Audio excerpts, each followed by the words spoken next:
was the thing with the flying chair?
Okay, we are live. There we go. Wonderful. Okay. Before we get started, Nah. go ahead. Oh, I forgot to test that. That's fine. But this is set up correctly. Okay. Before we get started, Yes.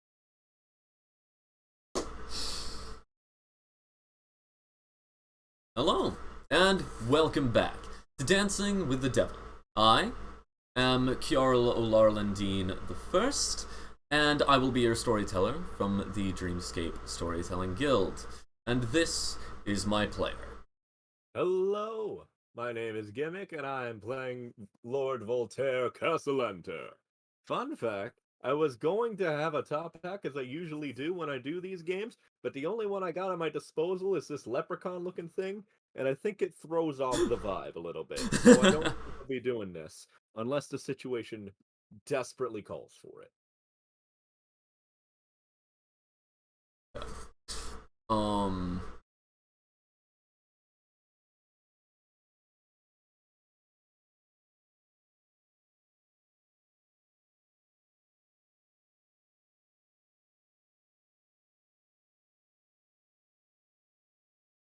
Let's see. Okay. So, of course, I'd like to thank Vince Vept for allowing us to use their music for free. And this will actually be the first stream that we're using another person's music. Shane Ivers, I believe his name is. Shane Ivers has their own website called silvermansound.com, and Vince Vept has a Bandcamp that you can see as well as YouTube. So, big thanks to the two of them.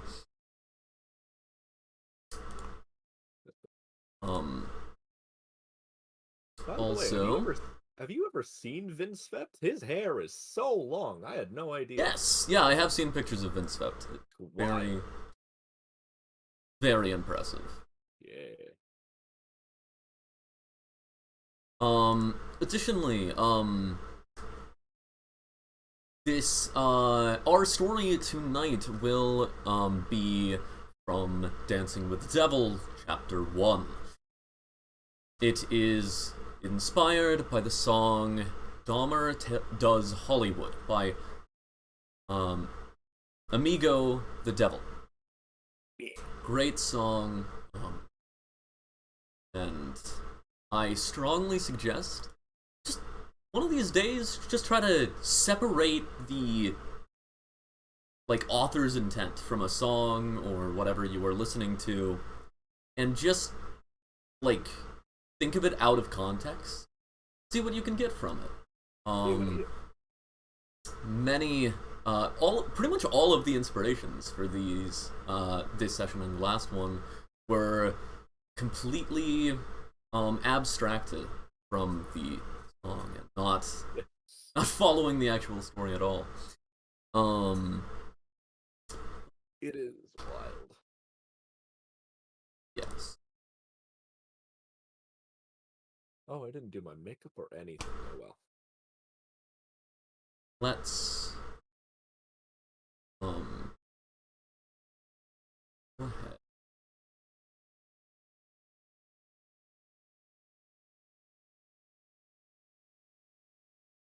Get started.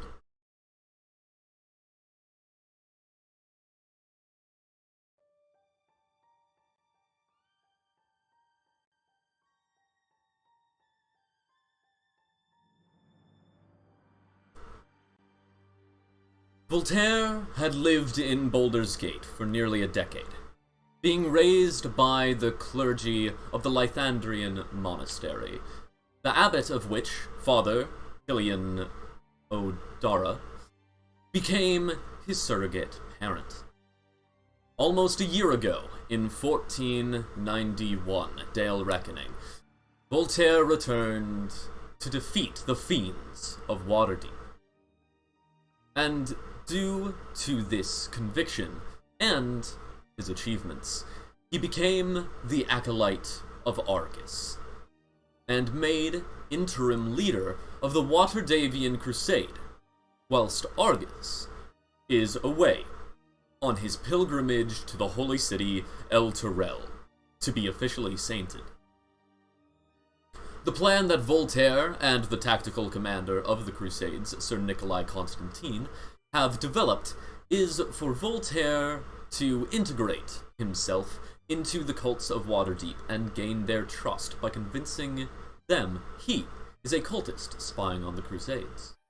Voltaire's entry target is the Alwyn High Noble family, suspected members of the cult of Asmodeus, in which Voltaire's parents held influence. In the attempt to integrate into the cult by attending the Alwyn's regular galas, Voltaire ran into a childhood friend, Gentle Fakal Orbith, the eldest daughter of a dragonborn family who were financial patrons of the monastery Voltaire grew up in. She is in Waterdeep for a short time on socialite duties. Upon recruiting her help, and through her some people she knows, Voltaire and Fakal developed the plan to sneak Crusaders into the Alwyn's villa in two groups, led by Voltaire and Fakal respectively, in order to dismantle the cult.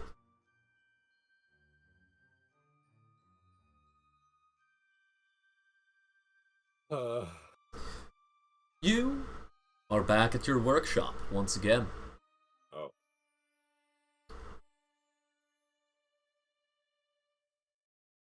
It is a new morning. You have a light hangover from your time yesterday. Whatever substance you used, whatever potion you took part of in the artery, has affected this morning slightly, but maybe it's the mix of it and the alcohol you had at the Alwyn's estate that truly made this morning a bit rougher. What do you do in the mornings when you have a hangover?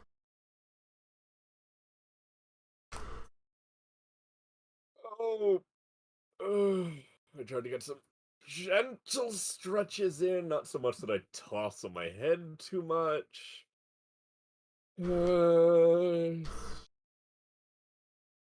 I'm just gonna take it. This is a casual day for me because when I have a hangover, I don't have the energy to get all gussied up, so I'm only putting on my foundation and my eyeliner and painting my nails and putting on a suit and not as many rings as I normally do. Yeah, likely fastening on some acrylics rather than actually going through the process of painting. Yeah. I've got I've got you know, oh, I can't think of the term, but there's a specific box that's used for holding special bullets. I have that, but with acrylic nails. Oh. I have no clue. No? Okay. No clue what that's called. I don't know.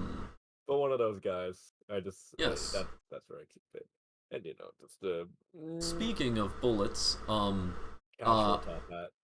It is pertinent to point out, you do, of course, have your gun cabinet in the actual workshop proper in this building.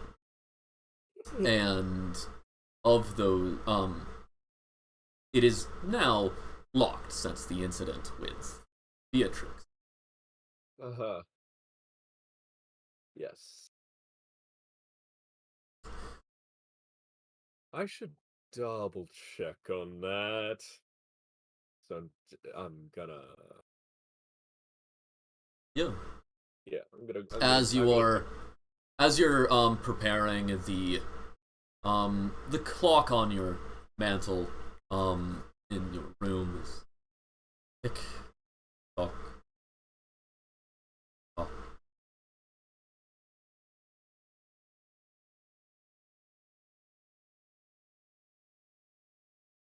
Tick tocking away.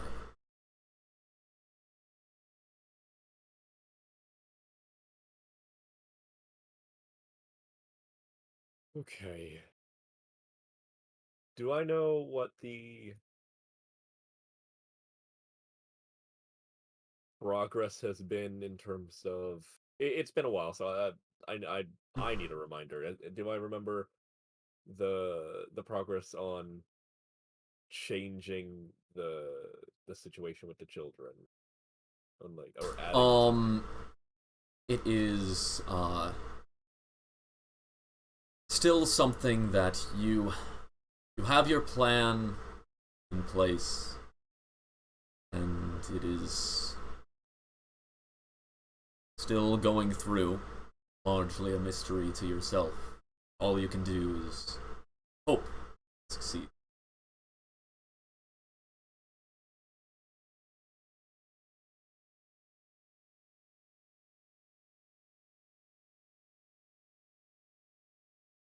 I don't know what I should. Part of me wants to consider a backup plan, but really, I don't know what I could do. Wait a minute.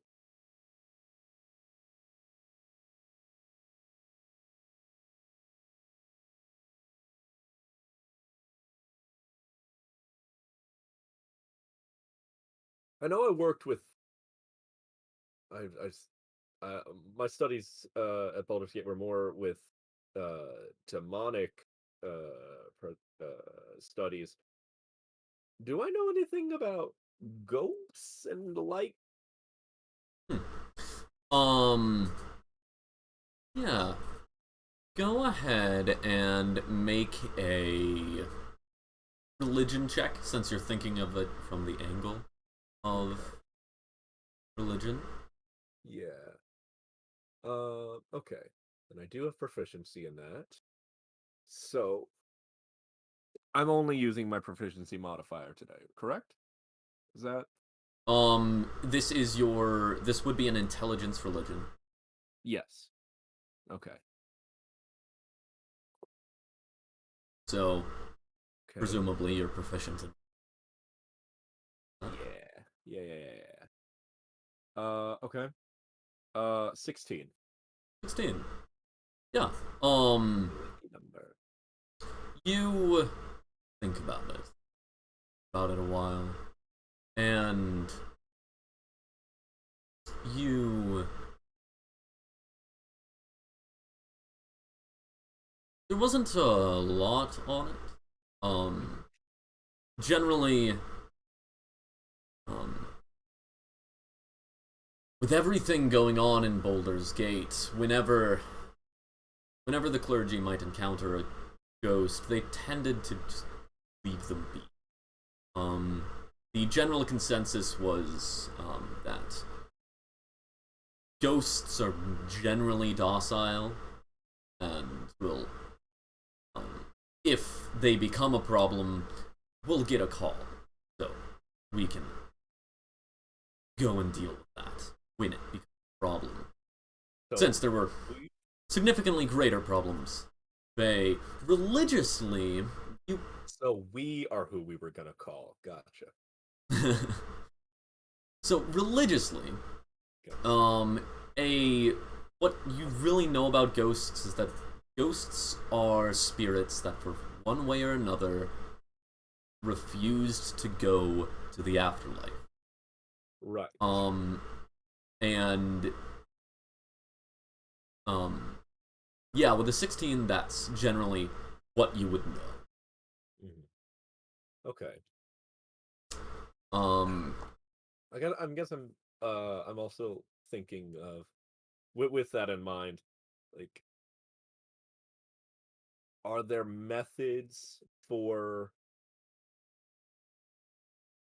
basically enforcing an outward haunting? Like, could you put a ghost in a mannequin?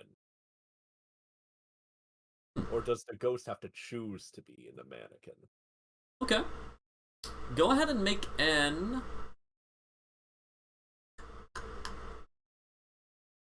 Make both an Arcana and a Religion check. Both intelligence. Ah, love a combo move. And As yeah, you're just currently still just in your bedroom, just like, as you're dressing, just contemplating. Ghosts? Okay, so let's see. 13 plus 4 is 17 for Arcana and 7 for Religion.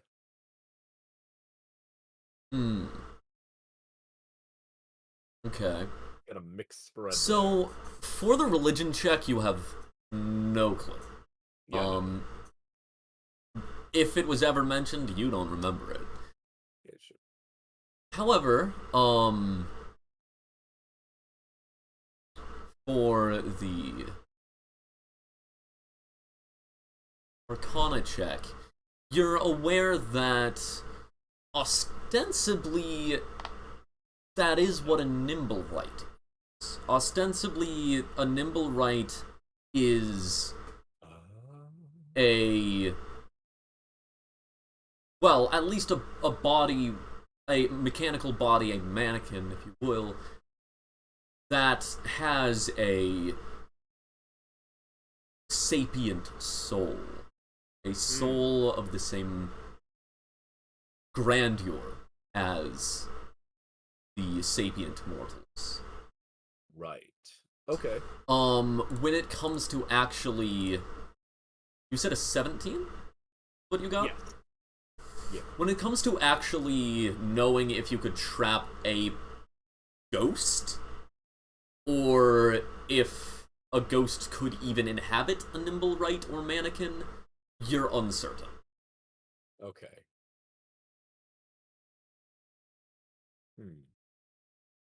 Well, that's okay.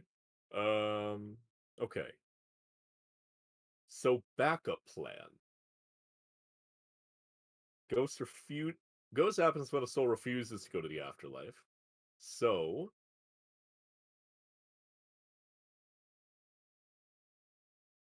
So why exactly am I on the topic of ghosts? Your reflection says to you. here's my thinking, right? So, right now, we're on the track of we get extra time on the kids' souls being taken to hell. Which I'm holding on to that. Holding on to that with faith. However, if something goes awry with the plan and it doesn't work, I mean, I know my kids. They're not going to go down easy. They're stubborn little mules when they feel like it. They're very strong-willed. But and with that, if there's a chance that they would be able to refuse hard enough, or at least with some assistance of some kind. I'm working out details on that. I know. I don't need criticism yet. Put their souls into nimble rights that look like them. Give them robot bodies, and then just upgrade them as they're supposed to get older and stuff. Just make it bigger. Well, that's certainly a fun concept. Right? But honestly, I don't know what would go wrong with it. What? But backing up... Yes? How do you get possession of their souls? Them as a ghost? Yeah. That's the entire purpose of this entire Yes. ordeal, is to allow them to keep their souls rather than Asmodeus taking them. Right. Well,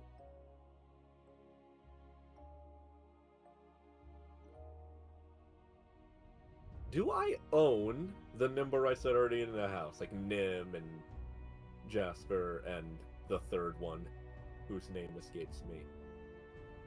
Yeah. Jeeves is the third one. Jeeves, thank you. I knew it was another J one. You don't know. Okay. Well, here's my... Okay. Here's my thing. Okay. I put a patent on their machine bodies.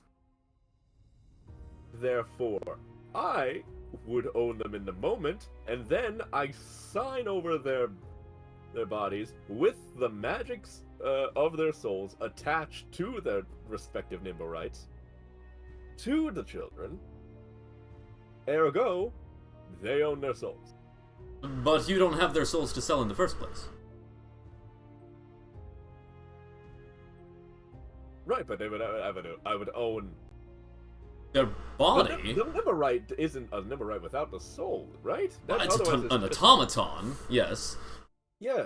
Very true, but in that case, that's ignoring the step of how you get their soul in the automaton to turn it into a Nimblite. I don't wait. know. Is it a Nimblite? No. Another name for them. If it has a pre-existing soul, it's not quite a Nimblite. An Eberron? A what? Might be an Eberron. Do I recognize that term? I mean, you can make an Arcana check. I think I will. I mean, clearly I do a little bit, but I don't know if I do. 17. Yes, actually. Like, that does jog your memory and remind you, of the information you clearly already knew. Which, on Iberon is different from a...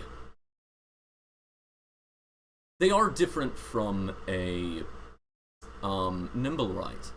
No, wait. Okay, so it's an Ibelon. Eibellon. Ibelon. I definitely don't know that term. A construct with a pre-existing soul placed into it. Okay. Whereas a Nimblite is a construct which has a life force, aether, or soul, either as a power source. Well, essentially as a power source. Right. Okay.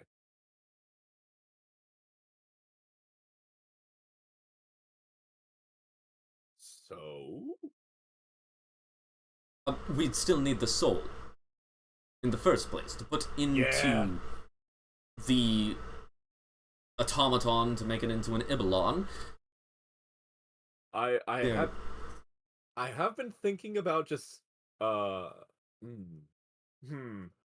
actually, okay. I had to stop myself because I was trying to figure out how to say I carry the Ibelons just around me whenever I'm around the children at all times, or have them carry them with them. But then I thought, where are you gonna put that? That's a weird thing to just have a machine copy of yourself just on hand at your person at all times. So I thought maybe putting it in a box, but then that just looks like they're carrying around their own coffins, which is not the vibe we're looking for. Also, what would even be the point?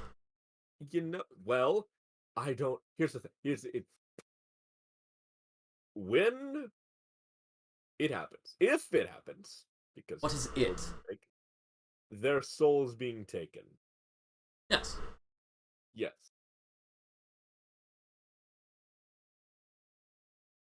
Then the being that owns their soul will take their soul, and they have no ability to stay here.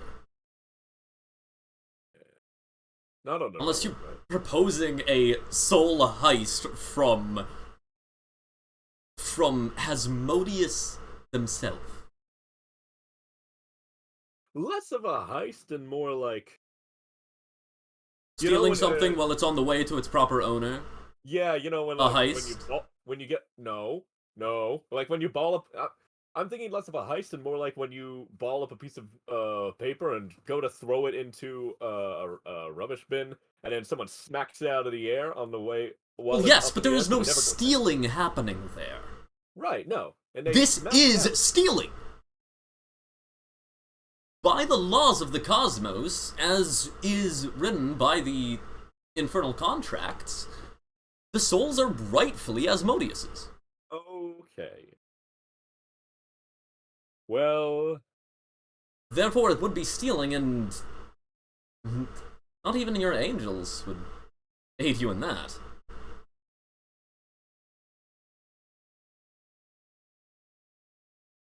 okay. So, legal ramifications I will think about later. Legal And if ramifications would be your soul as forfeit. okay, yes. I mean, not ramifications. What's the term? I will figure out how we could get around that. I will find a loophole later because clearly this needs more thought. However, the more I think about it, the more I do like the idea of having just robot bodies for them on hand just in case. What would be the purpose? Well, If you had their also if souls, why not just put them back in their original bodies? uh Resurrection. People are doing it all ah the time, with enough money.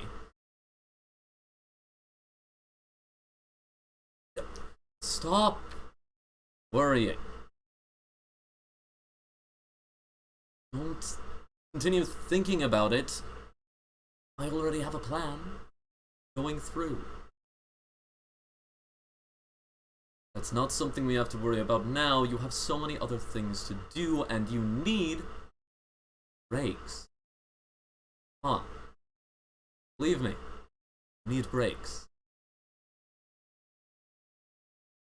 Just go out on the town. Have a time. okay. Drink until the clock stops ticking.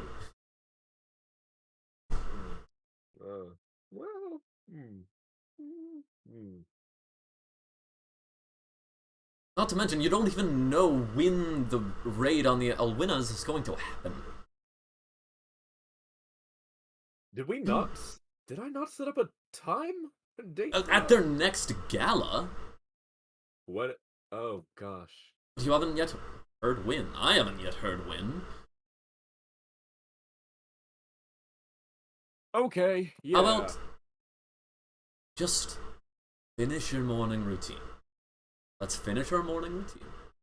Okay. Yeah. Finish more. Okay. One step at a time. No reason to think about cheating Asmodeus out of a soul while you're still putting on your pants. Ah.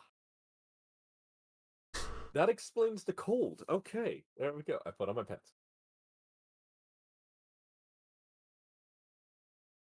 I go through the rest, brushing, cleaning teeth, getting some Mhm. breakfast. Yeah. As you're going about your morning routine, you do, it kind of takes you around the workshop a little bit, and you pass by your study, glance in, and, think about, study. That's actually where your work will happen. And done. You're done with your breakfast. Jasper, who has just, or even Jeeves. Jeeves, who has just, been the one taking your food out to you, and is now, cleaning up the dishes, looks at you. Master Voltaire, Yes. you have letters in your study, waiting Oh, to be read. yes. Okay. Thank you, Jasper. I will, thank you for Of letting me know. course, Master Voltaire. Yes. Okay. I go to get some letter. Oh, no. How long have they been there? Do we know? They arrived between today and midday yesterday. Okay, so we're fine. All right.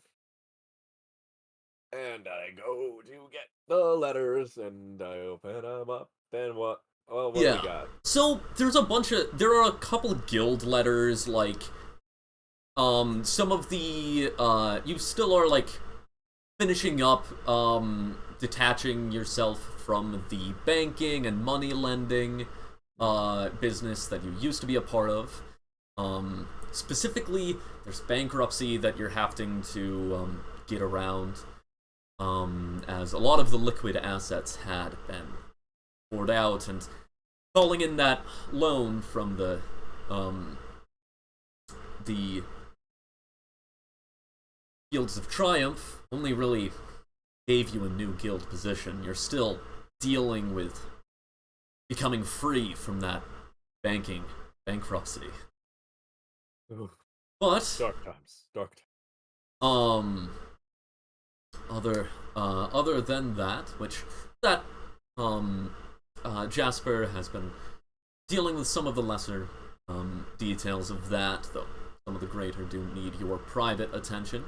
Or, I mean, your father always used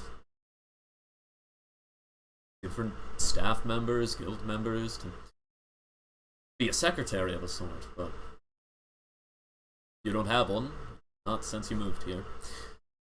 No. You kind of push those aside to later. Yeah. One I don't want. very gilded letter Oh. is from the Alwina family. Oh, geez. All right. No, not geez. That means geez means nothing here. Oh gods. Okay. Okay. Oh, unfolding. As you open it up, it's clearly an invitation. Very clearly a mass invitation, in fact. Ah. Just by the wording, very very formal, very, has the dress of a personal written letter. Right. However, it is, written in a way that, much like charlatans predicting someone's future or trying to read their palms, very broad statements that feel like they apply to you, but when you really look at them, apply to everyone. I got you. I've had corporate emails before. I got you. Well, this is not quite corporate as much as, like, this is much more, like, formal and fancy and frivolous. Okay. But the invitation is for the family is having a Founders Day Gala. Founders Day Gala flashes through your mind, your family. They always had a charity gala on Founders Day. Yeah. And that's just before that is when Victoro died. You push that from your mind. Continue reading. A Founders Day Gala at the Alwina Villa in the Sea World. Of course, Founders Day is the first of the 7th month of Flame Rule. It is currently the 29th of the 6th month, Kathor. Okay. How many days are in Kathor? Is it 30, 31? There are 30 days in each month, and then there is a festival week that has a variable number of days to correct the calendar. So, for instance, leap days don't exist. Instead, they are included in that festival week. Nice. Okay.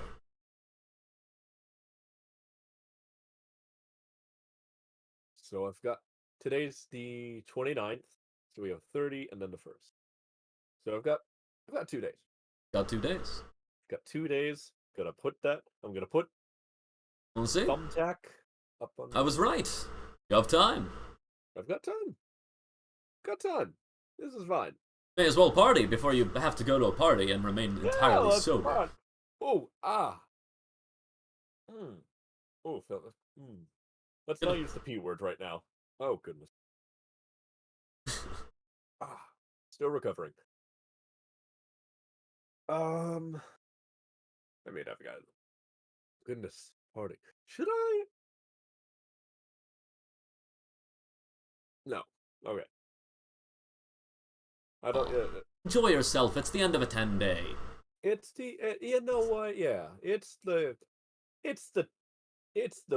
not weekend. It's the 10 end. So week is a term in Okay. in this world, but it's not consistently 7 days. Like, essentially, week is more like a broad term to refer to something that's smaller than a month but longer than a day.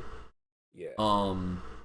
If something's around like 10 to if something's like basically longer than a day but shorter than 15 days, then it's generally considered just a week to everyone in Faerun, which means most of them just refer to the 10-day because everyone knows exactly what the 10-day means. Yeah. But, for instance, that's why the festival week at the end of the year is called the festival week. Because it's an amorphous number of days. Gotcha. Yeah, it's the weekend. I'll enjoy myself to TLIN. Thank Lythander, it's 9th day.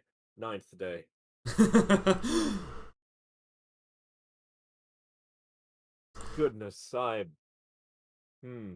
that's not a restaurant. No, it's not. We can't have fantasy TGI Fridays. Unless we can. I mean, when you're DMing, you can certainly do that. Generally, I'm Tales from Waterdeep are run. I would genuinely suggest that, like, if we ever go to, like, kinda, like, lower quality restaurants, those can be the parody restaurants. And then, like, if we actually want, like, a fancy restaurant, we should come up with a high concept for the name. Yeah. Like the Lover's Garden, or the Two Lovers, or whatever it was in, that you talked about lobster. Hedge Letters! Yes, Hedge Letters. That's what it was. Originally, I thought that meant, like, let there be a hedge, but the idea of, like, letters between hedges. Significantly more romantic. Significantly more romantic. Also, more interesting than just, I was supposed to trim that hedge. Let's let it happen. And now there's a restaurant. So, party time. Yes. Relax time. Chill time. Let's think of all the things I do for fun.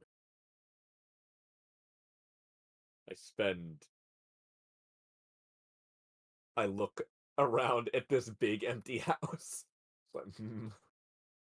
Big isn't exactly the right word. This is like a windmill turned into a living quarters and workshop. Yeah. But it is empty. It is empty. Empty room.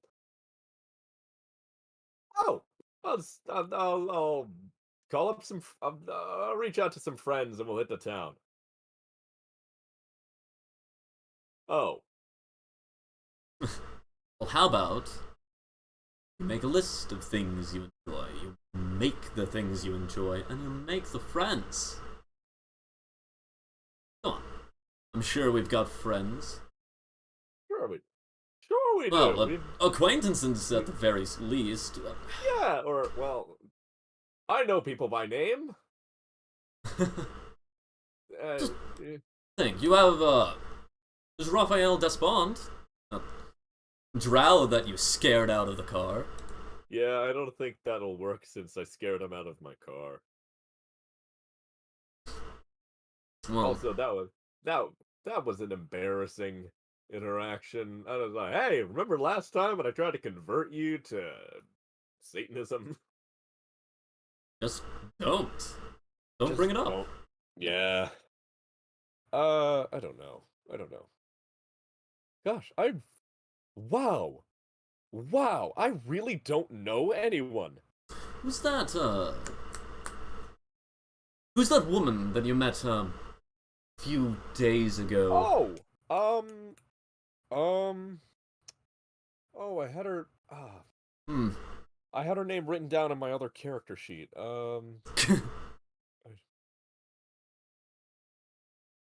It's not on this one. I don't know. Go ahead. Go ahead and make an intelligence saving throw. Yeah. Yeah. Here we go. What was that? Ah. Okay. 8. Natalie Moskva. Natalie. You do manage to. Pop a blood vessel along the way. I would suggest, like, maybe using a text document or something that does not require a certain website to keep your notes. Yeah,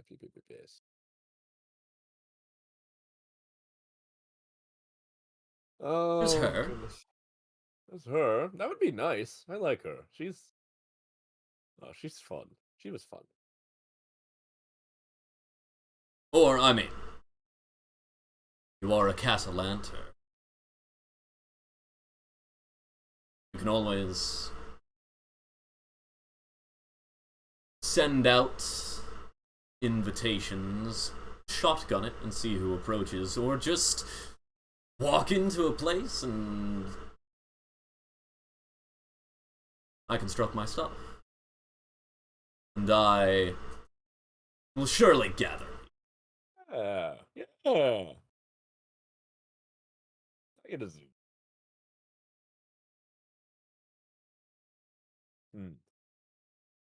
So, I could either send out invitations to people I don't know that well, and then let the anxiety take over me as I wait for a response, or I go to people directly, and then anxiety takes over me and I Just go to a bar, sit at the bar, and then. Oh yeah.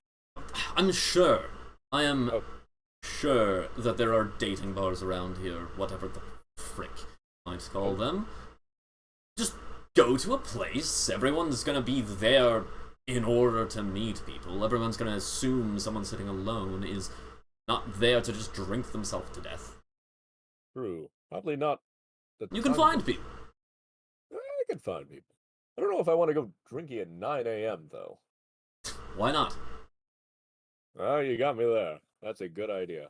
Castellanter, go to a bar, drink like you own it. You know what? I might as well own it at this point. Do I own a bar? I don't think I do. No, we don't. Do I? No. Well, if you want to look through all your properties, just point to, like, a big stack of papers. No. No.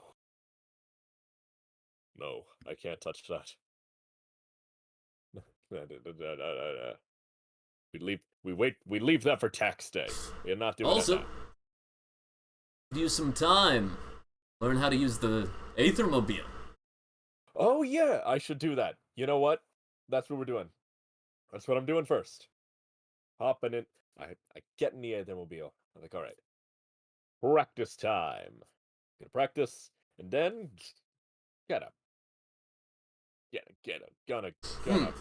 gonna do well at it. Where should we practice? Where should I practice? He kind of, like, pops open the glove compartment and takes out a map of the city. And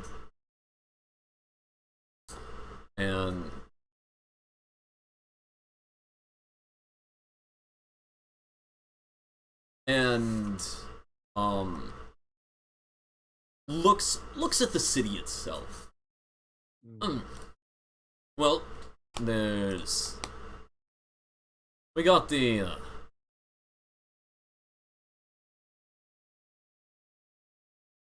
there's different places around the city could go to, of course. Broad enough streets, we could find them and have a joyride. I sent a link to a interactive map. I love the interactive map. Woohoo! So there's always there in the city, or, I mean, you've got... If you're worried about hitting someone, you could always go to the Dock Ward, or even down to all the way to Mistshore. No one's gonna miss someone if you hit them there. I'm joking. Yeah. So, Castle Ward's got pretty broad streets. Isn't residential. No one's gonna be playing in the street or anything. Castle Ward sounds best, I think. Or City of the Dead. And of course, there are the Undercliff suburbs, and then the farms farther out. I love country farther out from there. So many choices. Let's do Castle Ward. Let's just drive through to Castle Ward and see what we make of it. All right. Yeah. So go ahead and make a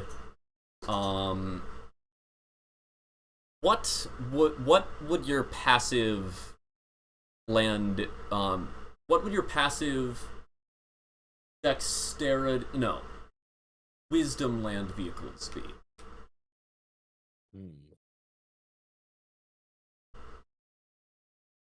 I think that'd be a solid 10. Because my wisdom is 10 and I have no proficiency with land vehicles. As of now. So I am horrifically average. Yeah. Making the effort to that's enough to drive safely slowly. Yeah. Yeah, just okay. I have a lot of trouble. I'm not. Here's the thing. I can't always tell like how hard my foot is against the gas pedal or the either pedal. The forward accelerator. Accelerator. Thank you. I can't always tell how hard my foot is pressing against the accelerator, so it's just like, I'm about to just be driving and suddenly realize, oh no, I am someone just walked past the car at the same speed. So I gotta we'll keep it a little gentle, and then cruise control. Is that a thing? No. Well, I'm gonna invent something later. Sure. Eventually you make your way to the Castle Ward, pay the toll of the, of course, these checkpoints between the, wards from the, into the Castle Ward are much more guarded than the rest. The others tend to have, like, 1 or 2 watchmen, keeping an eye, checking people as they pass through. But the entrance to the Castle Ward has always a shift of 9 guards, not even watchmen, that check things as they go through. Seeing you and you giving your high noble writ of the Castellanters,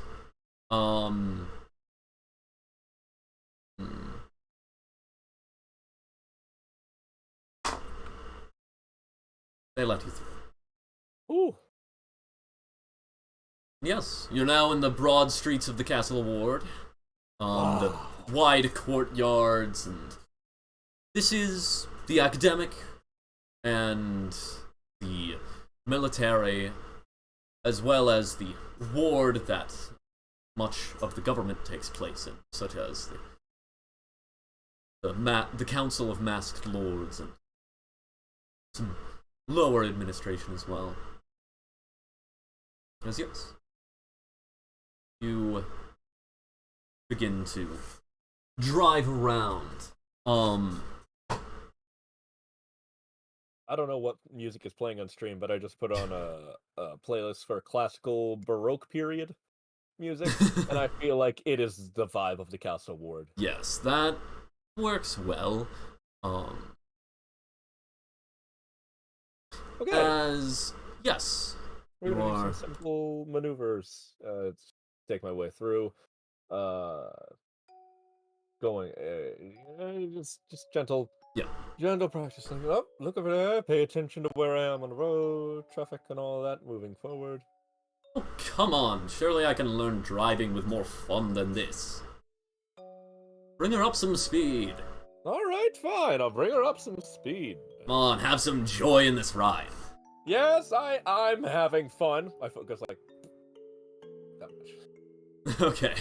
Yeah, so you speed up a bit. Whoa, we're getting dangerous now.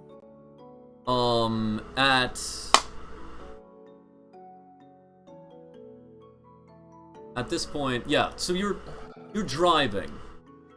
Okay. And as you're kind of going along, there is a you see a park. Like, you're kind of going, and then as you're picking up speed, you turn, and then there is a park in front of you with a path, and then you notice that path has like pylons, stone pylons between it to specifically stop vehicles from entering. As you have picked up speed a bit, you need to make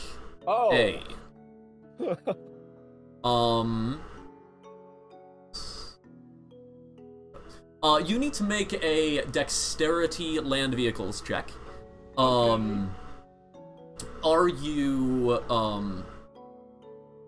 you attempting to maneuver, like, between the pylons and keep going? Or are you attempting to, like, slam on the brakes to, try to stop? I think I'm caught in such,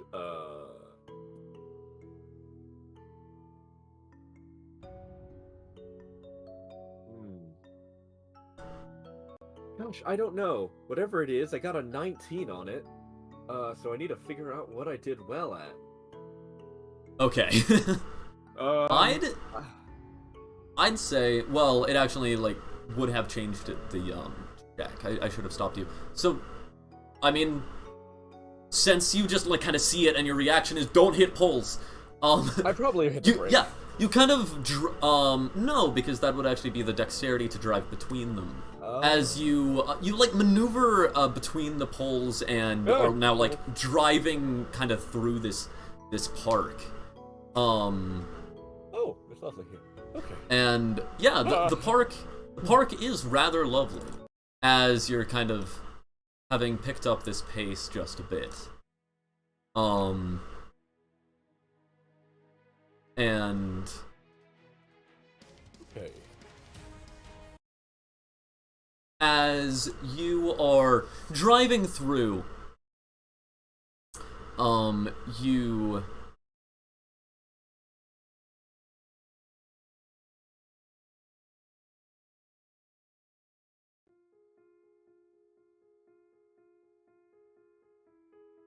Oh gosh.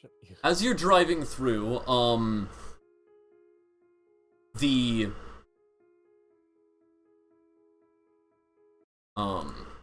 as you're driving through this park,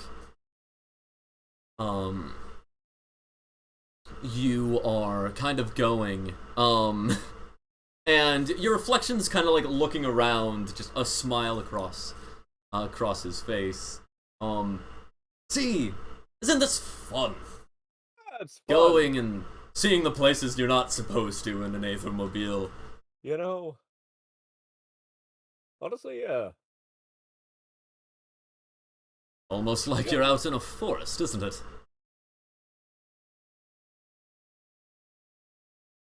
What in a forest? Out in a forest. I heard. Okay, I meant. Sorry, I thought you said almost like you're a house in a forest, and I'm not a house. Okay. That you aren't. That you aren't. As the two of you are talking, you just like look back at the path and realize that you're driving like directly into some bushes. I'm going to turn and brake. Go ahead and make an initiative make an initiative check. Okay. Natural 1. Lovely.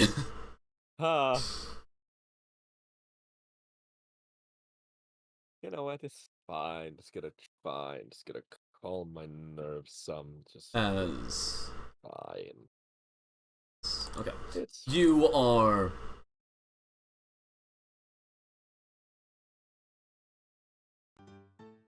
I'm at home now. We got props to work Yeah, with, baby. you are going, and as you are going, what was your initiative check?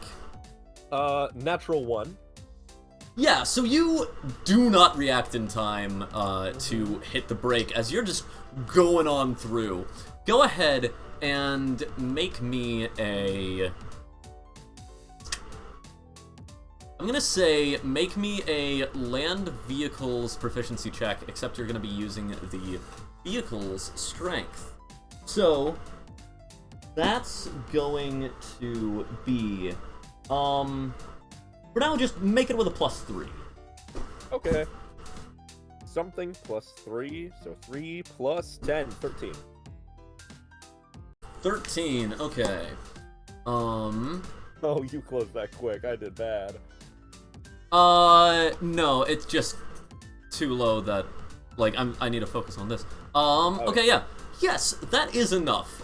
As your vehicle just, kind of cuts through this bush and kind of launches out onto just this onto the clearing on the other side, and it's just kind of this open clearing for a while, the nature around you, the trees and whatnot. In the far distance you can see like campus buildings from the college district. This park is kind of a large park that is very much near to the college district. Just looking over at the college, just like,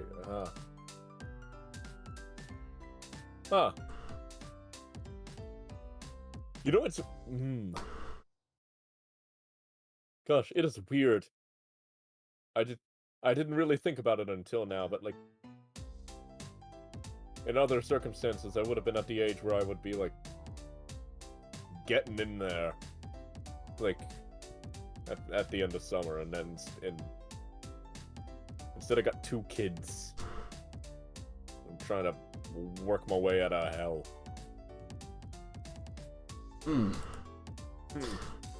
It's a weird... Goodness. I never really thought about that. Wow, I am young for everything that's happening here. Oh gosh. Life doesn't wait for you to grow. It really doesn't. It really doesn't. Yeah. Fun. Having fun. Driving. We're fine. Yes. We're fine. Come on, let's have fun. We're Come on. having fun. Speed it up. Let's get going. Let's truly have a drive. Oh, I don't know if we need to go faster than what we're already doing. If we're going slow enough that you can think about death and misery and all that, I think we're not going fast enough. Come on.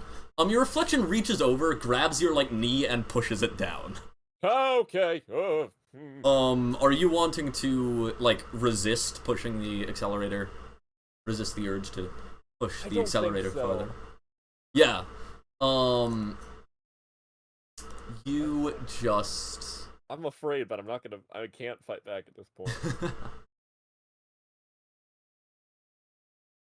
Yes, you... go.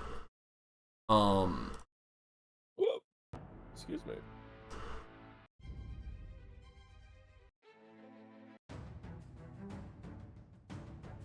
This is a die. As you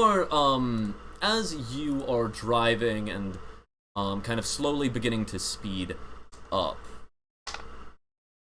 you are, like, beginning to approach the edge of the park. Mm-hmm. And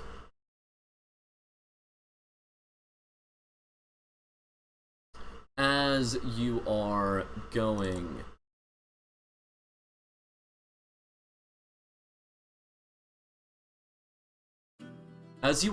you're kind of riding on through, and between you and the edge of this park is, you see there is a little bit of, like, kind of grounds work that is happening, and directly in front of you is a fallen tree and kind of like some piled earth that is ready for the groundwork. That is just this kind of low slope that goes kind of right next to the fallen tree and is slightly taller than the fallen tree itself.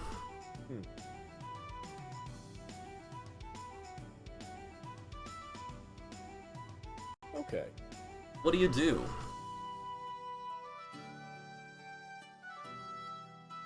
You know what? I kind of want to bring the car to a stop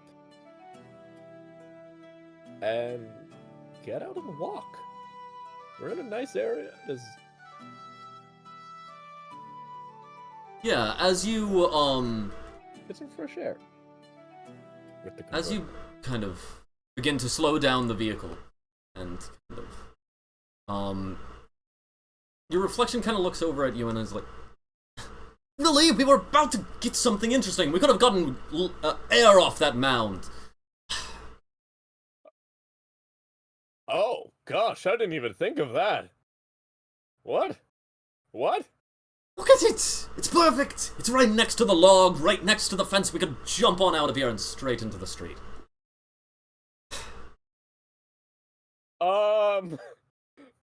Yeah, that sounds fun. However, that's a street. I don't know. Do you see any cars? I don't see any carts. I don't see any pedestrians. It's an open street. It's perfect. I want to make a perception check. Yeah, go ahead and make a perception check.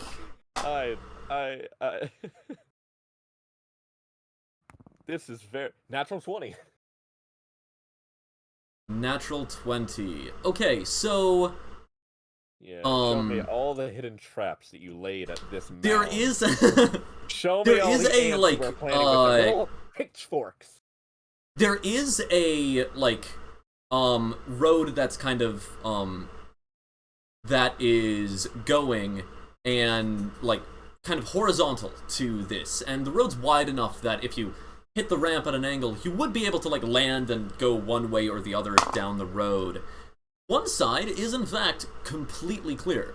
The other side, which without taking the moment to look, you would have not been able to see prior, you actually see like on a crossroads, there is essentially like a careers fair going on, where there is it doesn't look like there are people currently at it.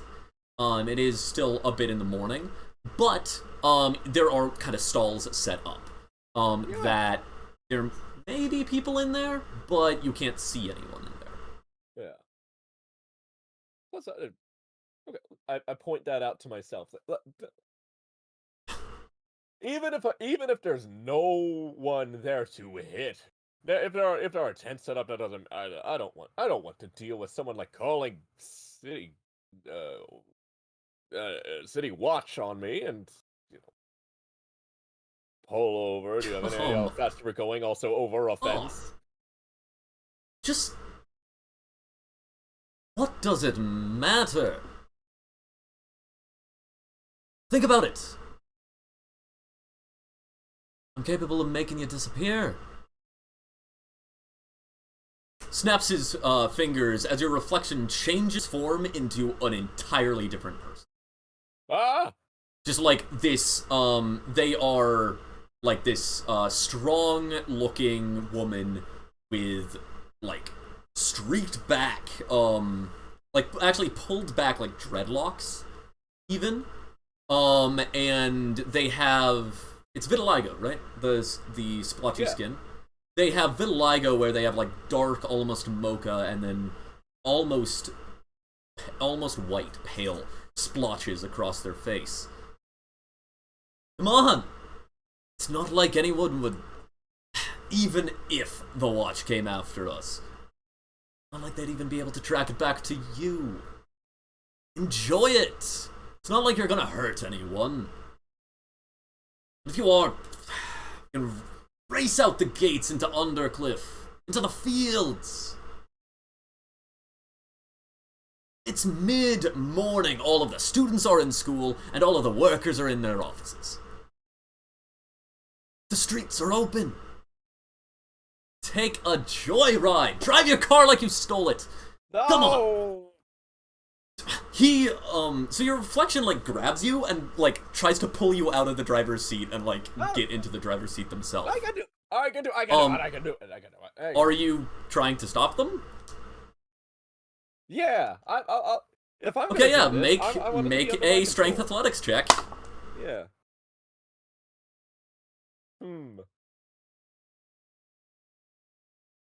Well, don't you look stupid? I got a 5. Yeah, so I mean, it's like you wrestling yourself. So it's very like two not extremely strong people, like pushing each other aside, as eventually, like, your reflection does get in the driver's seat, and it's just like one, like, palm on your face, like holding you at arm's reach, as he just hits the accelerator and begins to, like, try to turn the vehicle. Okay, Terry, please. Okay. I'm grabbing onto the, like, as, yeah, like, it's just immediate gunning it, like, straight from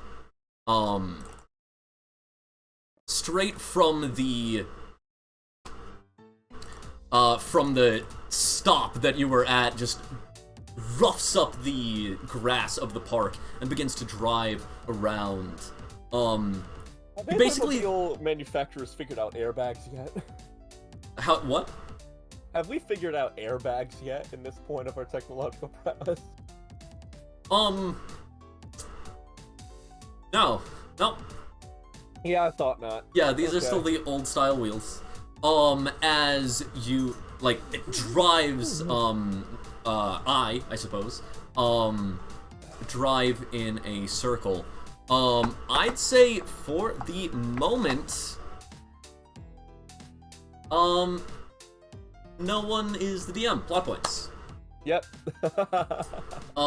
So, how about both 1 plot point? Yes. And, we basically can just keep doing, the plot thickens back and forth. Yeah. Okay. So yeah, as they are going, I'll also give you a link to the chase complications. Ooh, yes, please. Which that is generally supposed to trigger every turn. So I think we can just kind of go back and forth on the rolls as I kind of go pretty much right back up to where the bush was. I kind of look back. Nah, that's not enough run up. As I just start, like, going in this clearing to try to get, like, more distance to come back at it. as I'm going to a place we have not driven in yet before. So, you want to roll a next complication?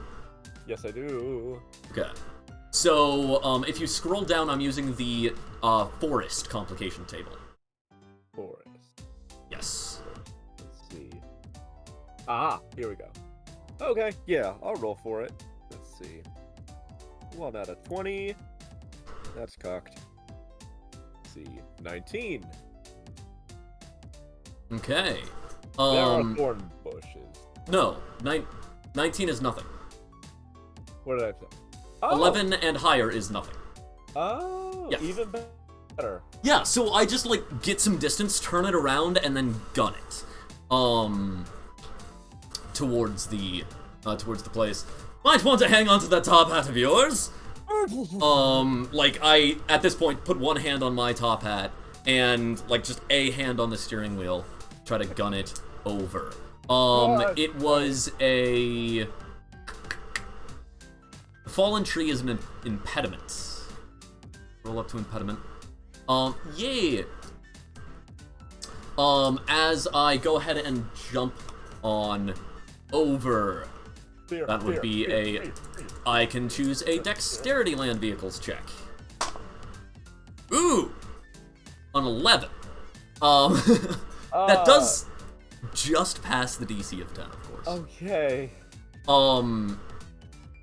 As, yeah, I, like, just jump on over the railing as, like, one of the back tires kind of clips it as we tilt somewhat, kind of land on the ground, kind of jostle a bit.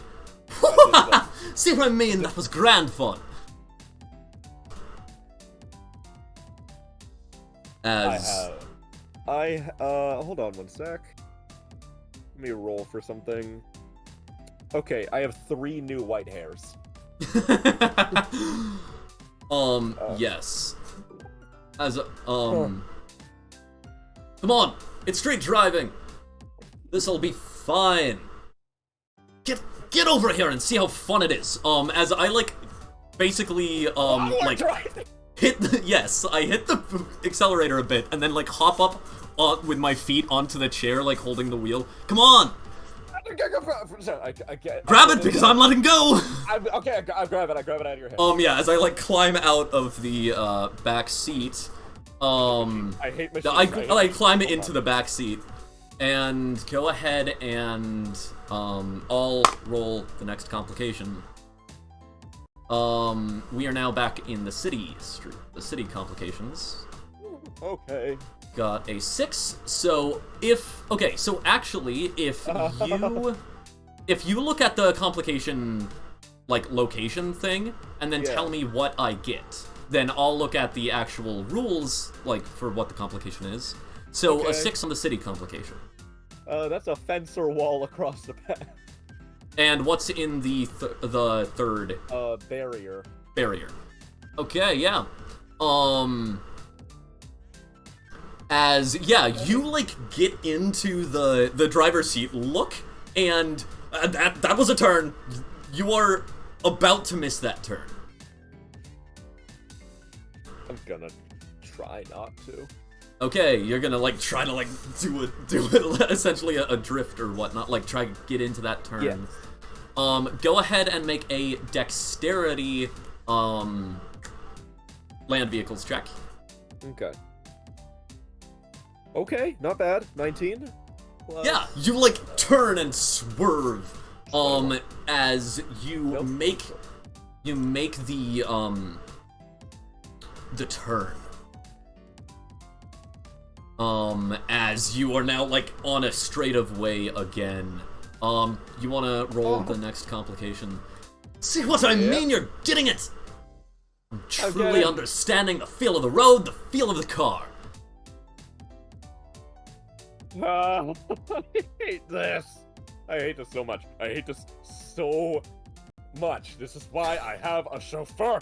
Look at, you're doing grand. Just stop feeling anxious and enjoy it. Here, take this. He, like, gives you a vial. I give you a vial of snuff. Okay, of snuff? Yeah, I am reaching over your shoulder and like grab the steering wheel. I'm holding it steady. Go ahead. Yep, okay, might as well. Why did I do that? Oh, okay. What is, yeah, as essentially, like, your immediately kind of, like, inhibitions begin to fade away. But, complication? Well, I rolled a 17. No, complication for the snuff. Ah. Gotcha. Since you are no, like, this is plot point stuff, so just... Oh, my bad. Yeah, you... yes, and the snuff. Complication, a little hallucinogenic, whatever it was that I just took. Okay. Yeah, so, like, your kind of inhibitions and the anxiety of it is kind of fading away, as, what was the, city complication that you rolled? Oh, should I make a new one? No, like, the one that, like, after the turn. Oh, that was a 17, so it'd be no complication. Okay, cool. Yeah, so, at this point, like, I just let go of the wheel. And the wheel is yours. Okay. As you're continuing to drive down, you just keep rolling nothing, I just keep rolling things. 7. Oh no, what's 7? Okay, let's look at 7 real fast. 7 is a garden! Within a garden? Yeah, so... Okay. As you are, like, driving, you kind of, like, refocus, and then you see this... like, the garden right in... a garden right in front of you. It's, like, a front garden to a...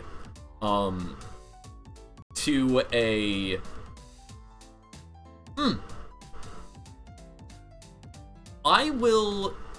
like, it's a front garden. If you want, you could always use your plot twist to say what it's a front garden of. Oh.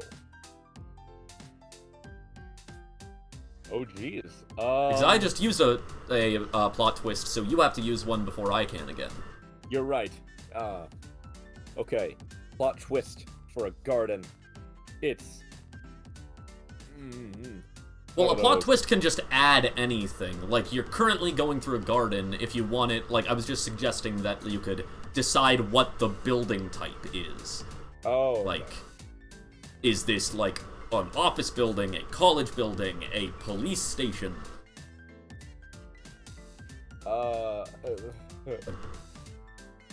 night training. Ooh.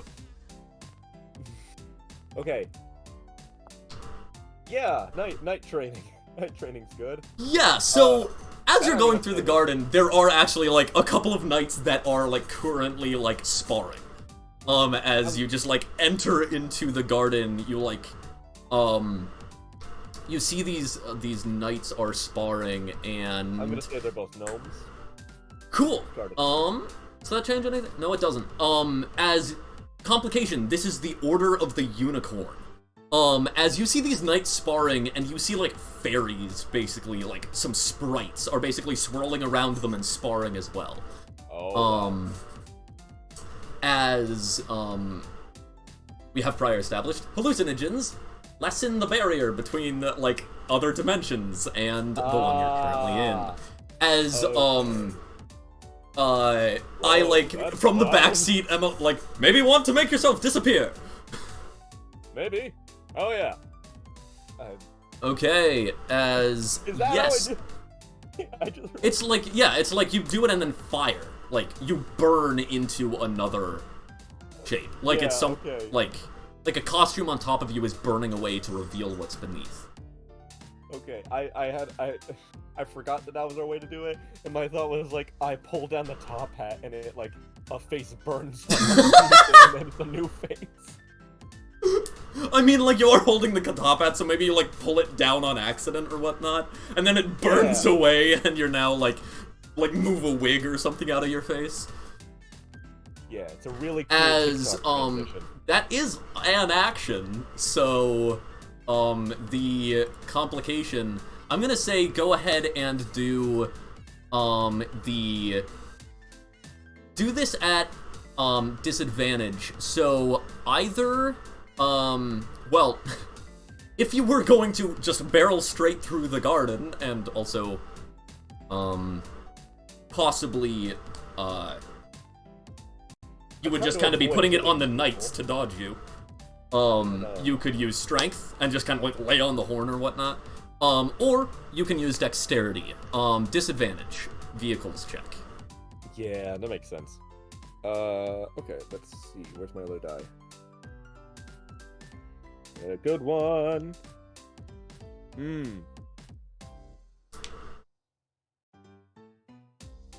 Dexterity, right? So that's 4 plus 3, 7.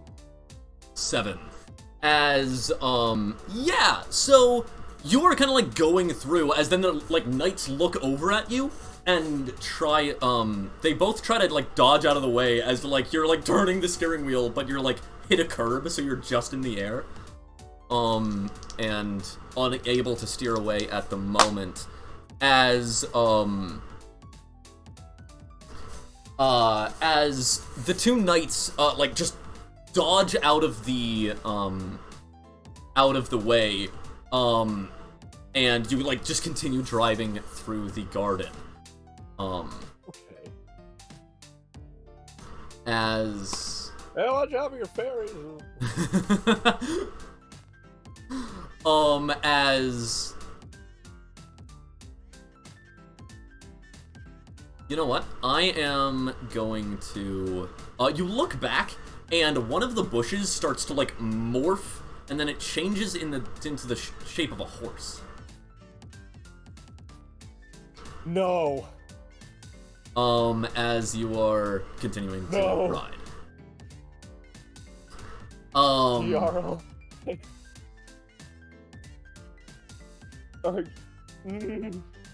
Do I know? Does Voltaire know what that means? I don't know. Like make a history check or something. Nature. I don't know. Oh my gosh.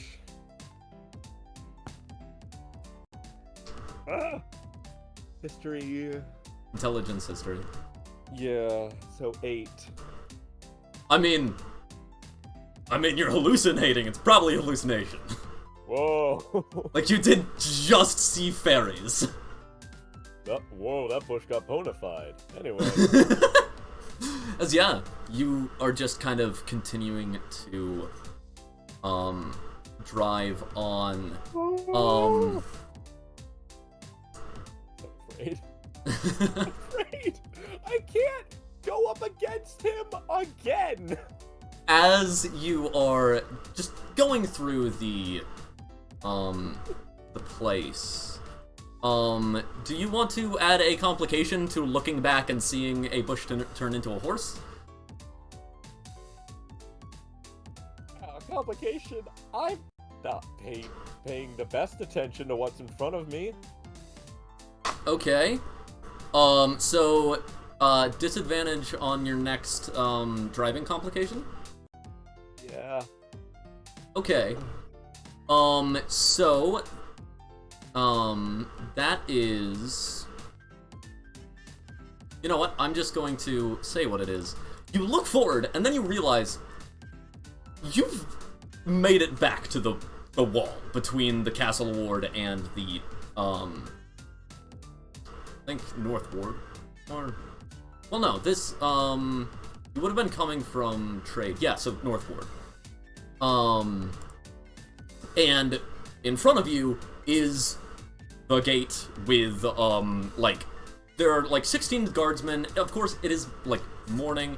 Not a lot of people are kind of passing through the gate. As the guardsmen kind of, like, look over at you, and, you see the, like, officer, like, look over at his men and just kind of wave his hand as the men, like, kind of step out into the, place. And you hear, stop the Aethermobile! And then a moment later, Too late! He's like immediately like waves. It's like half of the guards like run to the other side and half of them run back. What do you do? Oh, jeez. Nuts. I need a...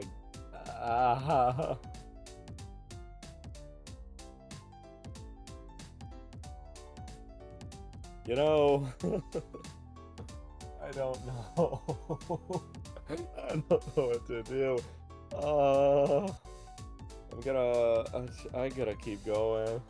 Yeah, okay. Go ahead and make a dexterity land vehicles check to kind of like steer your way directly down the center of this gateway.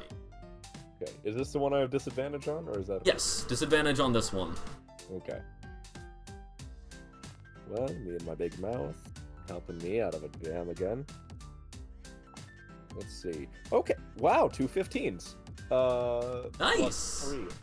Yeah, the DC for this one was 15, so yeah, you just like skim straight through.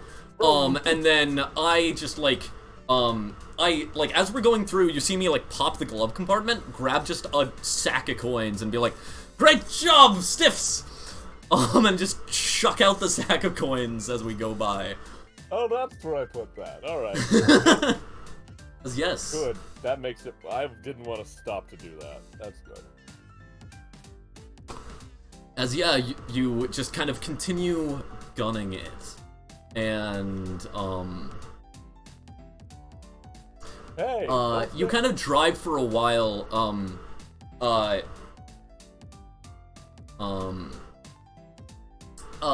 I look at you as we're kind of like going through the streets. We kind of slow down a little bit for the moment. Want to head to open road, or, you know, no one to hit in the grave ward?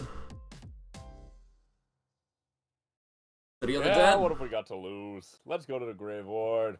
As, yes. You kind of like drive through and then just kind of open it up once you get to the City of the Dead. You know what, Voltaire, this is fun. Hey, I just had a thought. Does the snuff powder affect you as well? Well, it affects me. It affects me.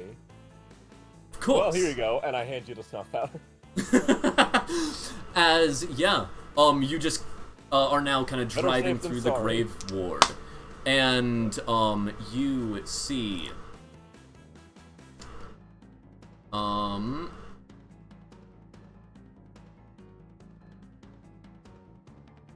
As you're kind of going,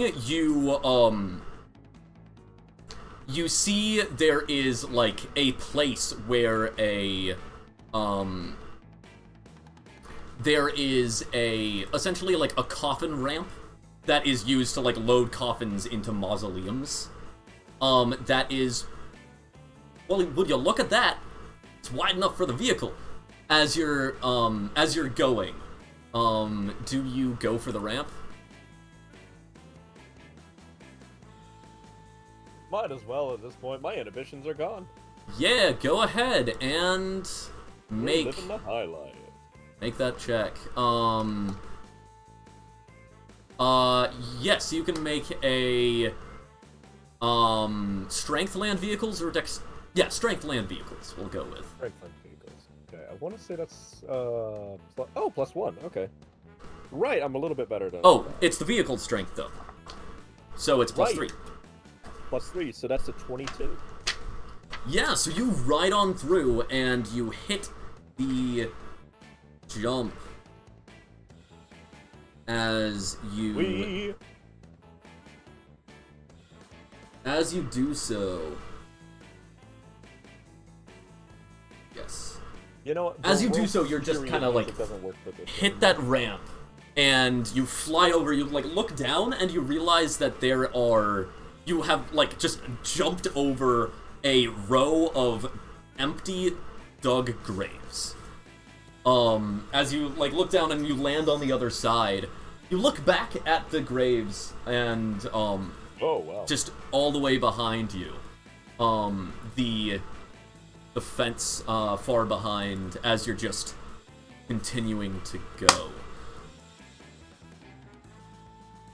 What's You back look there? back in front of you again, and then you realize, when you looked back, the reflection weren't there anymore.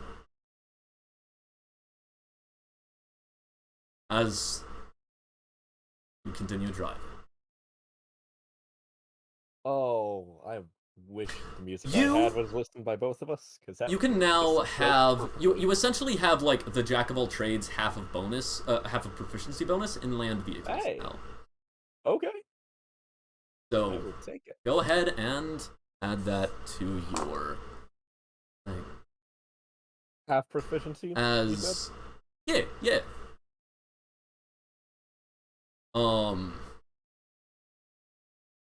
After your joyride, you call it a day, go home, and maybe do a bit of work, maybe a bit of research, reading, and whatnot. Or do you have something else you're gonna do on the town? Um, do I want to go out drinking now? Probably not. What time of day is it? It would be like probably around evening by now. You probably went joyriding for like maybe, to be clear, like you went to the castle ward, had a joyride, right? And then, in the park, and then once you left, you went to the, like you drove across the city to the City of the Dead, which was a few hours, like, right? You'd have to like slow down a little bit to drive across there. So that in and itself would have taken like pretty much the entire morning to do that. And then driving to a you like of course like have lunch. That takes a while.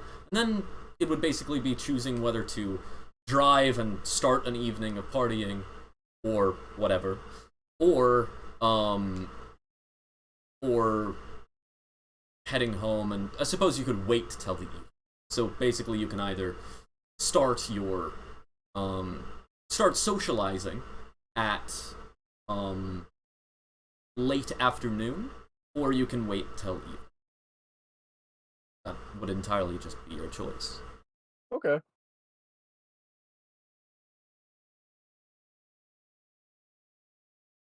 You know what? We've got a good thing going so far. Let's talk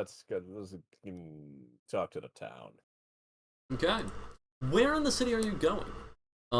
You are aware that in the North Ward there are kind of more high class and more high class bars and whatnot. In the Castle Ward, there's the real bougie stuff. But that's not exactly a bar.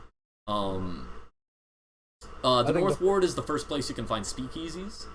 That aren't like private invitation. As well as just taverns and pubs. And you haven't gone exploring the South Ward all that much, or the Dock Ward. Though the Trade Ward would also have plenty of restaurants and whatnot. You know what? Though that's Trade Ward generally has more of the travelers who are staying there. Yeah. North Ward is more nobles and maybe local adventurers.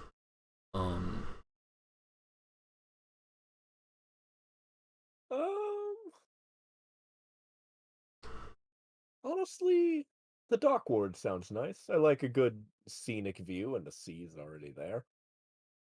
Right, yeah. So that's your thought when you first head over towards the Dock Ward. And then, as you're driving over towards the pier, the reality of it kind of hits you that this isn't the scenic ocean view like it is in the Sea Ward. As you first start driving through the high-density housing and the tight streets, workhouses, you push through, continue Ooh. going, trying to get closer to the sea. Surely it opens up near the piers. You get closer to the piers. And in the piers there are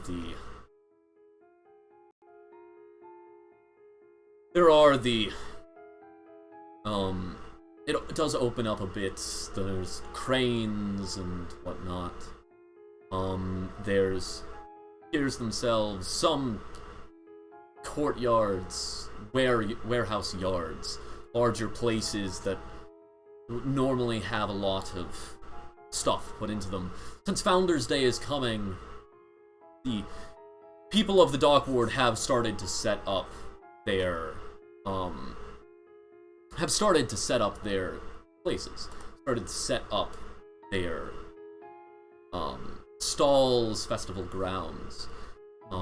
There are a few ships docked with bright colors and paper lanterns strewn around, strewn from ship to ship, kind of multiple ships tied together into almost a small shanty town.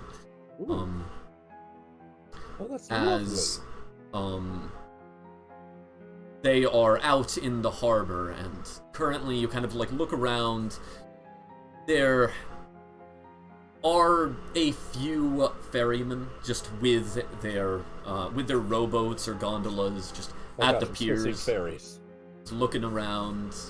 But at the moment, no one seems to be hiring these ferrymen.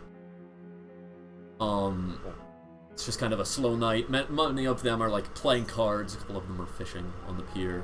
There's some young kids covered in filth and rags fishing on the pier as well. Go ahead. Oh wait, actually, you give me those. As you are going through, you look around, and the street that you came down is Odd Street.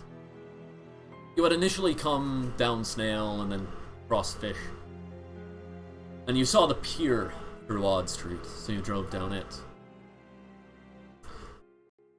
Ocean view, yes. A nice one.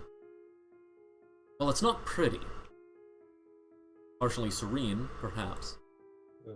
Pretty might be overselling it a bit. Around here, you can actually see there are three places with what appears to be revelry going on within them. You see what is entitled The Sailor's Last Request. This is very clearly a former warehouse, but you also now see symbols on the outside. Go ahead. I'd like you to make a religion check for me. Ooh, okay. Let's see. Ooh, 18 plus 2 plus 2, so 22. Those symbols are the symbols of Volker, the god of sailors. Ah. This must be a chapel of sorts. However, there is also people drinking inside from their tankards, like laughing together, eating a meal. Some people outside, doing the same. Across the street from it is a place with a symbol on the... It's kind of a relatively undistinct building, though what makes it distinct is the line in one of the alleyways, and a large orc standing in front of the alleyway. You know, you actually... Wait, do you recognize that orc? Go ahead and make an intelligence saving throw to try to remember where you recognize them from. Okay. 17. No, wait, I'm sorry. Saving throw. 15. That orc. That orc was at Cat's funeral. Okay. He was one of the orcs to help carry the body and stood alongside the other two, the gnome and orc, the gnome man and orc woman who were Cat's parents.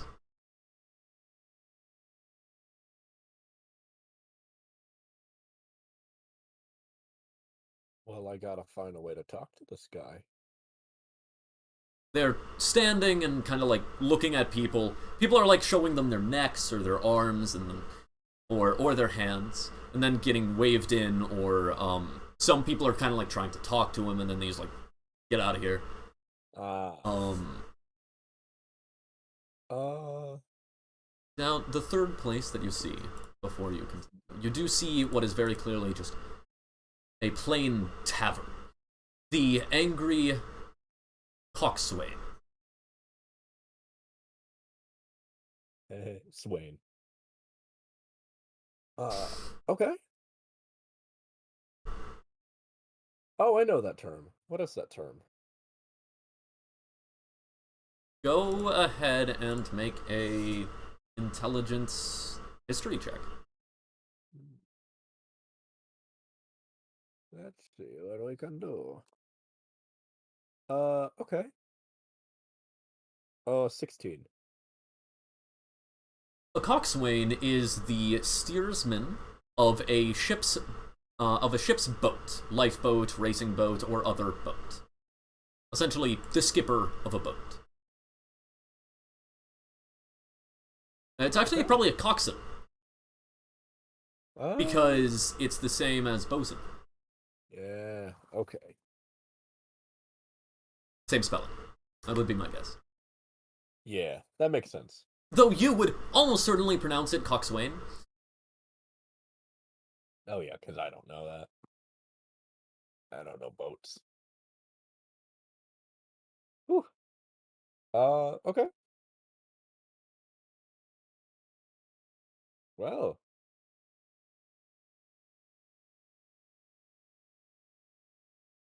I've got choices. Mm-hmm.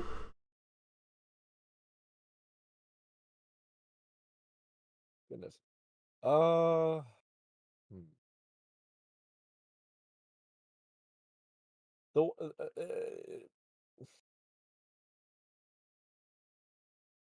The the building that the orc was standing at, or like being about It's for, very clearly an old warehouse. Yeah, the old warehouse. Okay. I'm guessing no like emblems or accoutrements. Go ahead and make a perception check. It. Yeah. Perception. It's wisdom. Someday. 17. That's my lucky number tonight. I'm getting a lot of 17s. Yeah, so you kind of look around trying to find something, and then you do actually see.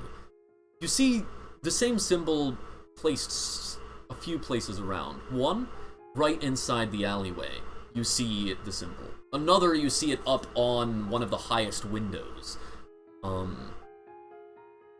You see a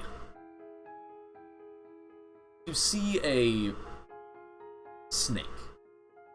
A snake that has coiled itself into a Celtic knot design. And wings coming off of the snake. Go ahead and make a... I'm actually going to say an honor history check. Okay.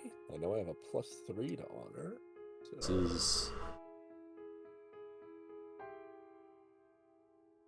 And I do have proficiency with history, so let's see. Okay, 14 + 5, 19. 19.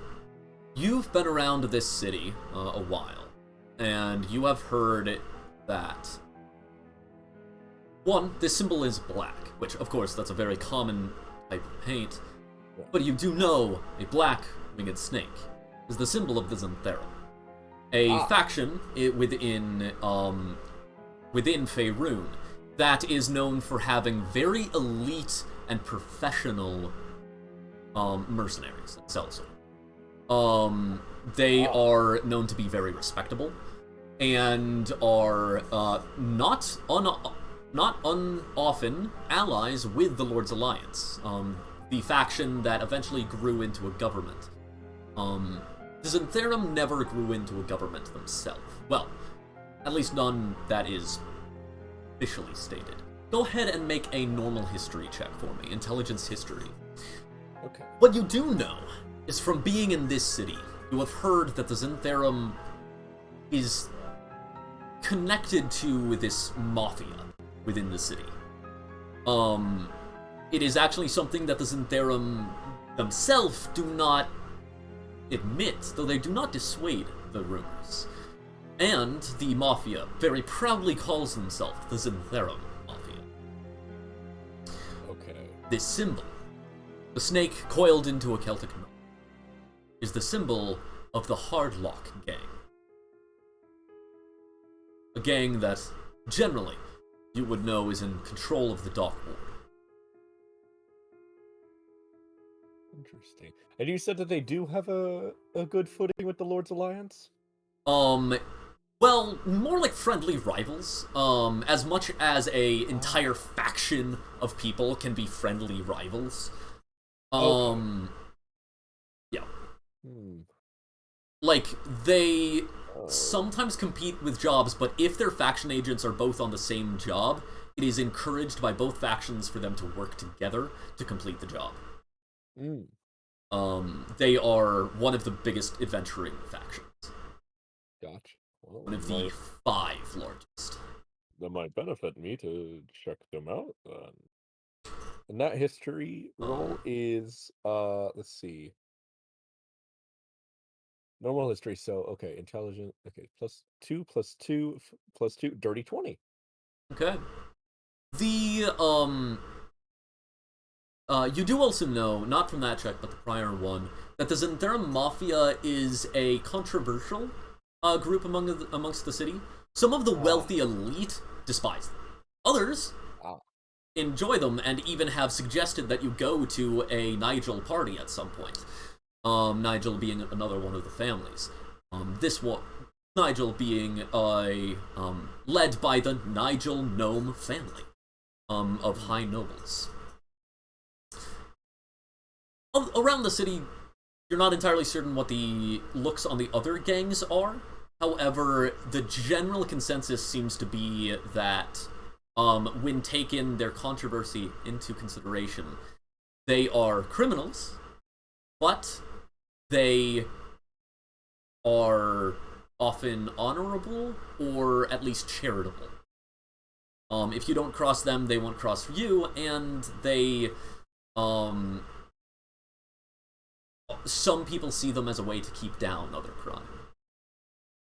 I can respect that. Okay. Yeah. Yeah, okay. At this point, you've kind of been like sitting on Odd Street for a while with your Aethermobile, and people are starting to like look over and notice this opulent vehicle, the sign of the wealthiest of the wealthy. In the middle, the dock ward, the housing of the poorest of the poor, the workers. Yeah. My roof is up. Okay. What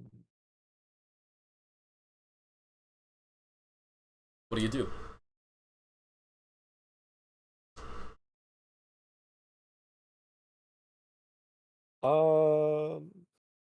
I checked the glove box. Do I have another pouch money to have on hand? Yes. Okay, then I'm gonna pocket one of those, just put in Put it in a breast pocket. Okay, yeah. Because I So generally, just ignore your money. You will always have enough money to just yeah pay. As long as you're yeah not like doing something like I'm gonna buy this building. yeah Which I mean, you might even have enough money for that, but probably um, that probably in would this be back. relying on more than just a shoot. I can't think of what it's called. It's not dowry. Dowry is the money you get for like marriage. It's Yeah, how much donation. money you are assigned as a noble child, right? Like Ah, you don't have access. inheritance. It's not inheritance, no. I can't think of what it is, but it's essentially like you are. Okay. Oh well, whatever. You have access to money.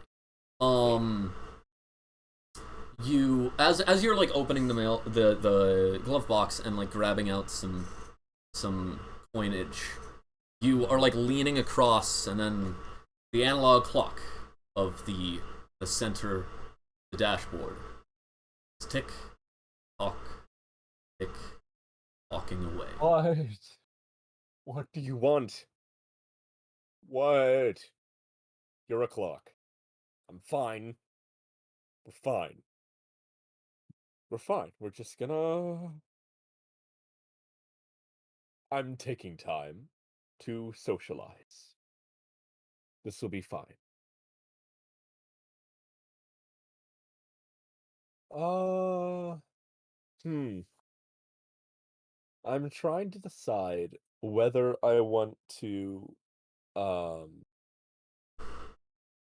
mask him any faces to just myself, but with a Xantherum tattoo already on me. Probably not. I think not.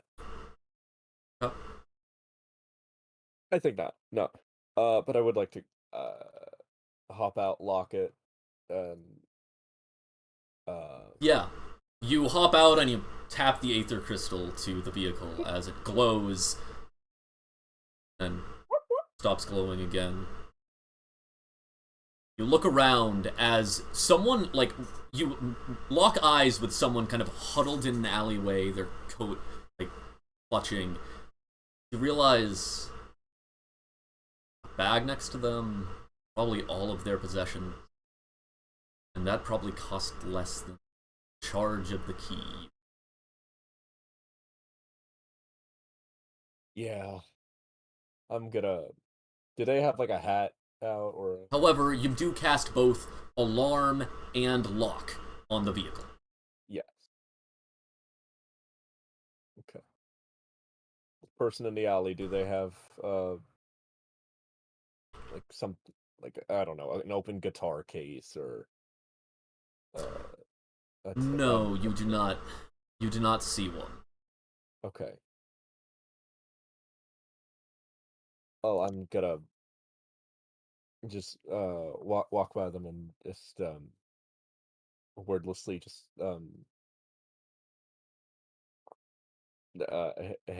try to hand them like we'll say 10 gold. Okay.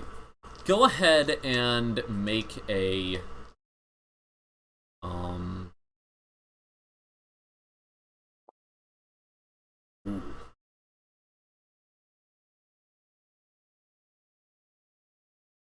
Make a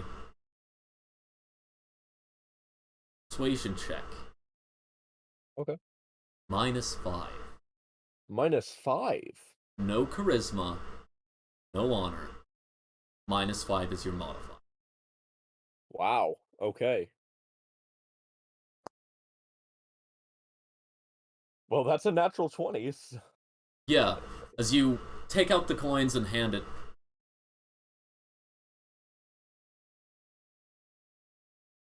Mm,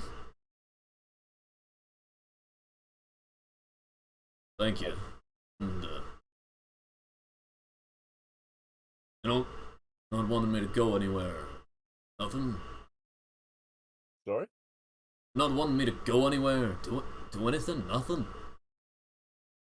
No? You just caught my eye is all.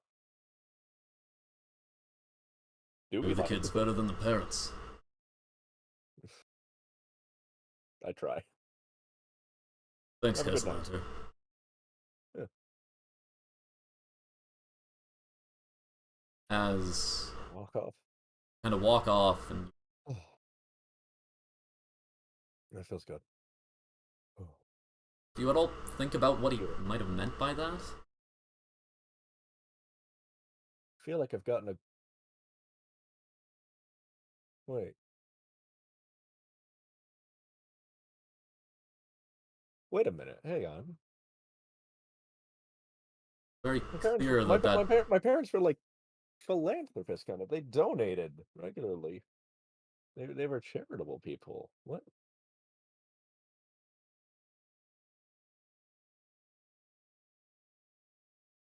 Did I? Did do I? Okay. Do I? Does a family have a history with like not as great business deals in the dock ward? Or is like Go ahead and make a history check. I yeah. will remind you, just in case you don't have it in your inventory on that sheet, that you have both a book of Asmodean contracts, as Yeah. well as you have your father's journal, Yes, I which do. talked about the contract that he and your mother made, Natural one. and also had like years prior. This was a Yeah. long kept journal of your father. Okay. Um, what was it? That one. Ah, okay. Um, Suggestion. What is an interesting story that one could have given? Maybe an instance to lay foreshadowing for sessions you run. Yeah. Um. hmm.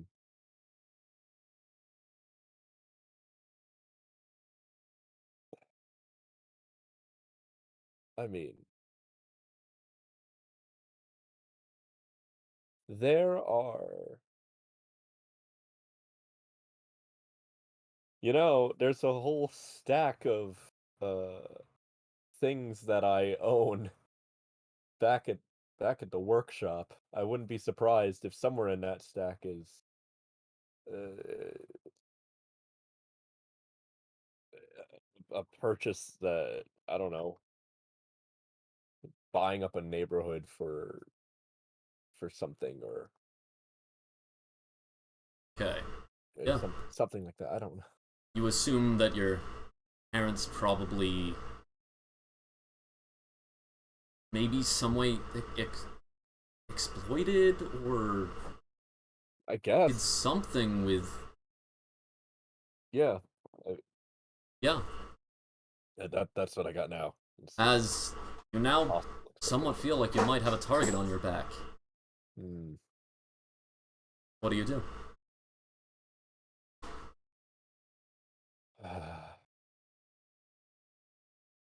I've already gotten, you know, you know what?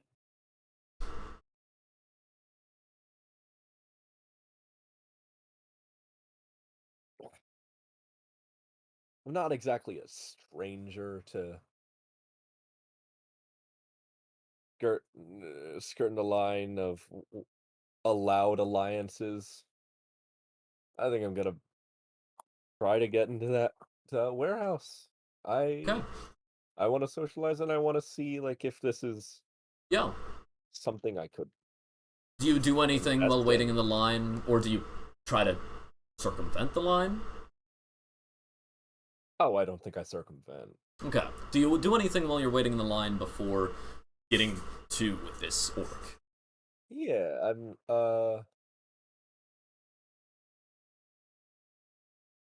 sure I do. What do I do? What do I do? Um, let me double check something. As you're Go ahead, and as you are waiting in the line, the quiet sound of jazz is drifting out of the room, out of the warehouse. What do you do?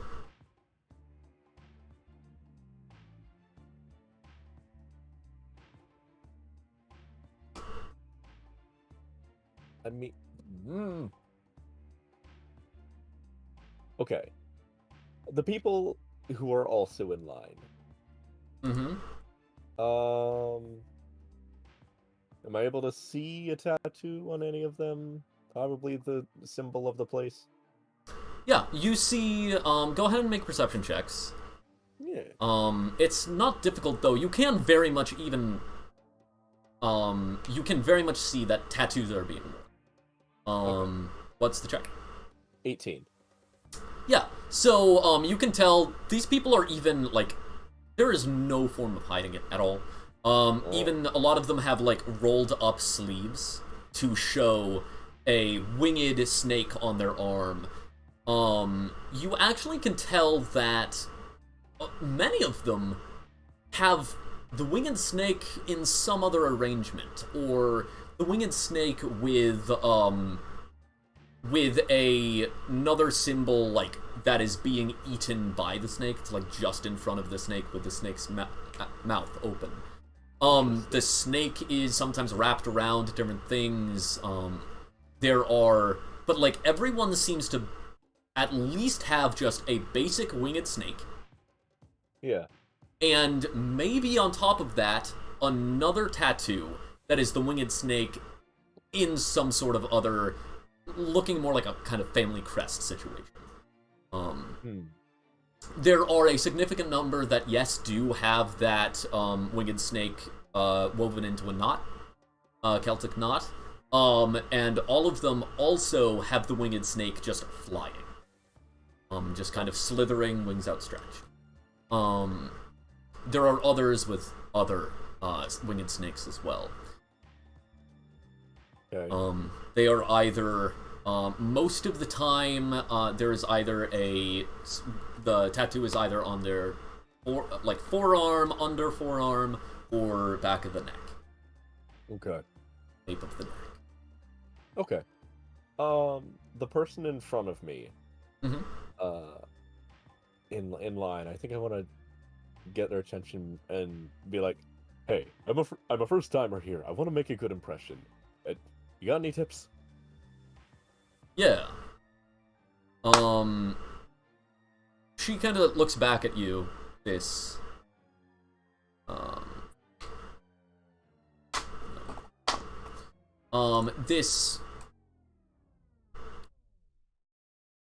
This halfling woman kind of like looks back and up at you. Okay. I was gonna ask if it's nah, What a... but I don't think that would work. What ya? First time, huh? First time, yep.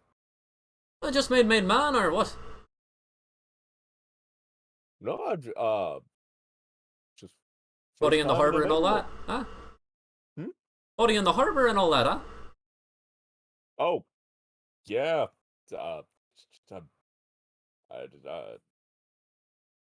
Small fish, big pond. Big fish, small pond. Which one is it? You'll get a bit more of the hang of it.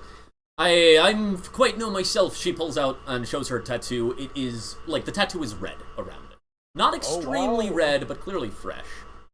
It's a little bit rough. It's not, like, pristine like nobleman tattoos tend to be. Yeah. This was clearly something she got nearby. Okay, great. Wow, okay, well, okay. Wow, congrats. So have you been in before? I mean, a time. My boss sponsored me. You do also see the Celtic knot. Okay. Cool. I mean, just swanky place in there, and just got a good vibe and all that. Yeah, pretty much. Nice and grand. They're fancy dressed fricker for being over here. You from another gang? Hard luck, or are you, no. Are you in the Laurel Ace? No, listen, This is nothing. This is my casual suit, if anything. I mean, I didn't.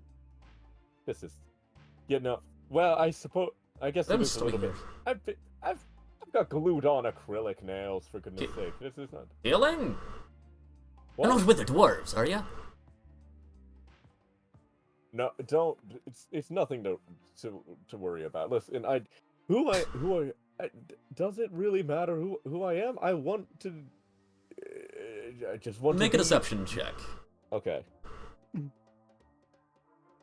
What's my deception again? That's let's see. It's a 2 plus 2 plus 4 plus.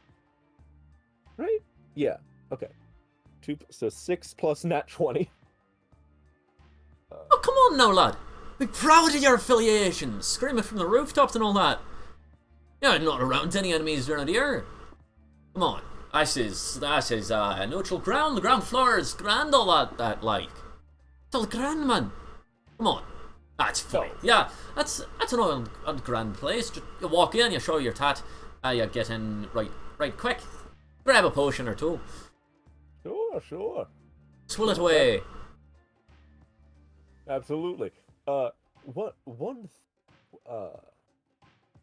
Actually, just out of curiosity, do you have to have a tattoo to get in? Or is there a way to... That's our sponsor. What, you don't have your tat? You're not a made man. No, I am a made man. Why don't you have your tats? I didn't say I didn't have one. I just said that I'm new in the area. What, you got a friend you need to get in? No, it's just my first... Why are you asking about tats at all? You're a weird one. I just for curiosity's sake, it's fine. You just show your tat and you get in, that's all it is. Alright, I'll show my tat and I mean, a wealthy man you're like you probably has a ring. I'll get you in too. You know what? I didn't put on I didn't equip my rings this morning. But it's fine. It's fine. Come on. How about Mr. Moneybags, huh? How about... Did you come in with me? Long way of our tats. Walk right on in. I'll show you the works around, and maybe you can get some coin and for the exchange. Come on, business and all that. Or of course, favors work too. But coin can always lubricate things around the city. But look, by all means, really, the lubrication if I wanted the potions in there. So yeah. I'll show you around and all that, be right nice to you, and you, Mr. Moneybags, will show me a good time, huh? I don't see why not. By the way, with again, new to the scene. I noticed a few of the tattoos aren't like that one, and I point at one of the winged snakes, like just around in the alleyway, and with that on the hand behind my back, I would like to do like burn away skin and then have a tattoo there. Okay. Yeah, she kind of like looks. Of course not, money like that. You change it up to show your affiliations and whatnot. What are you, frickin' greenhorn? Basically. Again. Very new. Lord Leeser, can anyone be a made man nowadays? I mean, and I show off the tattoo, also red, not like, but not in the same style as hers, just like a standard winged snake. I mean, it's if you have to see, it's I don't. There's a lot I don't understand yet, and that's why I'm here. Trying to get... If there's a lot you don't know, frickin' go and talk to a gang boss. Like, get them to show you ropes, you frickin'... you are a weird trait, Mr. Moneybags, huh? I get that a lot.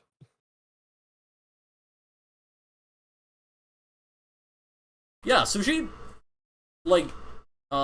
walks on in, and you flash your tattoo at the orc, and you head on in as well.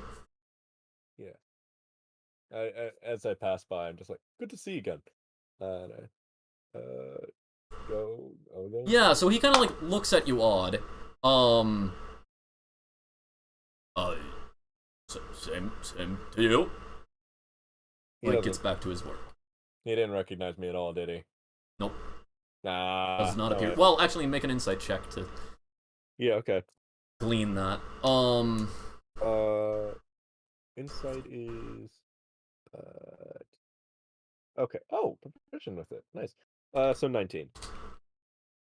Still no. Very clearly did not recognize you. Yeah. Kind of assumes that you're maybe like a little bit drunk or something. He's just kind of like a bit confused and then just waves you off and gets back to his work. Okay. Yeah. But confusion is definitely the primary state of this fellow. Yeah. Yeah. You go in and you take potions. I live up a little. I try to have fun, loosen up some. So in here, there are potions, there are whatnot. Wow. As you're going about, there are potions. There are people playing up on a stage. Some different jazz players just kind of playing in the background. As you look around and you do not see any drinks. You do see kind of like a listing. There's a drink of pink unicorn, and then there is some Eladrin fine wine. No. And those are the only standard drinks you can really see.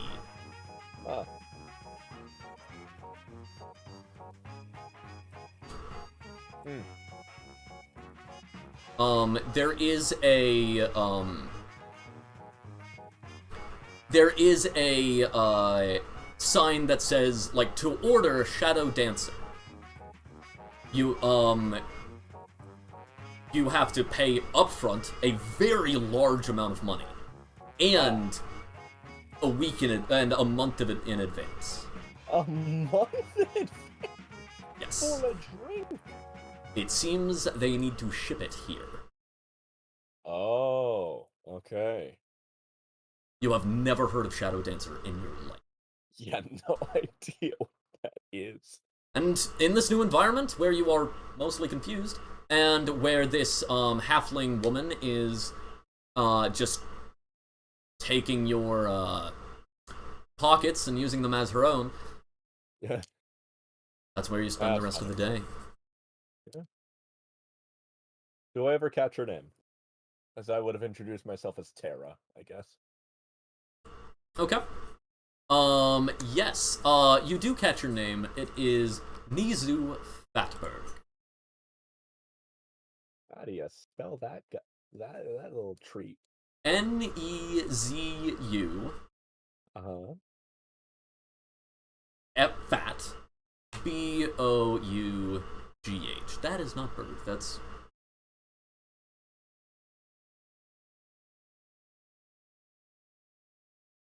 Shoot, I forget how GH is. Oh. Oh, yeah. Fatbo. Fatbo. Nizu Fatbo. Yes. The next day passes. Do things. And then comes Founder Day. And the Alwina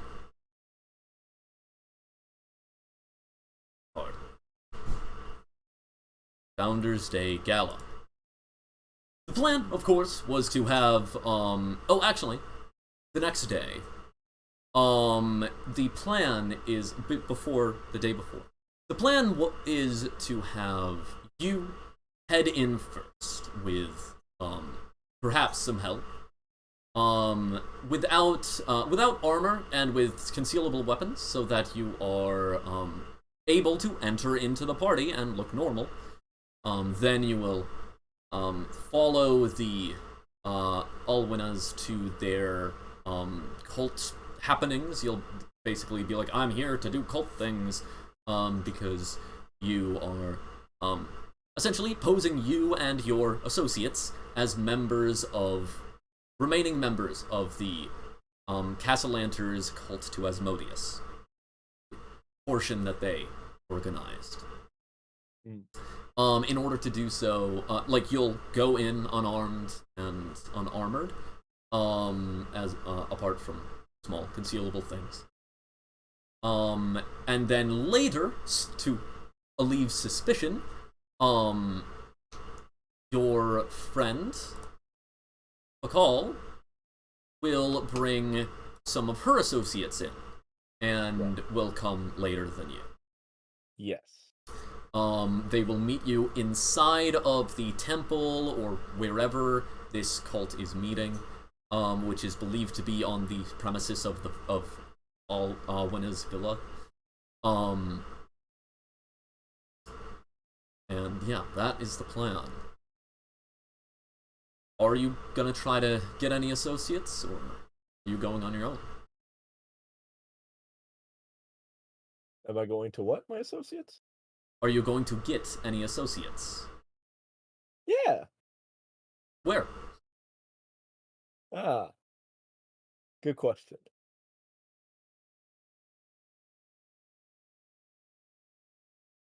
I'm the current leader of a crusade. Yes, I get them from the crusade. I get them from the temple. Yes. I mean, clearly we're not going to go and rally a crusade. That's going to get rid of any subtlety we have. Wait a minute. Who's left from the, what's it called? Not the sabbatical. The big migration. Pilgrimage. The pilgrimage. Thank you. Well, none of the big names. Well, I mean, Sir Nikolai Constantine, sure, but that's. I mean, maybe you could get him to come. Plenty of the priests you could go around and ask around. Probably, my guess is just look around the temple complex, see if you can gather anyone. Most of the crusading knights are probably already on jobs. There's a lot of tasks to do around the Sword Coast, and plenty to do within the city. Devils all over the place and whatnot. So, you find who you find, I guess. Yeah, alright. I mean, I don't know enough. I don't know the people well enough here to really be picky, so I'll just take whoever would be helpful and willing. Okay, yeah. So you just go to the temples, and you're just, like, essentially in the Crusader area being like, hey, you want to join in? Yeah. I give a brief rundown of, like, here's the skinny, this is what they think about me. Right, so all of the knights are like, I'm terribly sorry, Chief Crusader, but we're spread so thin that we must follow the orders of Sir Nikolai and continue going on stuff that is a certainty. Understandable. Suspicions is not. Understandable. However, you do want to ask around for some, talking to some priests and lower levels as well. Go ahead and make a persuasion check, honor, or charisma. Ooh, okay. Remember that, like, charisma is like, I'm a charismatic person, you like me, right? Where honor is appealing to, I'm respectable. Yeah. Like, you're doing this job with the leader, whatnot.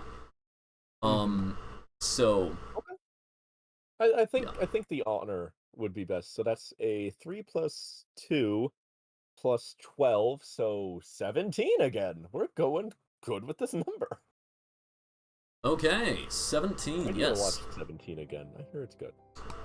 You manage to collect a number of, you manage to collect a number of priests. 17 being. You manage to get 4 priests to join you. Works with me. These priests are not, like, good combatants, mind you. These are, they are to bless, they are to heal the sick when they come in. When they are in, like, crusading, in all of the, like, crusading movements that you have seen, and from the brief tactics that you've gotten from, Nikolai, like, testing you out and trying to see how significant you are, you get the impression that priests are supposed to stay in, like, back line, while the knights are out in the front, protecting them.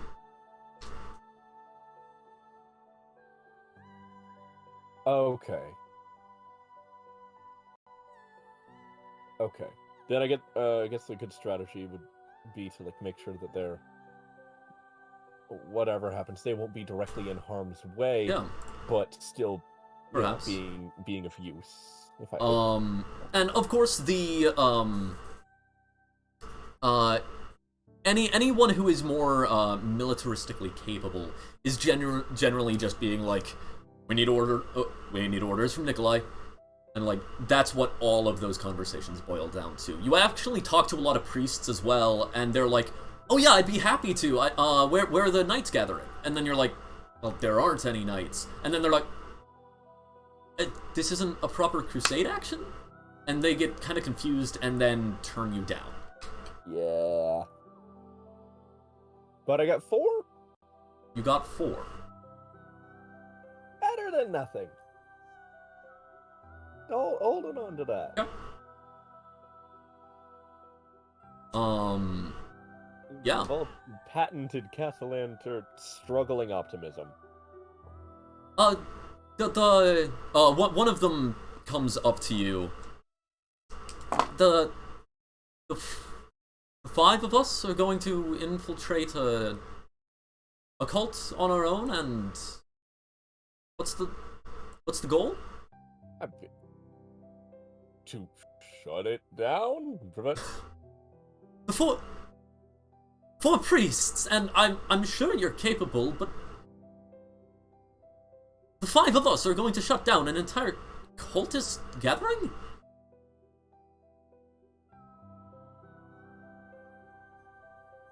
The last time that... I'm sorry to question you, but the last time that a raid happened on a High Noble's villa against a cult, on Founders Day, no less, was your family, and that took Argus himself and Nikolai. Yes. We're barely more than lay people. Speak for yourself. I did not go through seminary to be called a lay person. I mean in fighting capability.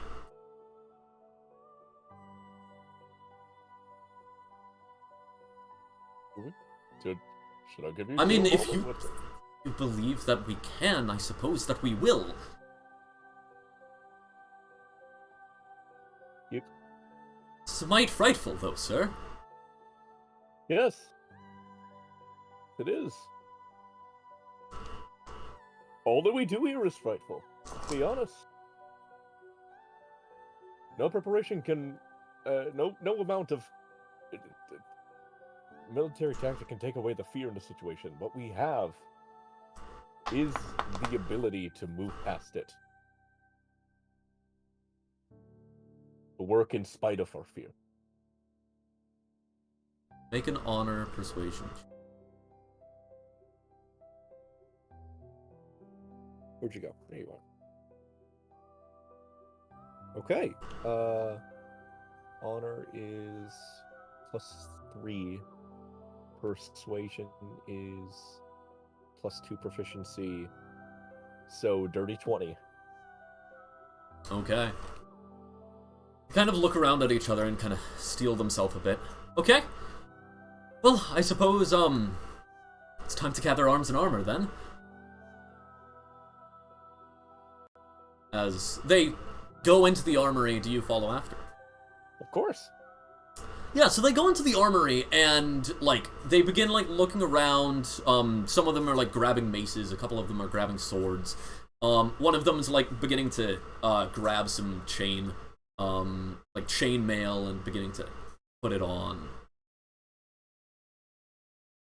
This is all very obvious stuff. Yeah.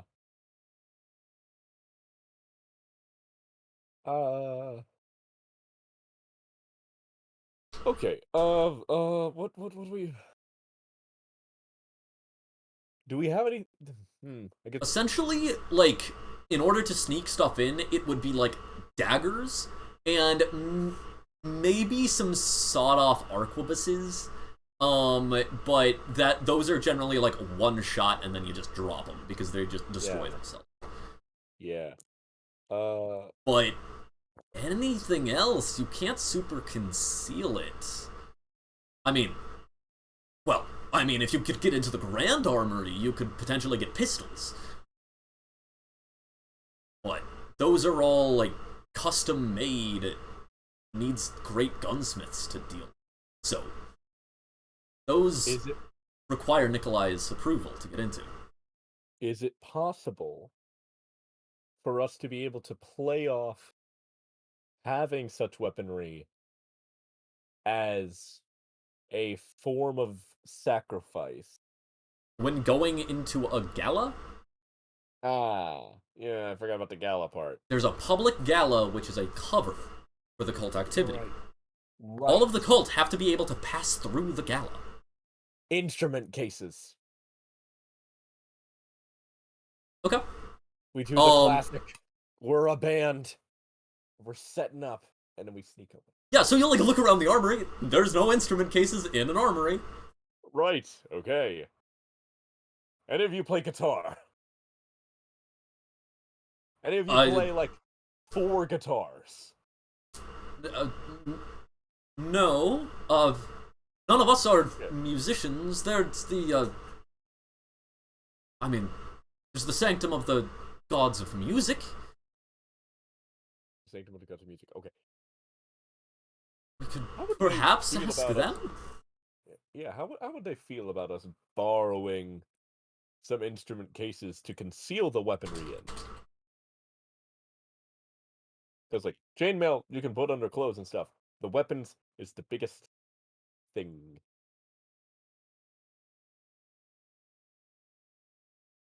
Oh, well... right. I mean... it would take us a while to change into the chainmail anyways. Right. So, I mean, we'd have to... Huh. Is this a bust either way? I mean, it's possible, but it means we're entering this cult sanctum without any armor on. And if something goes down, we would need, like, 10 minutes to don it.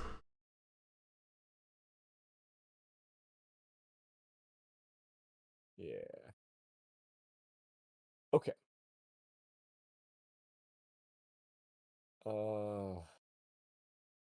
Gosh. Sleepy Gimmick is having trouble making decisions.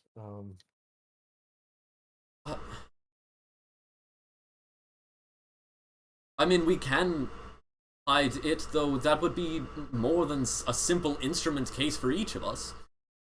That might be harder to convince. What if we... Wait a minute. What? Yes? I own the Entertainment Guild.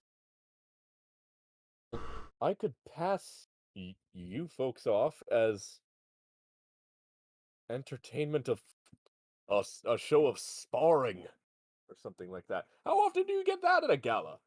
You don't get that. You just I mean, perhaps it's worth a shot? it might be worth a shot. I think that's our best bet, honestly, because we have a cover. Myself, the accountability. You've all seen at least it, what it's like to get your get your We're hands dirty. trained with our weapons. We're just Yes, not you've been trained with your weapons, so you know what it is. martial. Yes, yes. Of course. I suppose this would. Oh, all right. I suppose that's the plan Yeah. then. I think this will work. To clarify, Great. you are an entertainment guild. You are the Casalanter Entertainment Guild. Yeah. So, you're not the most influential guild necessarily. Right. You are just one that is sponsored by the Fields of Triumph, and that's very significant. But Fields of Triumph. yes. I forgot that's the name, and it's such a good name. Okay, so you you take them in, I suppose. You are going to We've been a bit as all you over the place. yeah, as you like arrive at the Alwina villa,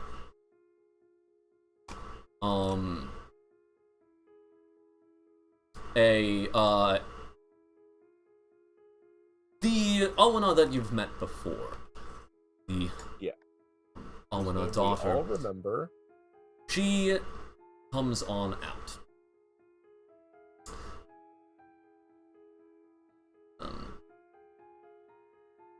What is her name? It's like Dennis. There it is. Okay. Leslie. Leslie, I was close. I know it had an E. Yes, so Leslie Alwina. And an I. Leslie comes on out and kind of like looks at you and looks at the people who are in chainmail armor and have like maces at their sides and whatnot. She's like, what's all this about? And then I give her the rundown. Go ahead. Okay, yeah. It's like, well, I wanted to. I've wanted to really get my foot further in the door with having myself known to the people at this who attend this gala as my own entity, and so I thought to bring along a show of jousting for part of my entertainment guild. They've been probably trained and everything, so it's right. She kind of like steps in closely.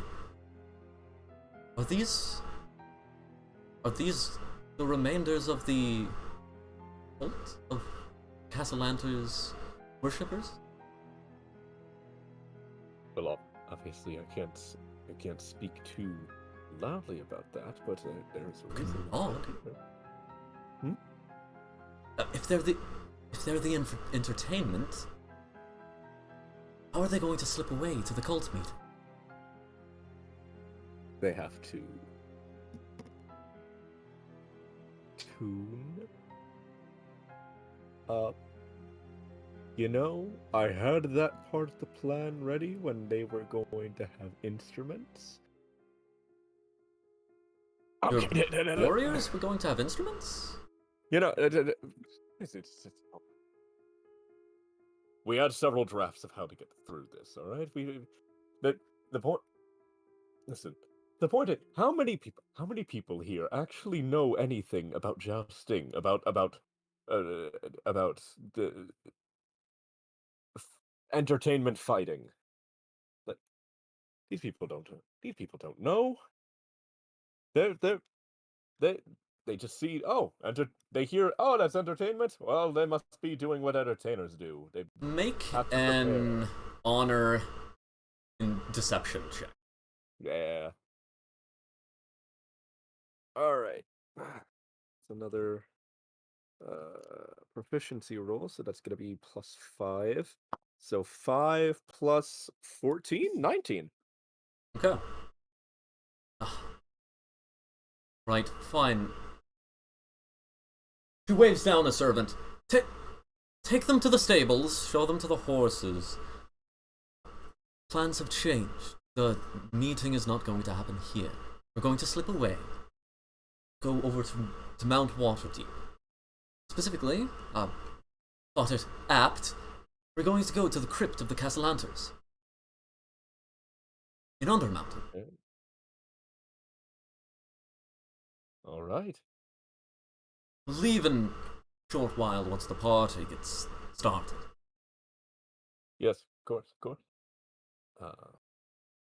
I assume the priests all heard that. Yeah. Essentially, yeah. So, Yeah. you go about, and you, after a short while of the gala, you head to where it is a bit more. You do head over towards the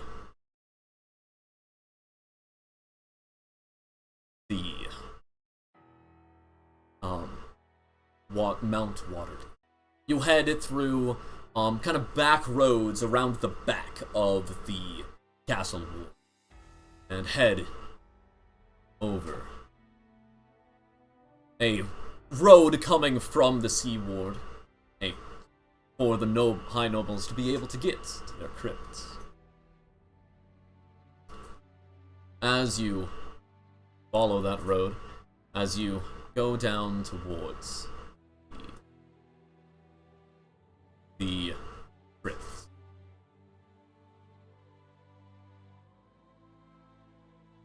you kind of look around. Albina had left a significant while before. Told you to leave later, to not arouse as much suspicion. It's now you standing in front of this crypt. The carved emblem of your family into the stone, some statues, founding members of the family. The first to be risen to noblehood.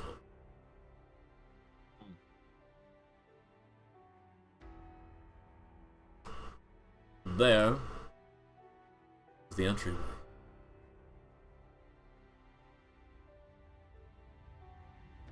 Something is interesting about this particular swan logo. Its neck. It appears to... Perhaps the carving was wrong. Those plumage looks a lot like scales. As fangs. Wait. Right. Initially, your family's crest was that of a cockatrice. Oh. As the family was risen to noblehood in the year of the cockatrice. But it slowly morphed, that long neck, slowly morphed the long neck of a swan, being a more genteel symbol.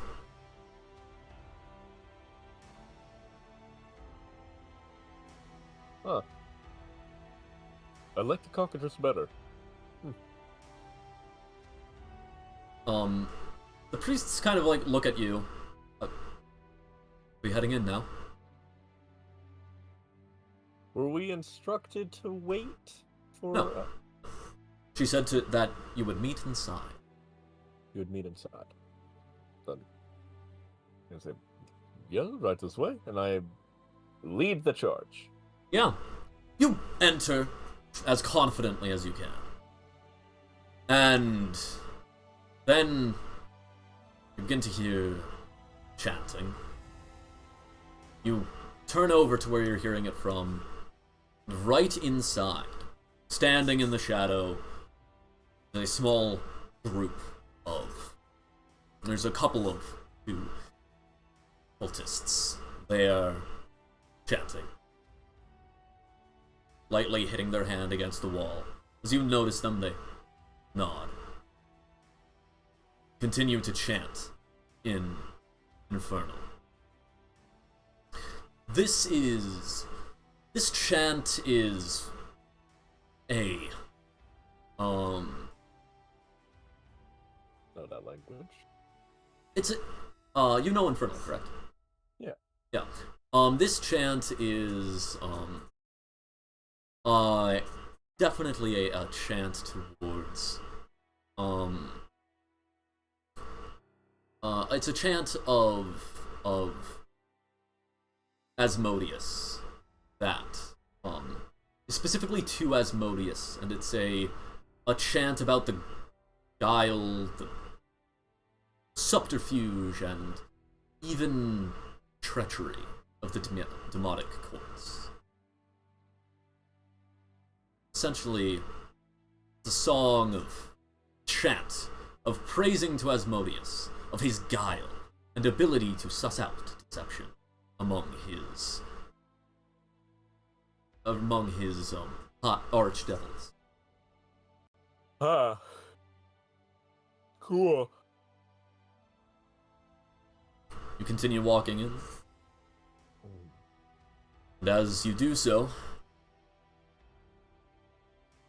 you do not go far where the last are out of sight, where you see some more cultists.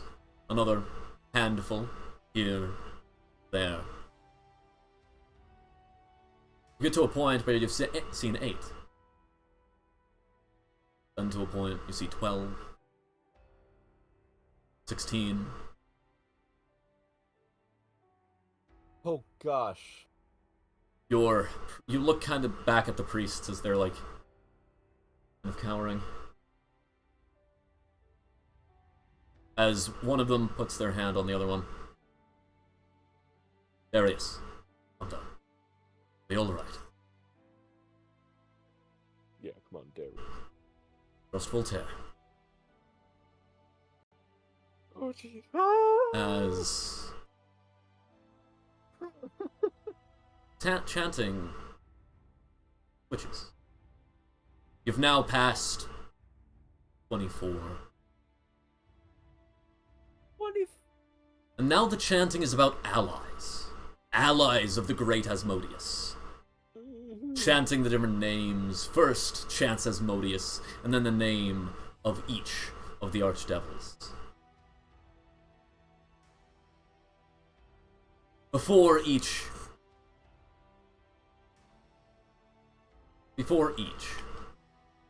it loops back to chant about Asmodeus' glory.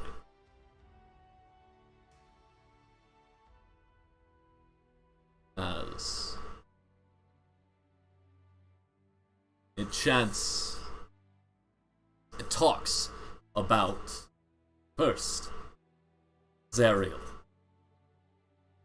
leading the commander of the diabolical armies in the Blood War. Then, the Lord of Dispater,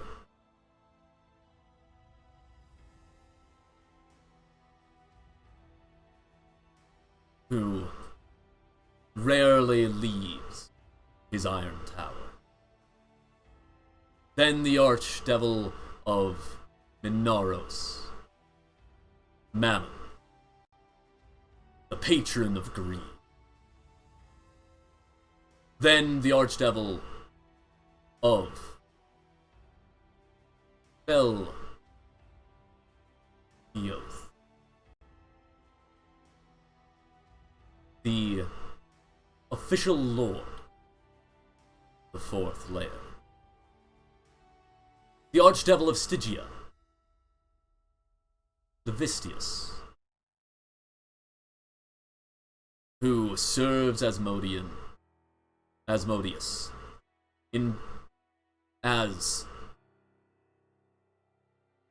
a slave, imprisoned in an iceberg for past crimes, telepathically instructing his minion. Then the Archdevil of Malbol, the daughter of Asmodeus, Glacia, the Archdevil of Maldumini, Beelzebub, the Lord of Lie, the Archdevil of Cania, Mephistopheles, who is always plotting against Asmodeus, but Asmodeus plots around. And then finally, the Archdevil of Nessus, Asmodeus, Lord of all the hells. Then it goes to list other deities, among which you recognize leaders of various cults. The Cult of the Dragon in Tiamat. The Order of Bel. The Blacksmith of Avernus. Dawn. As you finally enter into a chamber, the sarcophagi of your ancient family members up against the walls, the front of the sarcophagi carved in the visage of the person they hold. And a sarcophagi in the center. Once you enter this room, count maybe 24 more. The number of these cultists is nearing the 50s.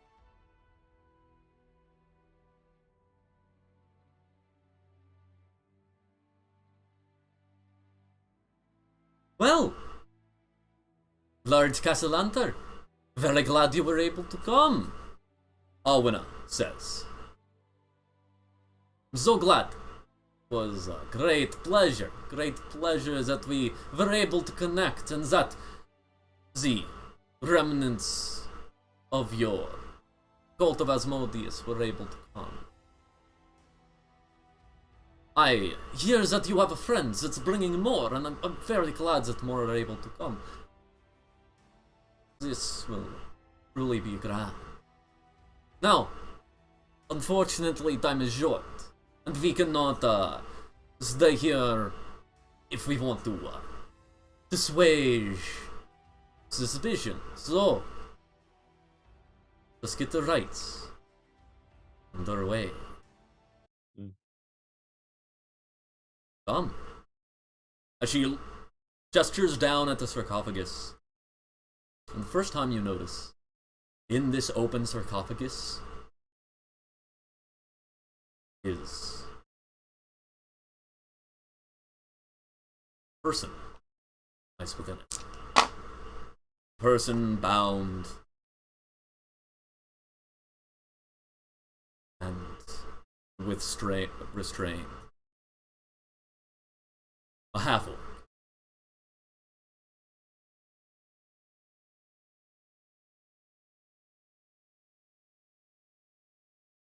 Oh gosh. Sometimes it is best sacrifices are when they come to you in some occasions. This crusader hunted and was foolish enough not to tell the commander Nikolai. Therefore, we have been holding her for some time now. What is a better time than this? For the false herald, false leader of the Crusades. Truly, it admits himself to Asmodeus by giving the sacrifice.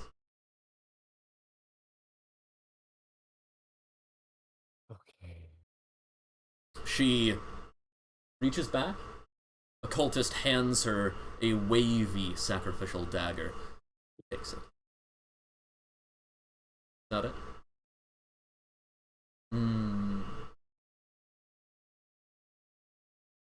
Such a beautiful design, no?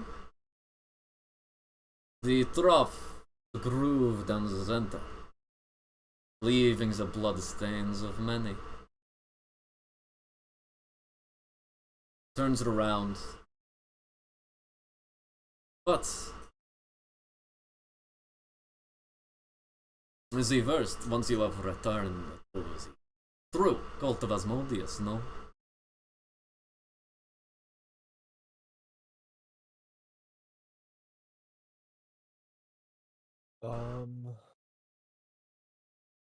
Okay. Okay. Is she just showing me the knife, or? She's holding it out to you. To take? Yeah. Okay, I take it. He bows and takes a couple steps back. Okay. Of course, you know the right. By all means, it's the sermon underway. The service, the sacrifice.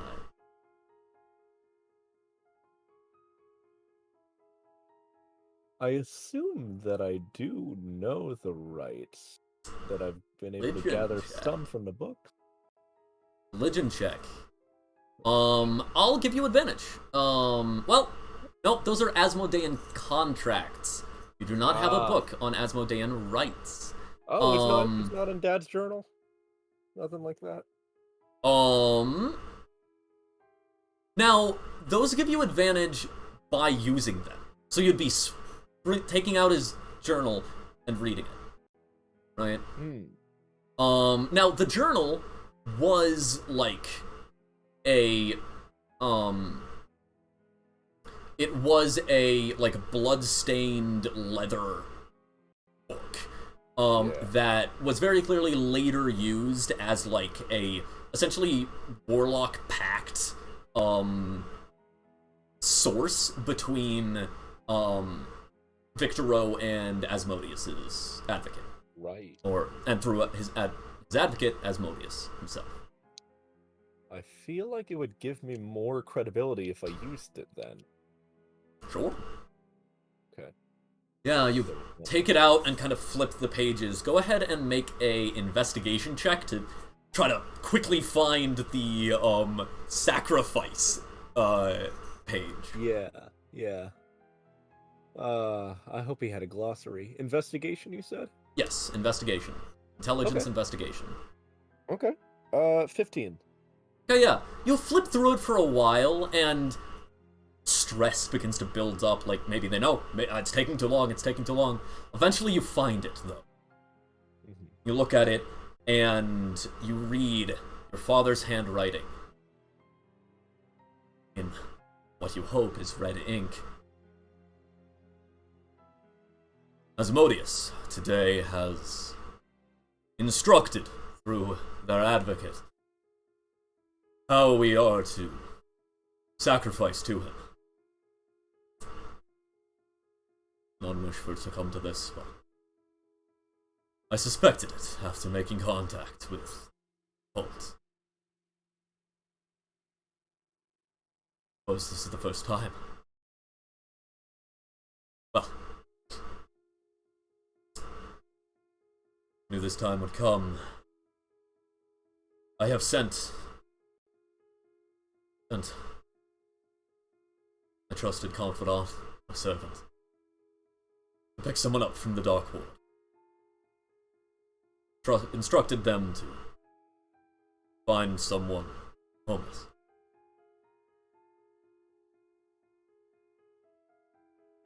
The instructions for the sacrifice are as follows.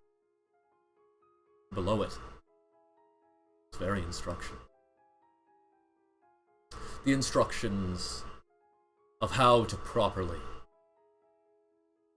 end this person's life. Sacrifice their soul Particularly, you need specific rites to sacrifice the soul of someone unwilling. To Asmodeus. Okay. Take a glance back. Doll has not yet arrived.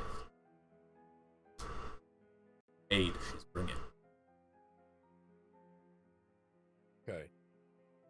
With that in mind, I'm going to take my time reading it. Make it feel as ceremonious as possible. And as I do, just like looking around the room, like speaking to the air. Go ahead, do a charisma performance check. Sure. It's my performance. I don't Also, you are allowed to... No, not okay. Please, if you would, come up with the ceremony yourself. Okay. Well, that's a 15 plus 4. So I'll take a 19. The chants change the chance of sacrifice. Notice, those are not necessary in the book.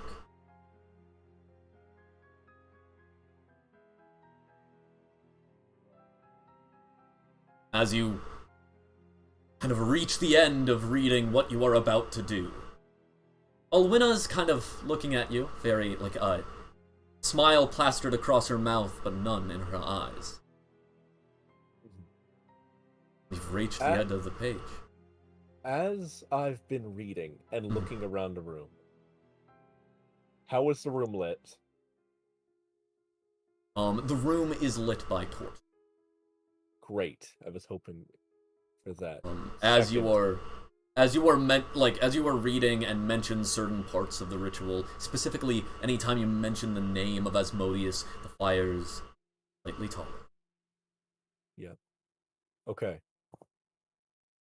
Is there anything flammable around? There are... Go ahead and make an investigation check, actually. As you're basically slowly trying to analyze the room, notice anything that might be a hint of flammability. Let's see. 16 plus 2 plus 2, dirty 20. Well, you realize that this sarcophagus is... A sarcophagus, yes, but... you notice that there are kind of, like, empty sarcophagi as well that look similar. And you notice the lid of the sarcophagi is not yet carved. You also then realize that the ridges of it are not very tall. In fact, the ridges of the lid are actually longer. This is about table height. This is an embalming table. A mummification table. You look around for jars. You do see jars around. That be embalming fluid, perhaps? Oils? Incense? Perhaps things you could ignite. Okay.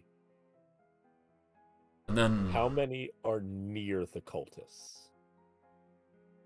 There are some near the cultists, but the cultists are in a full circle around the room, and not even all of them are in this room.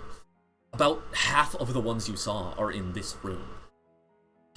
Right. By your best guess, if you were able to break the jars and cover the floor in oil, you would be able to set an inferno, and perhaps it would spread, depending on how much liquid is in the jars.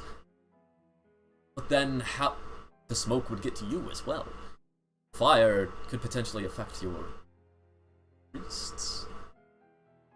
Though, would likely, since it is, the center, there are jars nearby the embalming table that is being used as a sacrificial altar. And then there are jars kind of in the back, in front of a doorway that Alwina is standing in front of, and there's actually 4 of the 20 cultists are actually standing over there by that door and by those pots. Okay.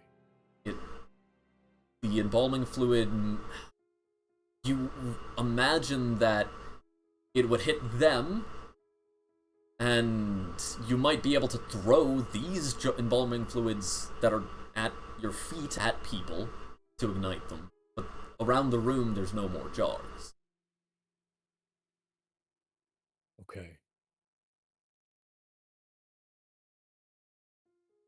My idea is casting Control Flame. Using the flame of the torches, bending it downward, and continuously recasting it. As I can do it instantaneously. Okay, go ahead and read Control Flame to me. Okay. The idea is that I repeatedly casting it so that it like spreads faster, 5 feet by 5 feet by 5 feet by 5 feet. Okay. Trying to cover as much ground as possible. Well, but you can do that once per turn. Yes.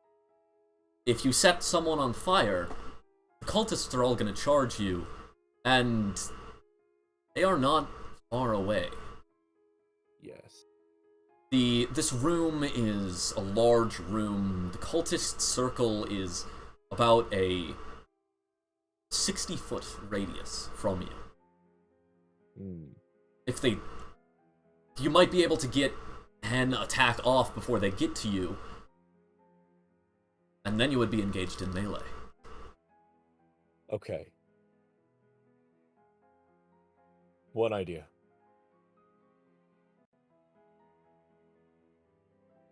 Okay, instead of spreading fire, to avoid casualty of my priests, with like a final flourish of the last few words, with throwing my hand out, control the flame, snuff out a torch, and then look, and like with a look of shock, and then with another turn Make a away, deception check. more lights turning up. Yeah. Make a deception check. Yeah. Oh my gosh. Okay. Deception. So 19 plus 4 plus 2, so 25. Okay. Okay, so if they're...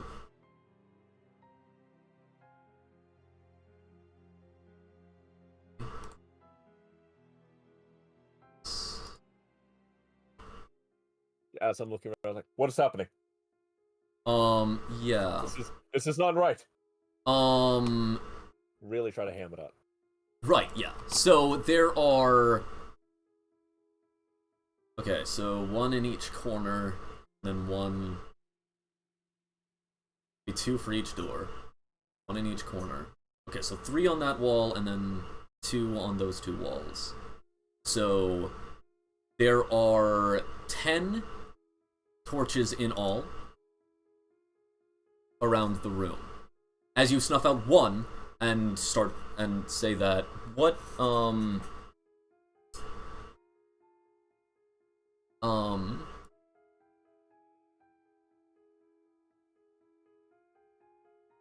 your deception was how high again? That was a 25. 25. 19 plus 4 plus 2. Okay. Okay.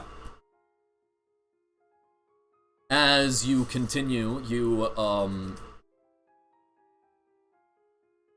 go ahead. Okay, so okay, you have said there were 10, right? Yeah. So you have snuffed out one of the torches so far. Let's go ahead and say every 2. Yeah. Okay, so there yes, so you got a 25.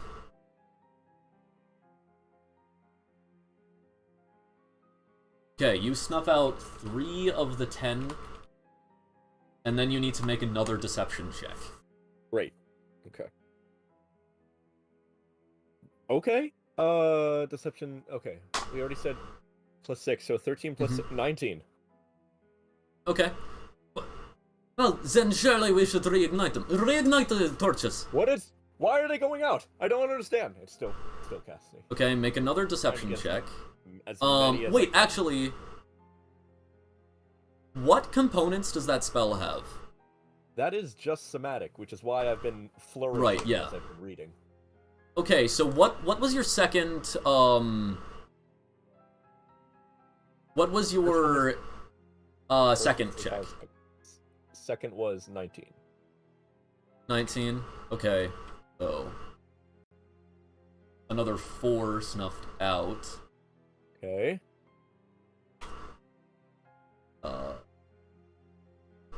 Okay, so 7 in all.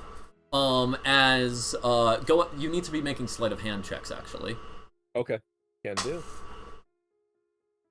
Sleight of hand. I'm gonna look at my modifiers before I roll. Okay.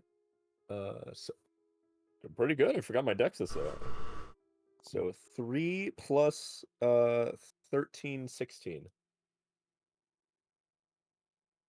Okay. As you snuff out a third group of torches, one of the cultists shouts out, "He's casting it!" And then the lights go out.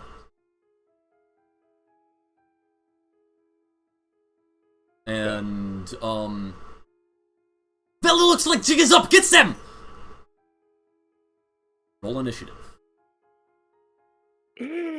Okay. Do you have dark vision? I think I do. Double check.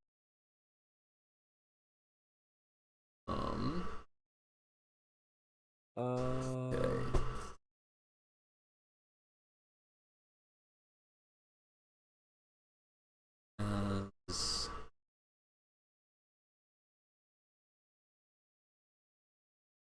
Where is... I thought for sure I did. Did I screw myself over? Uh-oh.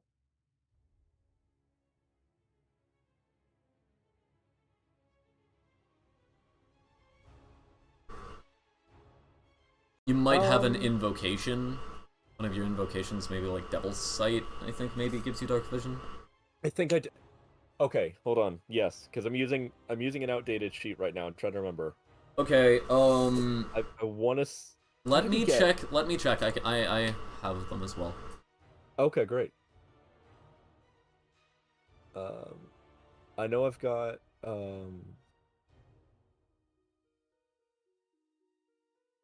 Agonizing Blast for one.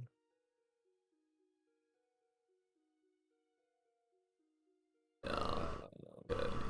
Dark One's Blessing.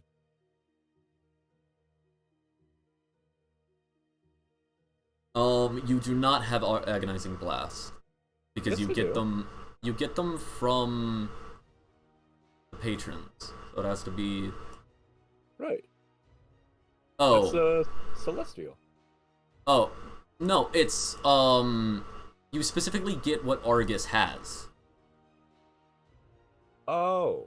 Yeah, because he's your patron, so you can only choose from what he has.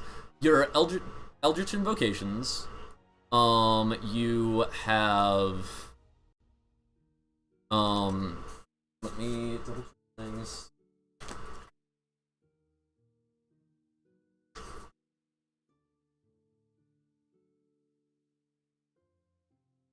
Okay. So you would have Mask of Many Faces. Okay. Sorry, folks. You would have, and then you would have like I1. So you would have Devil's Sight, which does give you dark vision into both Okay, magical awesome. and non-magical for 120 feet. So you'll be able to see across the room from any of the walls. Then Eyes of the Runekeeper is another one that you have, I believe. Yes.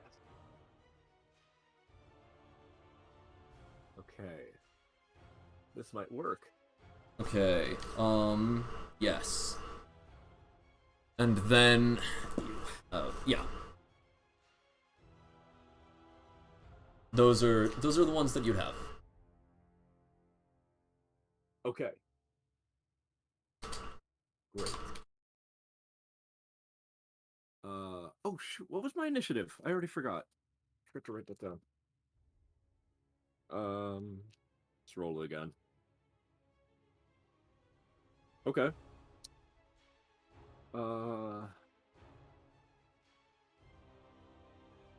15 on initiative when you're ready. Yes.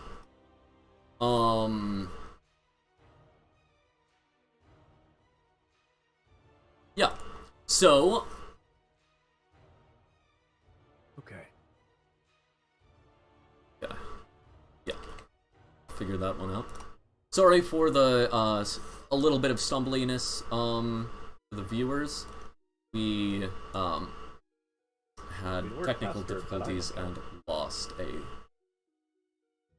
character sheet. Okay, so Working on it currently.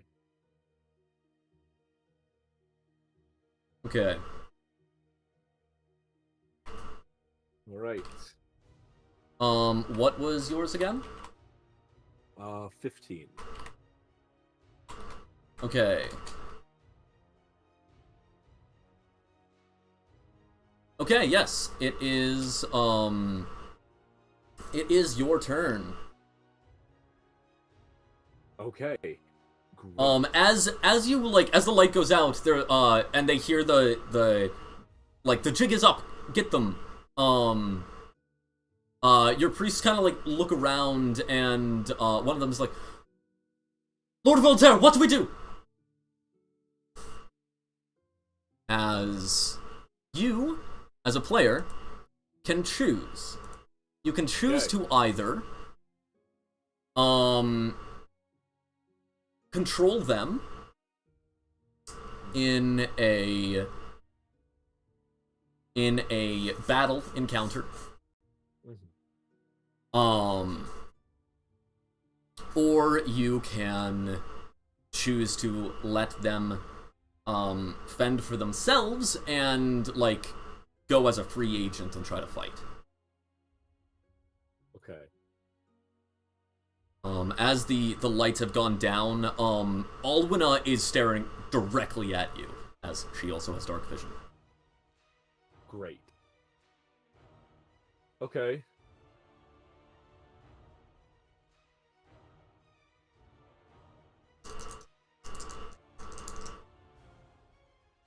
I'm gonna take this action. I'm gonna call out to my priest. No man left behind! And I'm gonna try to Eldritch Blast against Elena's face. Okay, so you are choosing to be a free agent and not lead them.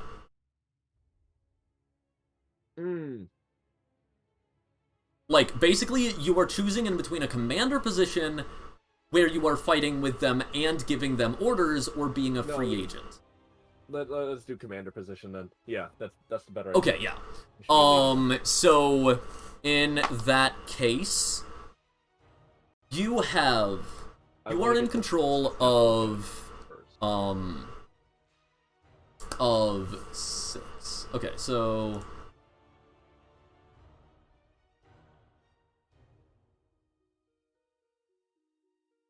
okay. Really not? Okay, sure. Really should have done this prior. I thought that I did this, but apparently I didn't. Okay, give me a moment You will have 6 challenge rating that you can use. This is a battle encounter, so it is the equivalent of poker.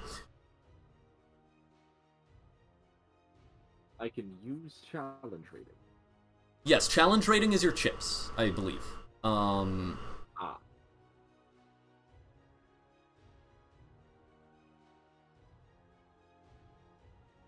Very cool. Okay. Very, very cool idea. How to play. Here you go. There is a link to the Roll20. I forgot to set that up beforehand.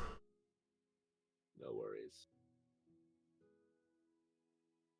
Ooh, excuse me. Wait, I need to turn that on there, don't I?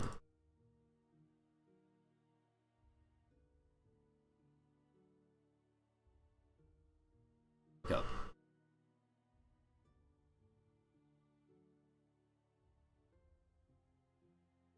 I didn't realize how slow my camera is. Goodness me. I need to get a new one.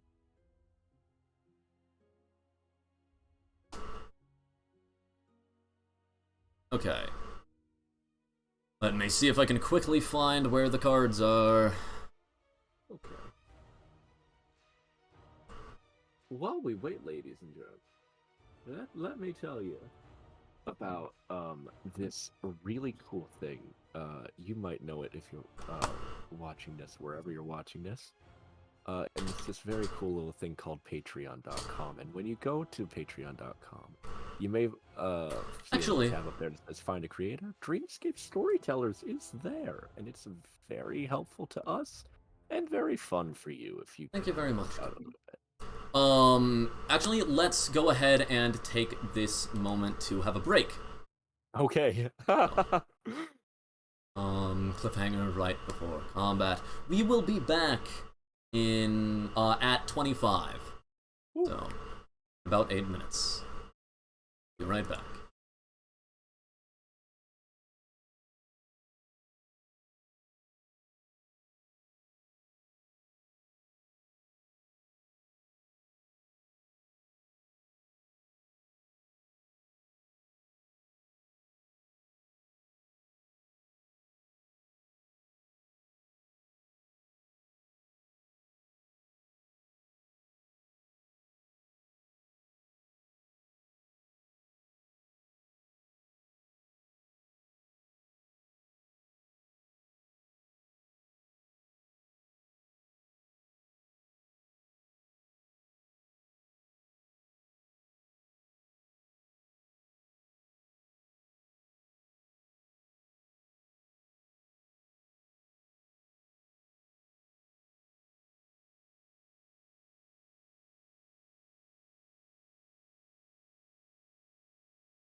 We are live. Extremely professional.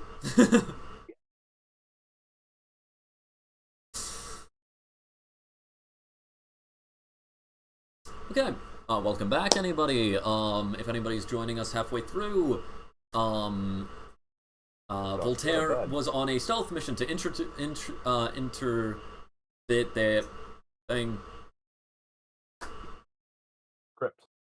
Whatever. To sneakily enter a cult to dismantle it. He got 4 priests to come along with him, and then when he got to the cult meeting, realized there was about 50 cultists. When the cult leader told him, hey, sacrifice this person to prove that you're in the cult or whatnot, whatever, he decided to snuff out all the torches instead. When doing so, the cult attacked. And that's where we're coming back into. Yeah.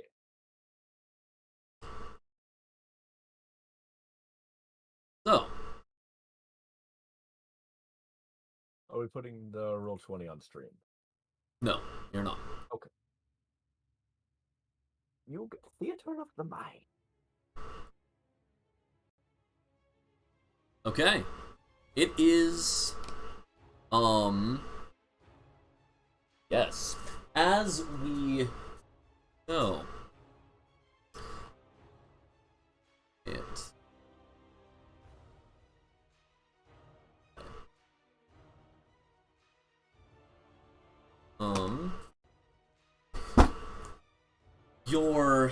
the pawn is how many chips you have, and then the king is how many chips you have committed.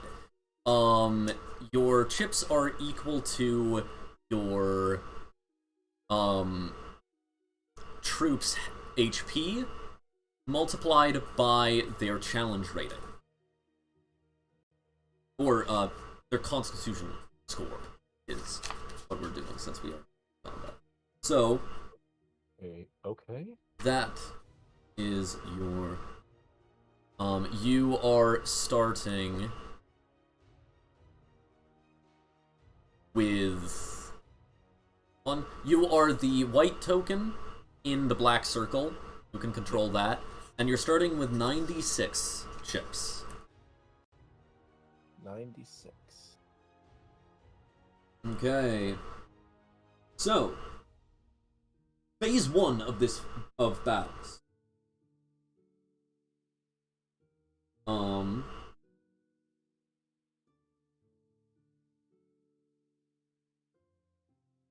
You make a is the tactics roll-off.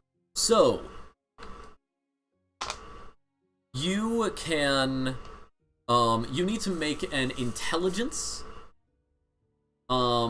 tactics roll to determine your starting free bet.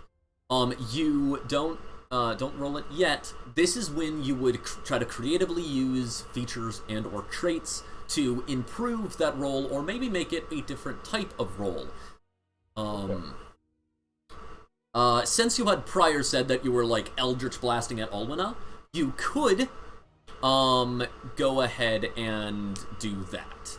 And this first would be your attack with Eldritch Blast instead of an intelligence tactics roll. Okay.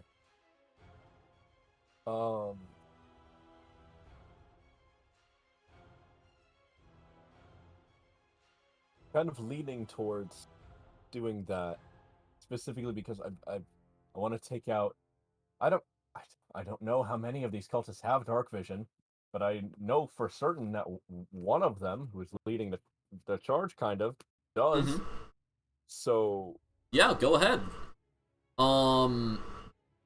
Go ahead and make the attack. Basically, you are forgoing the tactics roll in order to try to take out their commander.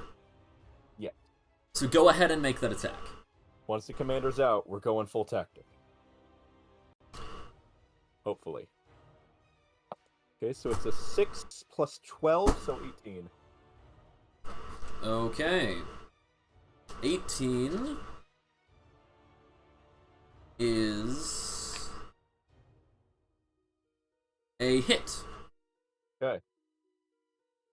Alright. Gotta ignore the +4 because we removed Agonizing Blast. That's gonna be 8 force damage Okay.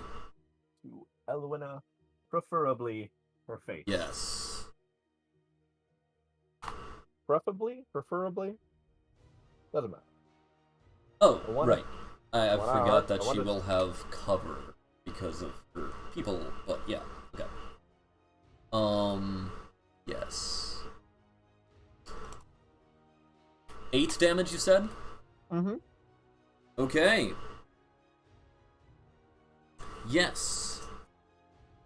You do that as you fire off your Eldritch Blast and it hits against Ulwina's side as she kind of falls to kind of falls back and then rushes to take cover behind she goes to try to take a bit more cover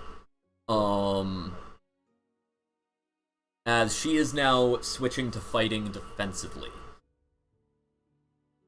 Okay. So specifically targeting her will have disadvantage. Good. In the future. But now she rolls a intelligence tactics roll. Okay. That is the ante. Okay, yeah, so, now that you have done that, Yes.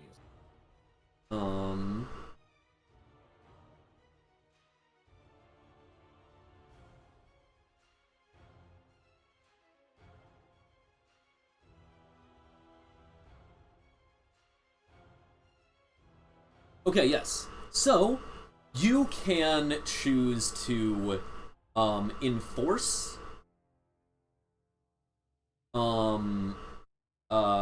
retreat or stand firm. So, standing firm is checking. It's not raising your pot. However, their pot is at... Okay, actually, here is the pot in the middle. And I'm going to make it controllable by you so that you can see it. Okay. See what's in it. Okay. So, blue is, her. Huh. So, you can, either, enforce, which is raising. You can, put your amount of chips into that. Or, you can check, to stay the same, which will, make it,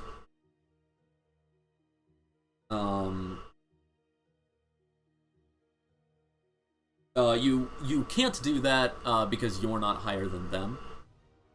Retreating is folding, and, that is you, just skipping this engagement.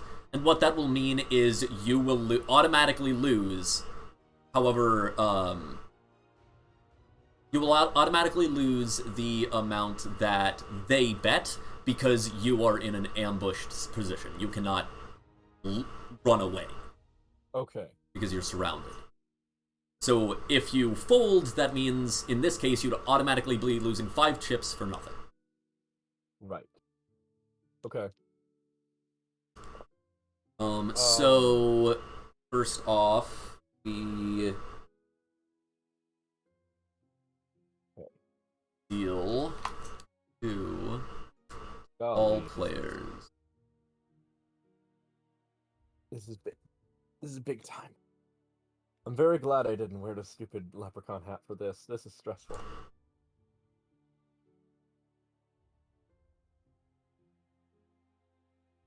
Okay. You have been dealt 2 cards. Okay. If you want, you can pull up a poker hands chart to help you understand what's good and what's bad. Absolutely. Okay, so are you entering the pot?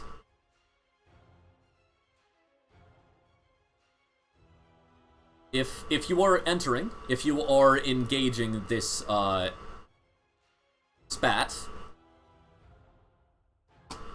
Okay, give me a moment. My earbuds just ran out of battery. Oh, you can't hear me. I can say anything I want. Wiener. Yes. Professional adult.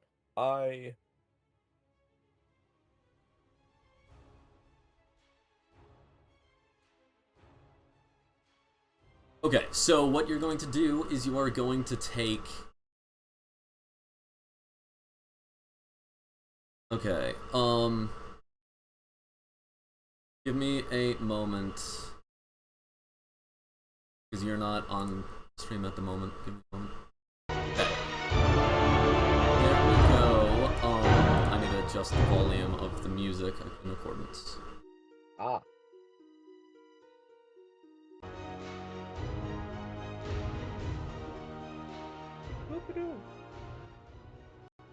Okay. Yes. So you'll be taking 5 out of your pawn and putting 5 into the red circle of the center piece. And then you have to hit enter. Gotcha. Yeah. Okay. Clicking 5. Okay. Nope. Did I do it right? Yep, you did it. And make sure to subtract that from your pawn if you haven't already. Yep. Okay, and then we have the... Then we have the flop, which... Yeah. How do I do this?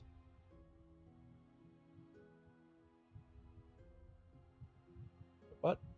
Okay, so we got a 9 and 2 8s. For the sake of the... No, What do you mean? don't... Oh. What? Okay, never mind. I didn't see the 9. I see it now. Yeah. 9 and 2 8s. Okay, are you going to raise? And a reminder, the goal is to reduce her, odds to 0. Her chips to 0 in order to win, or until you get her to surrender. Okay. Yeah, I'm gonna raise. Okay. Raise by however much you want, and you say it out loud. Okay. Let's not go crazy at the moment. We'll say we'll throw in 4. Okay, so you needed to... Yeah. So what you can do is type +4 and then enter, and that will work. Okay. Gotcha. Okay. Then... we will...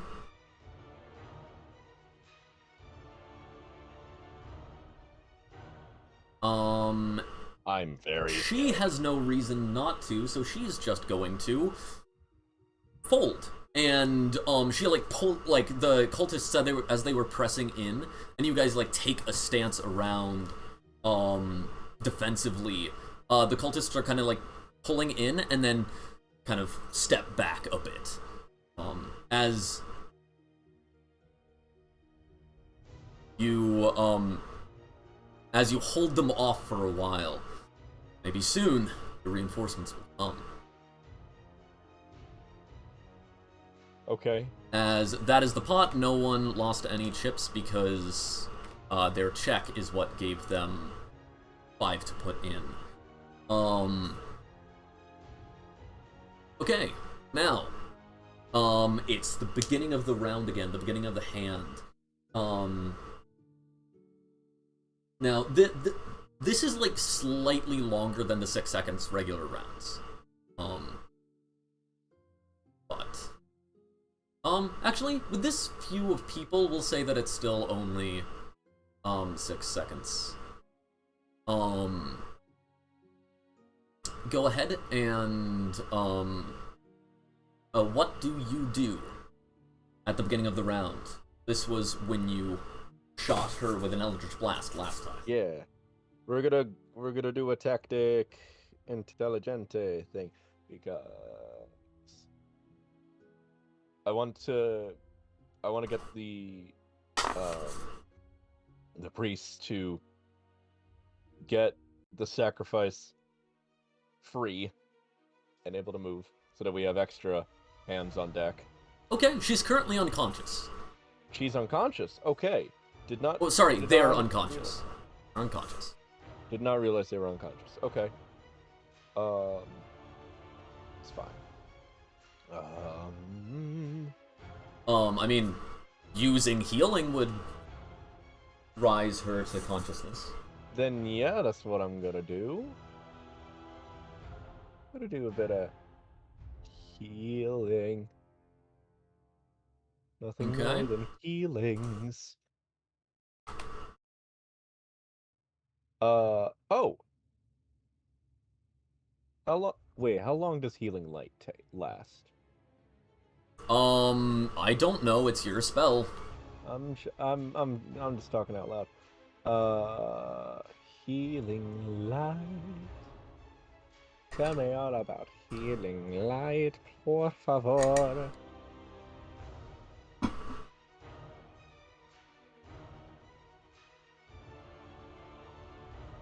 Frulamunda. Yeah, I want to know about the monster called Frulamunda. Okay, so it's a Celestial Warlock ability. Yes. Yes, it is.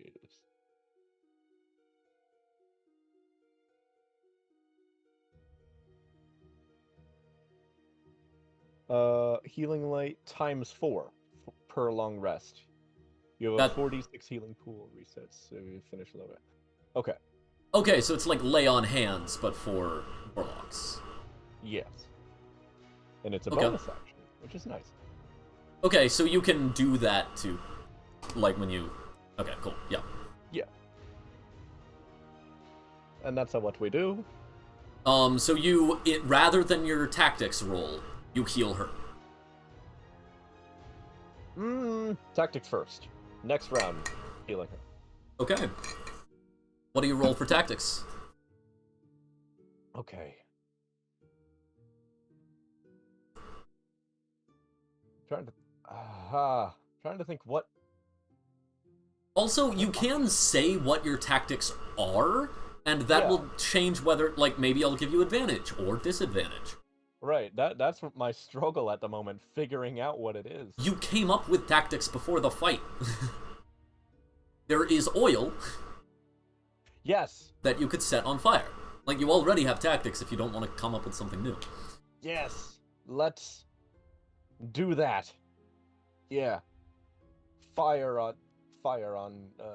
embalmo fluid. Yeah, so basically, like, the priests are, like, taking out, like, bandages that they have, and, like, putting them in these oil vases, and throwing them out. Yeah, so that will, Molotov. that will use all of the vases for this round, but it will give you,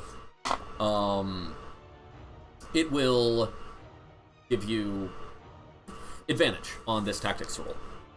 Great.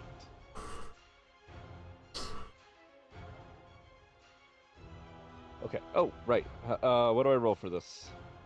Intelligence, tactics. If you don't have battle tactics in your extra proficiencies, it would be land tactics. If you don't have those, then correct. You're just rolling straight intelligence. Because I've never used it before. Okay. Okay. 13? 13. Okay, yeah.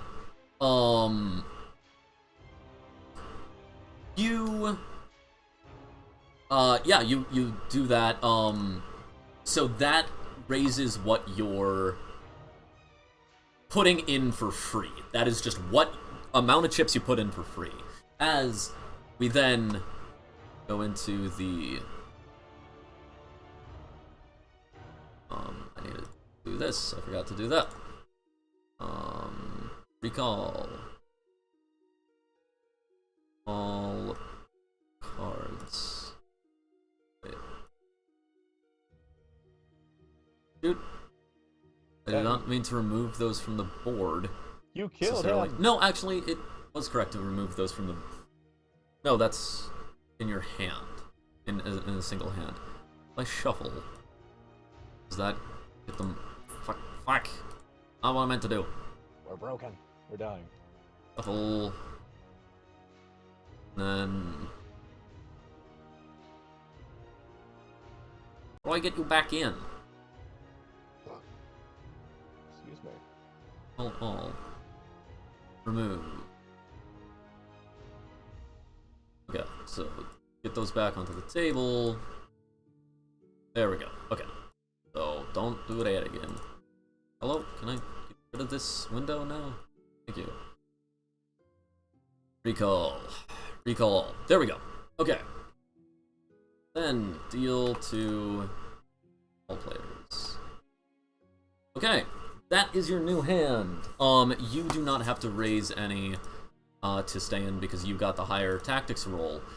Woo. There it is. So you have... Okay, so you're 6 higher than she is. Oh, wow. Oh. Wait.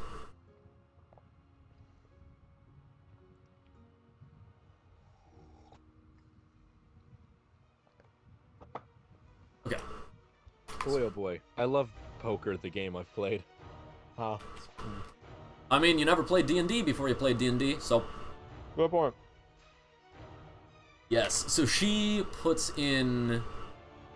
And I mean, it makes sense for you to be out of your depth, considering you've never led before. Yes, she puts in, like, enough troops to continue, this fight. Okay. As now the room is illuminated by the licking flames. It is now the flop.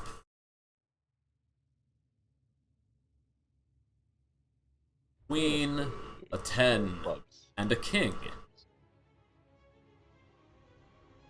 Queen of clubs, king, 10 of clubs, and a king of clubs. They're all clubs. Is that good?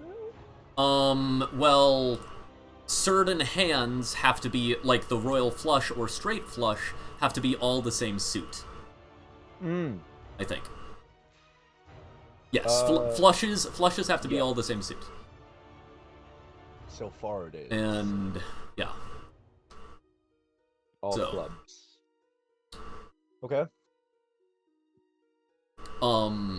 Do you have a poker hands hierarchy in front of you? Yeah, I do. Cool, yeah. Do you enforce?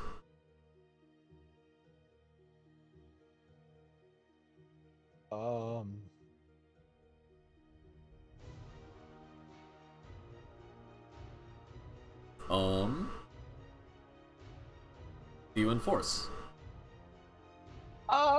No, I'm gonna... You could check because no opponents are higher than you, so you could just like pass it to them to make the move. Yeah, let's do that for now. I'm Okay, gonna yeah. do the healing light on. Then they will. No, that is at the start of a hand. This is you. This is me asking you: do you commit more troops to this hand? Oh.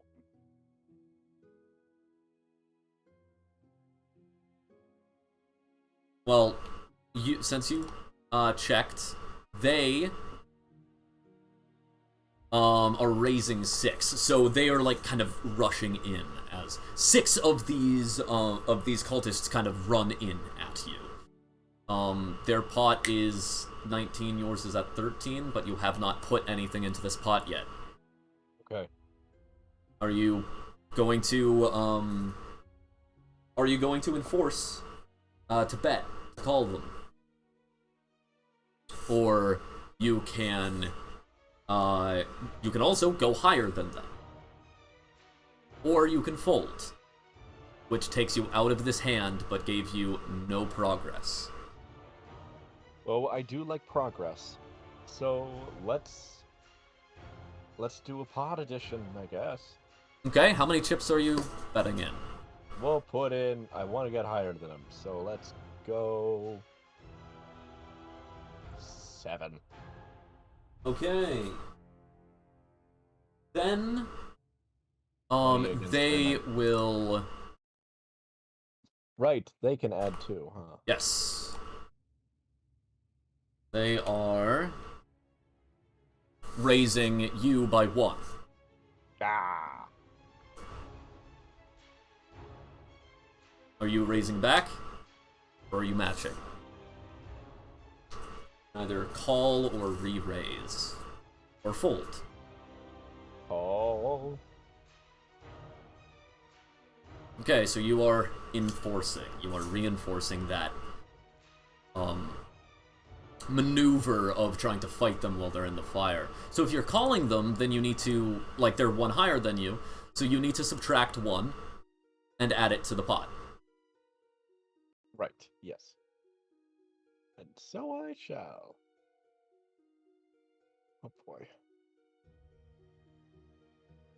As remember earlier when I was here comes the worried flop, about... a joker. We are gonna allow the jokers because, sure. Actually, I can't argue with that. Jokers take the tactics out of poker, so we're actually gonna ignore the jokers. Okay. Not that, like, I know enough about poker to do the tactics, but they should still be there anyways. Okay, a 5 of hearts. As, you going to raise? Or check?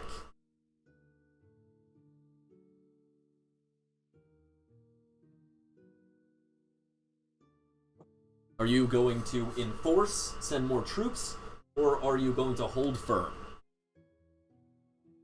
Like, press this advantage, press the, like, fighting in the flames, or hold firm? Gonna press. We're gonna do... Okay. How much do you raise by?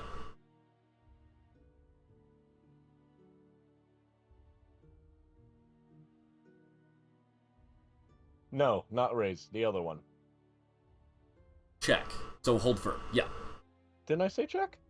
I thought... Sorry, I very well could have misheard. Yeah, so you're Okay. staying... You're holding firm. Cool. Okay. They... raise another 6.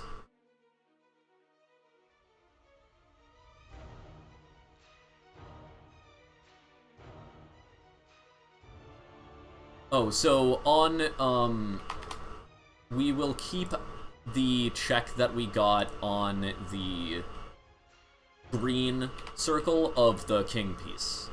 Just to know, like, how much troops we're actually adding rather than just the bet. So, as a reminder, you rolled 13, so you're only actually going to lose 21 minus 13 if you fold this. Okay. Well, I'm not gonna fold. Okay, are you going to call or raise? Are you going to, like... Are you going to, like, enforce or, like, essentially hold... Are you going to hold firm by adding enough to just hold? Or are you going to enforce and press this again? We're gonna add. Okay. Let's see. Throw in another 5. That only brings you to 26. You need over 27. You're right. We're gonna throw in 6. Okay, so Even you without- you are just holding firm. You are getting to the same point they are. Yes. Cool. Okay. then I'm going to...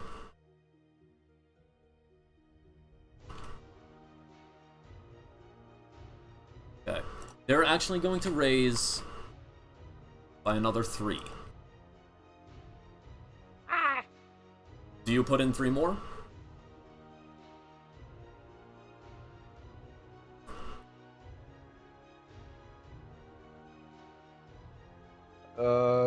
No.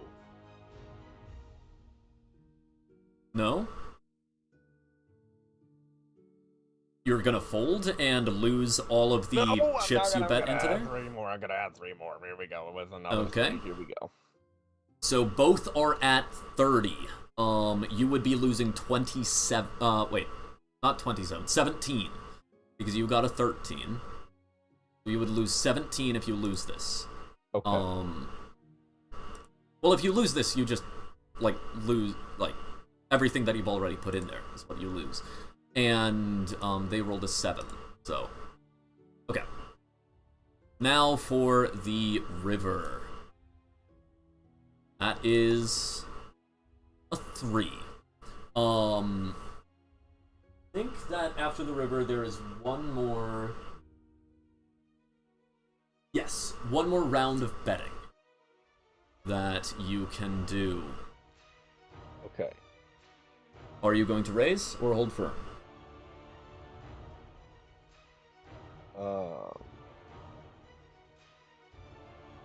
We're gonna raise.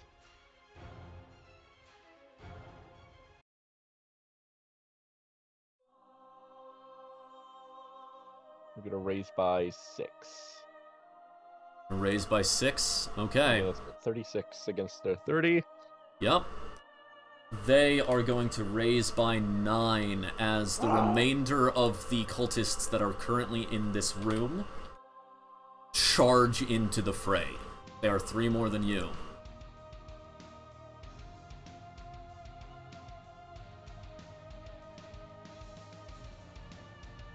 Then I'm gonna raise again.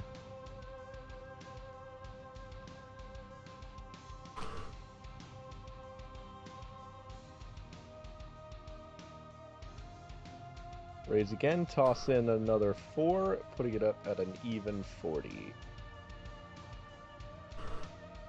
Okay.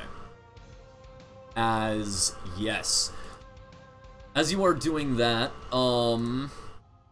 they're all in, so they actually cannot match you, but you cannot push them out. They don't have to match you in order to stay in the pot. Okay.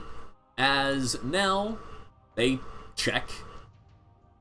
Now we reveal our cards to see who got the better hand. They have 1 5, which means they have a pair, and a 2, which does not match anything. So they only have a pair. Okay. And now I do something? And now you reveal your cards, and we Great. compare which hand is better. Okay. So reveal them up near your tokens.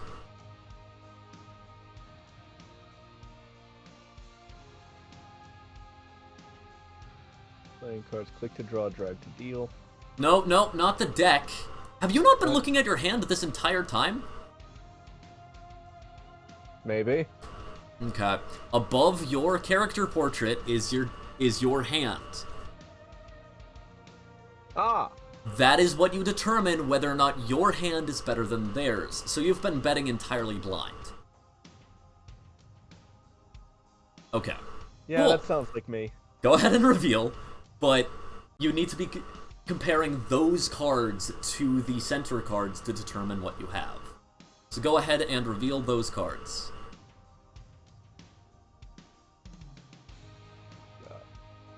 There you go. Okay, so you have a 7 of hearts, which does not match anything. Oh, and you have a joker. Let's just give you that 7. Because you didn't know you had a joker, so it's completely equivalent. Yeah, so you have 2 7s, so you have the high pair, which means you win. Yay! Because yeah, I love that. your pair is higher than them. I do love winning. I love how you did that without knowing at all. Okay, as yes, you have cleared this room. You have cleared this room, and you regain all of the chips that you bet. So, 40 minus 13 is how many chips you regain. 27. Yes. Great.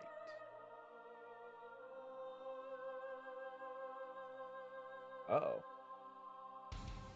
There's an 8 of clubs just stuck in the middle of my screen now. This should likely fix it. Did that fix Nope. it? Fuck. Nope. All but Okay. that card disappeared. It's directly in front no matter where. Yep, I cannot get the 7 of spades off mine for some reason. Ah! We're cursed. If I shuffle, that work? No. How do I get you? How do I get you off? Looks like we just have a Play you little in neighbor any to way. work now. My goodness. I don't know what There happened. are. Well, wait. That's weird. It says that we have enough cards in the deck. I don't know about those. Just ignore it. Okay. I don't know why that's happening. As yes, you have cleared this room. As Alwina kind of turns and then attempts to run deeper into the Undermountain crypt. You try to take an Eldritch Blast at her as she's trying to flee. Of course. Go ahead, make the attack. Yeah.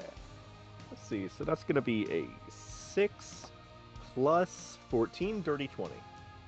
Okay, that oh, disadvantage. At disadvantage. Okay. Yeah, she's fighting defensively. Right. 6 plus 13. So okay. 19. Yeah, that hits. Roll Right. damage. Rolling damage. This is a D10. This is a D10. 1. Okay.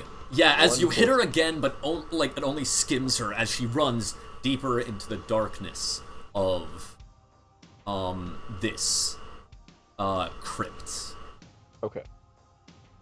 As you know that a cultist came in from the hallways. There are still cultists out there. You've probably dealt with half of the cultists here. Right. Do you... Got... Or are you going to, so what do you do? Okay.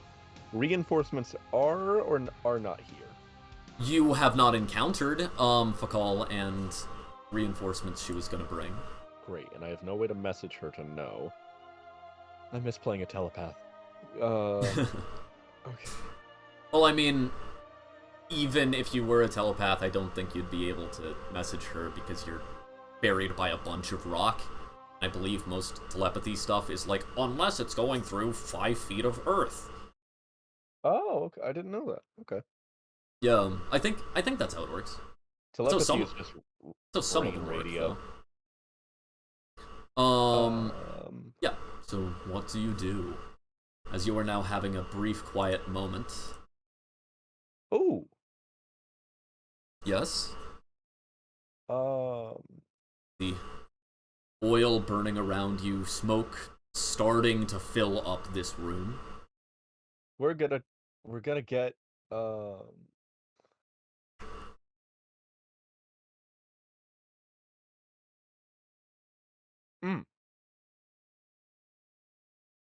If I chased after Elena, would I be able to get within 15 feet of her?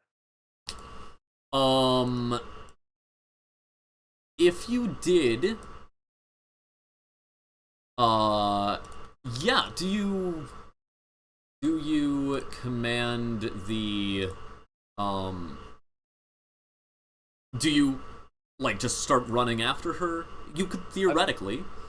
I wanna command the priest to heal and release the captive, get them on their feet, and have them follow after me. And as after that command goes out, I chase after Elena. Okay, yes.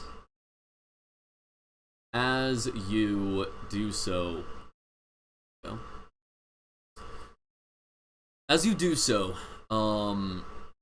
you're beginning to run after, and you're trying to get within 15 feet, you said. You were initially 60 away. Okay. Distance tracker. Okay. 60 feet. Okay, so, we are now entering a chase encounter. Voltaire, you are 60 feet away from Alwina. Right. And then those people are staying behind. Yeah, so Alwina is just sprinting into the into the darkness. So would you dash after her? Am I able to cast something while Dashing? No. This is like dash action, right? This is the normal actions, normal D&D actions. If it's a bonus action, you can cast it. Okay. I don't believe that is. No, it's not. Okay. All right. At first, I'm gonna dash. Okay. Yes. So that you do.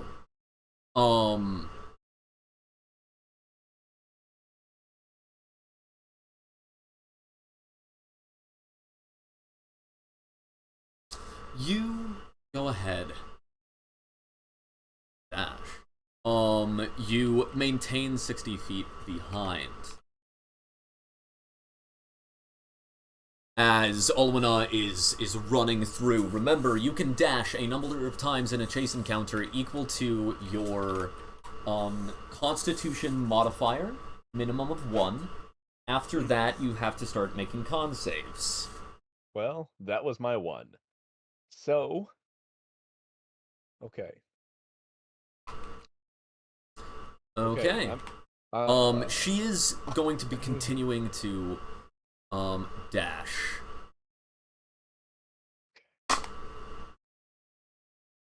What's the distance she's got? I mean, that's another 60 feet that she moves. Are you going to dash to try to keep up? She is more than 60 feet away from me, then. She is currently 60 feet away from you at the end of your last turn, which you dashed from. If you want to keep up with her, you have to continue dashing. Otherwise, if you stop to do something else, I'd give you an initiative check to try to cast something if it's a 60-foot range. Yeah. Right now. That's what I want to do. Okay, go ahead and make an initiative check. Okay, so that's going to be 3 plus 17, dirty 20. I can't... How did you have plus 17? What? No, 3 Oh, 17 on the die. Okay. Yeah, 17 on the die, plus 3. Yeah, you just do it in order, contrary to what a lot of people do. Okay, yes. You beat her initiative. You can go ahead and do it. Great. We're going to cast Mind Sliver. I need her to make an intelligence save. Okay. 18. And... Drat. Well, is there a half damage thing for a save? I don't remember. It's been a while. I don't know. I'm looking it up. Okay. Target must succeed. Darn, that would have been really cool if that had succeeded. Well, now we just run. Okay, yeah, so she is now 90 feet ahead of you. Darn, I miss doing my stuff, man. I forgot how hard it is. Do you continue, do you dash after her? I'm gonna dash. And because she is continuing, go ahead and make a Constitution saving throw. Great. That's cocked. Okay. Let's see, 12 plus... Okay, that passes. 0. Sorry? It's DC 10. Okay, great. So, you could just say pass fail. Okay. As, yes, she, you maintain that at, 20 feet behind. The Crusaders are falling even farther behind. As, Farther behind, okay. It is now, are you, she's 90 feet. What do you do? Are you dashing again? She is. Oh wait, I forgot to be rolling complications. Okay.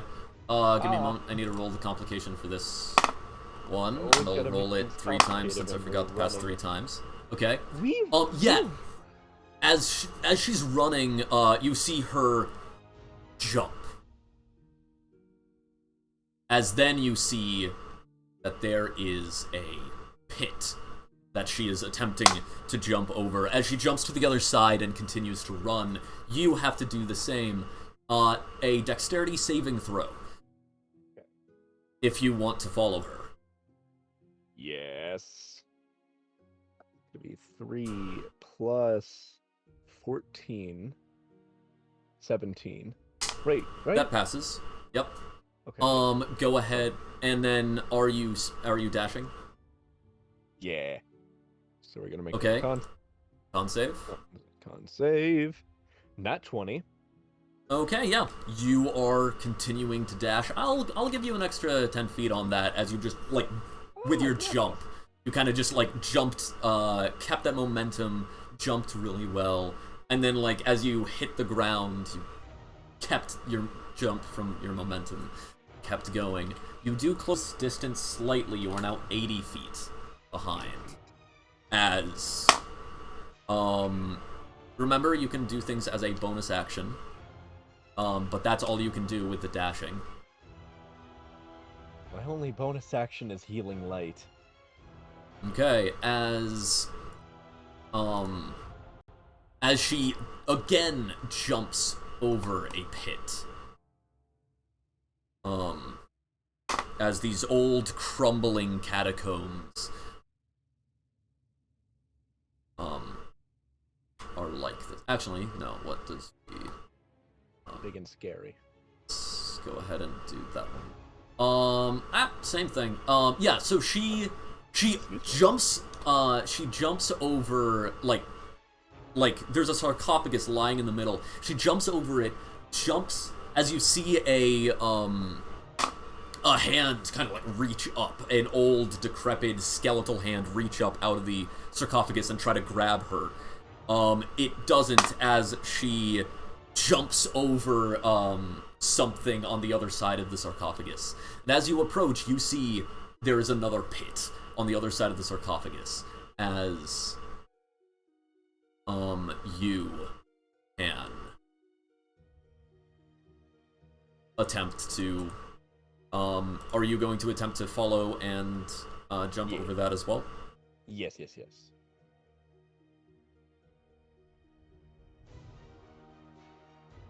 That's a dex save, yes? Yes. Dexterity saving throw.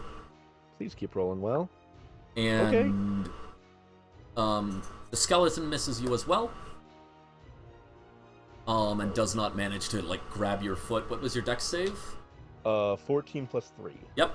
As you're continuing to run after her, she is dashing once again.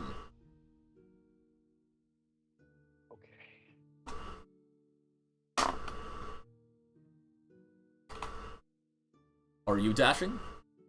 Yeah. Let's see. Make the con save. Pass. Okay. as you see her beginning to get haggard. Good. Hag away. Hag away. Hag away all. As, yes, you have run through these catacombs of the crypt, and, she has slowed down drastically, but she is still attempting to dash. However, she is, moving much slower. Do you dash as well?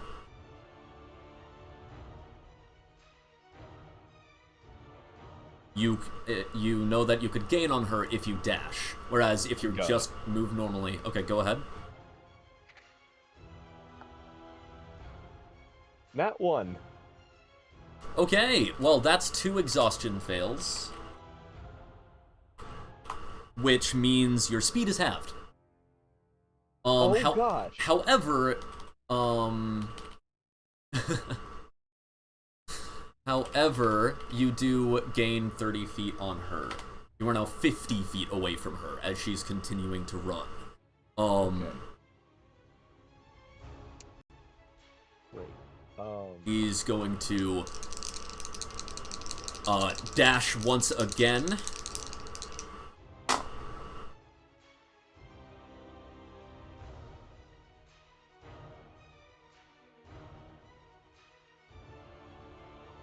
And what do you do? She's 50 feet away. 50 feet away. You're both moving at a half speed. Great.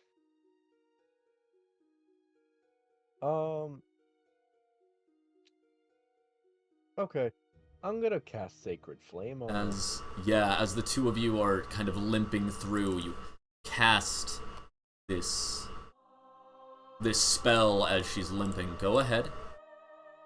Okay. Or does she have... she needs to make a dex save. Okay. Well, she gets a 6. Not gonna do it. So let me roll the 1d8 radiant damage. Where's the 8? There you are. That's 5 radiant damage to her. Okay. As you reach out, go ahead and describe your radiant flame. Filled with frustration and honestly hatred for Asmodean cultists in general. I reach my hand out and pull out from the ground, surrounding her in a 60-foot area, just a ring of smoke beginning to fill the room, and until suddenly shooting upwards from the ground, a cleansing fire burning out. Okay. Yes. Reach out. And as you do so, the fire begins to build. As you ignite it as she's running. The flames begin to lick from the tips of her extremities up her body as you are lighting her soul itself aflame with this radiant damage. It licks up her arms, past her wrists, up her legs, past her ankles, as she kind of turns back at you, at first anger in her eyes as she's continuing to limp and stagger and run. She looks down at her arms as the flames are raising up. And as she's doing so, she takes another look at you, turns around, this time looks more like fear as she grabs her dagger, holds it in front of her a moment, looks down at it, drops it, and continues to try to run. As she's continuing to run, she she trips over a sarcophagus, and you see only the light of the flames before you approach, and see her crawling backwards as the flames are fully engulfing her, all but her face. She utters, "Asmodeus, take you!"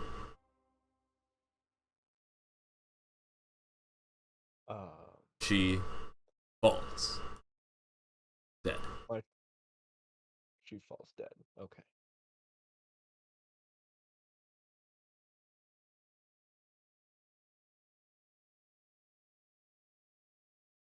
Okay.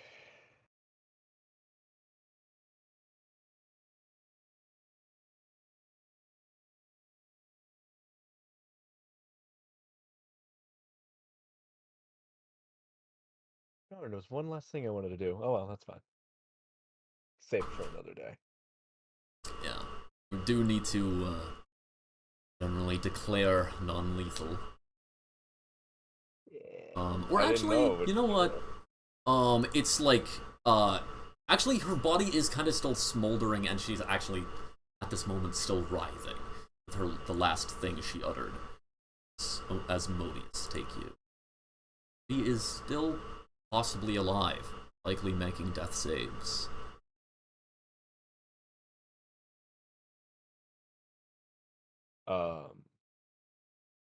My voice begins to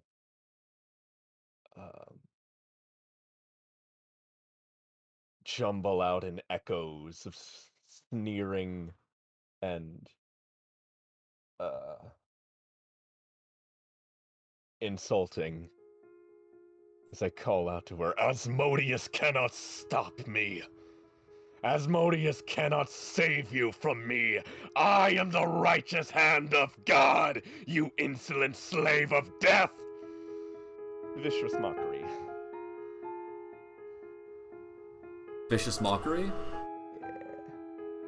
What did you say? Vicious mockery, yeah. Okay. I mean, she automatically fails her save. Great. Let me double check what the damage in that is, because I forgot to just get it before.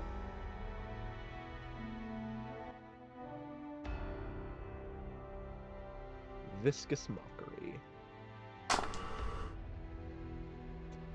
I believe it's 1d8, but let me double check. Nope, just 1d4. Okay.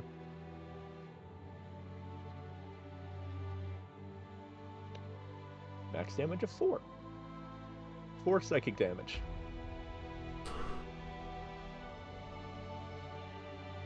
Yeah, as she just... She looks up at you in pain. Fear and desperation in her eyes. Am I caught up to her? Yes, you are like standing over her at this point. Okay. Walking stick. Yeah, you just hit across her face. Ugh.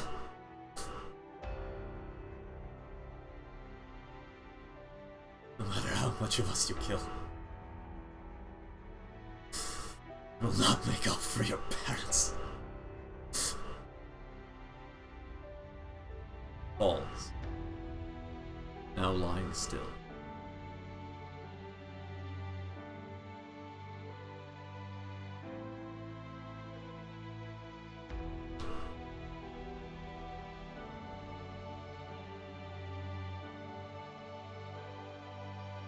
Where are my priests? You look back. You don't see them. No glow of a torch. They probably would have had to try to light a torch before even coming after you. There's no light of a torch. Look. You can see a good 120 feet back. Nothing. No. No. I cast light. Just on anything. Yeah, you cast light at the edge of your vision, and it barely illuminates any farther because I don't think light is that far of a range. Actually, I think it's touch. It is. Yeah, Touch so you or just... 20-foot sphere. Yeah, so you, like, light it, but it only illuminates within 20 feet of you. It does not extend your vision. I pick up an urn or a jar, I cast light on it, and I just throw it down. Yeah, you throw it, like, about 20 feet, but still, that's not full range. From objects' max range is 60, so even that wouldn't be far enough. I call out to them. Is there any response?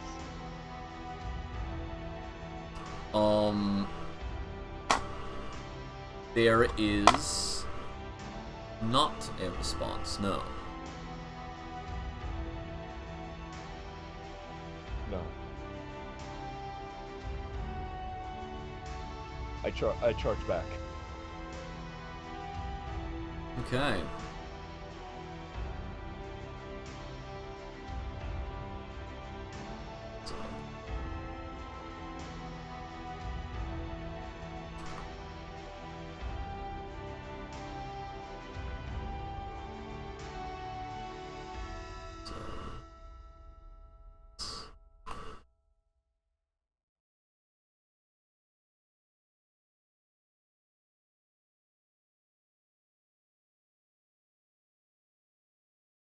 Okay.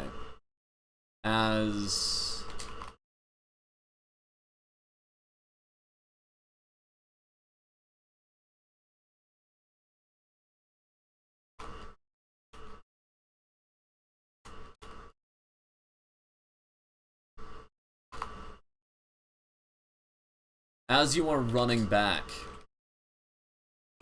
you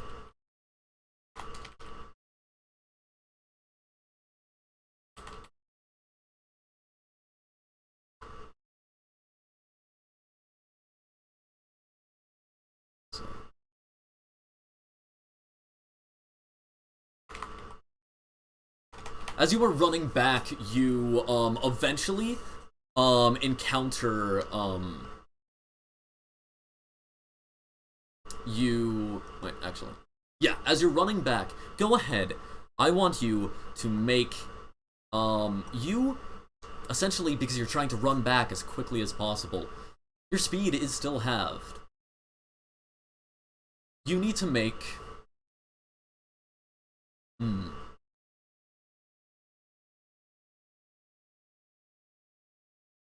make me a Constitution saving throw as you are running back.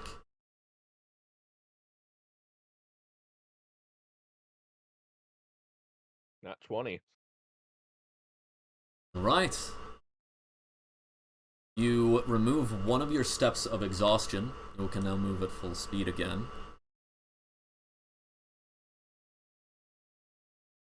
Make me another one.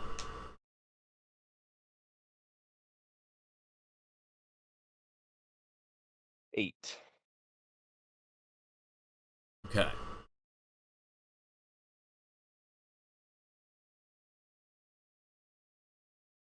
I'm not stopping. Okay, as you gain another level of exhaustion, moving at half speed again. Make me another one. 10.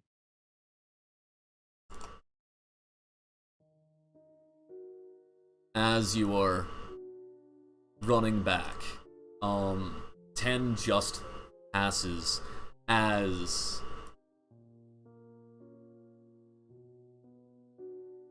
you begin to hear the footfalls of someone coming your way.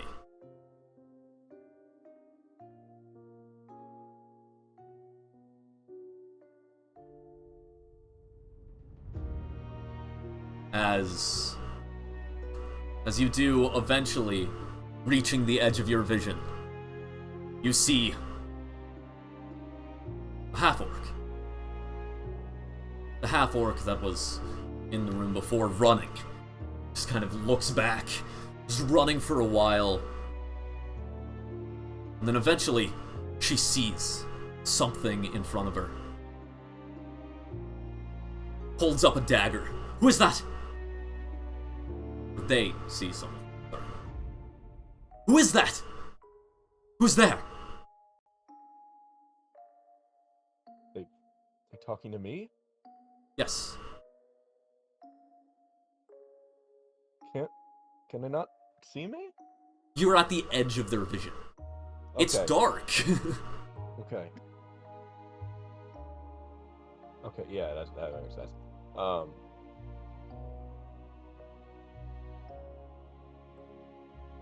He glances back over. Okay, They glance back over. I'm with their Argus. shoulders. I was the one. We're trying to Rand, get you out. who are you? Voltaire, pass the lantern. Make an honor persuasion check. Okay. Nat 20. We're with the priests then. Yes. Where are they? No. Mount Celestia, I hope. She begins to approach you. They said you ran over after someone. An Alwina. Was it Leslie? He was leading to... I know. She's who I came here for. Where is she? She's good. She's dead. That was our look into what this cult is. This isn't the only cult here. 50 people? That's barely a scratch. Assuming you're the reason they're here. In such great numbers, they've never come to this crypt before to worship. You walked straight into a trap, you know.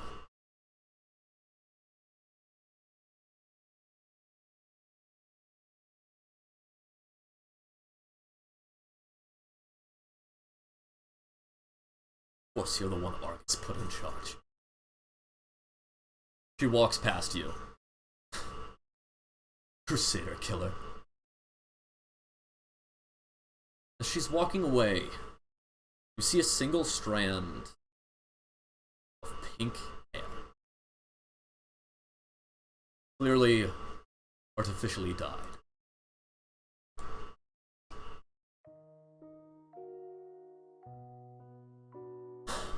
She looks. How far is Alwina? I tell her. I don't know how far.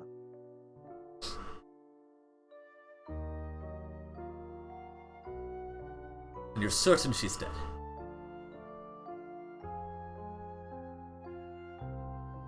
I didn't. Burned up.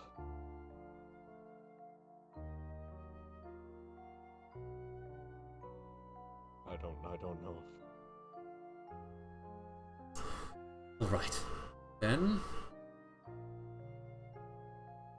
suppose we have an option, don't we? We have the catacombs, the dungeons of Undermount. I know I'm not strong enough to survive. Doubt you are. Halt.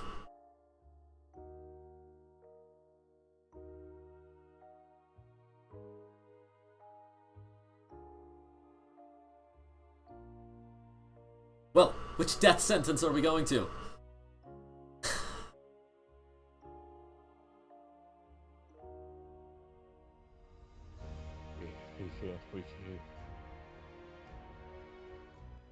We can't take on the cultists. We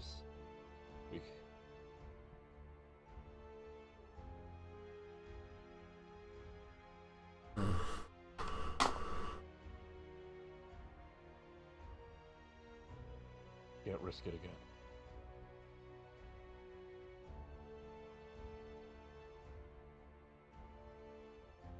Not like this.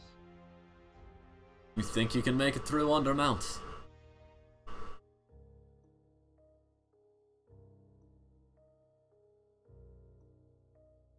I have no choice.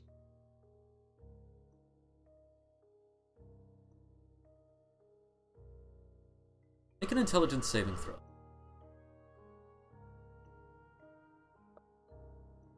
Okay.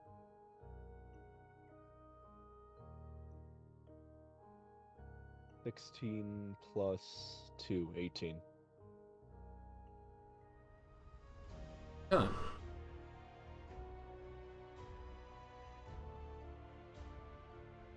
The call still hadn't arrived. At first, your optimism comes through. Well, maybe she's brought enough to defeat the cult. No. Pessimism. But what if she hasn't? You're walking into a death trap.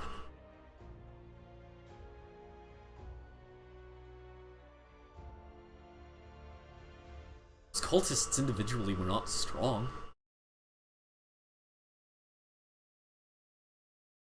Your priests, with your tactics, your leadership, defeated half of them.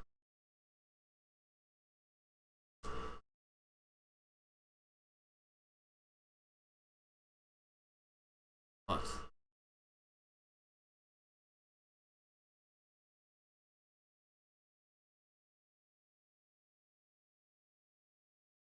you know the layout of Undermount at all? Studied any of the expeditions?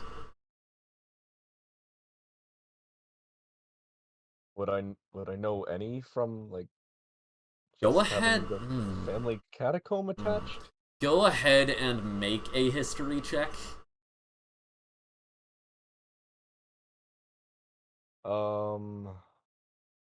History. Am I proficient? It's, okay, I am. 11 plus 2 plus 2, 15. Okay, so 11, right? Yeah. pretty much all you know about Undermount is 1, it's extremely dangerous. 2, a necromancer once came out of Undermount to the family crypt and started resurrecting them and sending them to the city. Since then, the Castellanters have been burying their dead in the City of the Dead. Okay, I see. No, I don't. I don't know. I don't know how to navigate. If we want to face against the coast, if we want to dare risking another fight, we took out nearly half of who was there the first time. Fakal is coming with supposedly coming with reinforcements. 5 of us took out half. Well, I know I'd rather fight and die killing a cult as many as I could than be lost in tunnels and starving.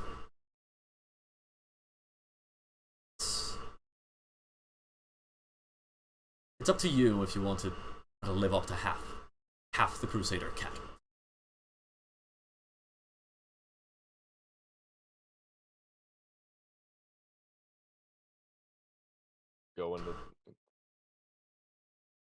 I go towards my certain doom. Go. Yes. Ready to fight. You go. And you enter into the room.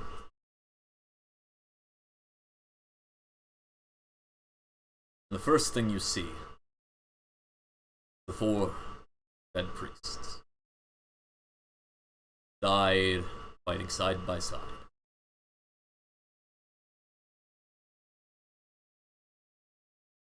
And then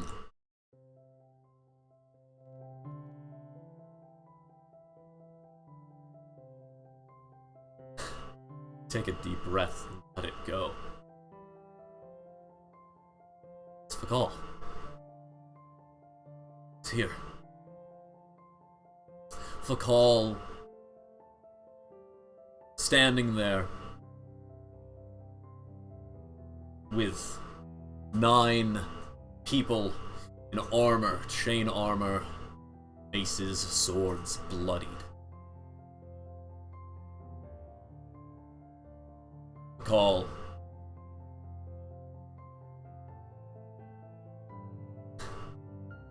There you are. I was wondering if you would come back this way. Good to see you alive. Alvina? Gone. Fled? Dead.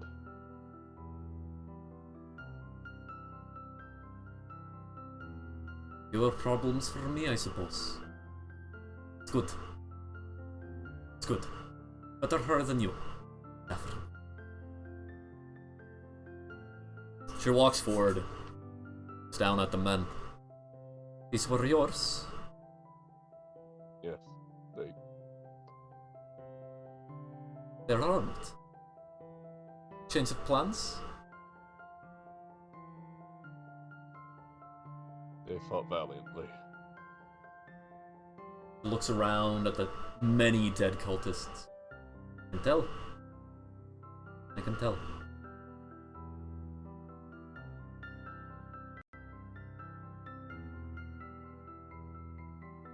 Look like you've had it rough.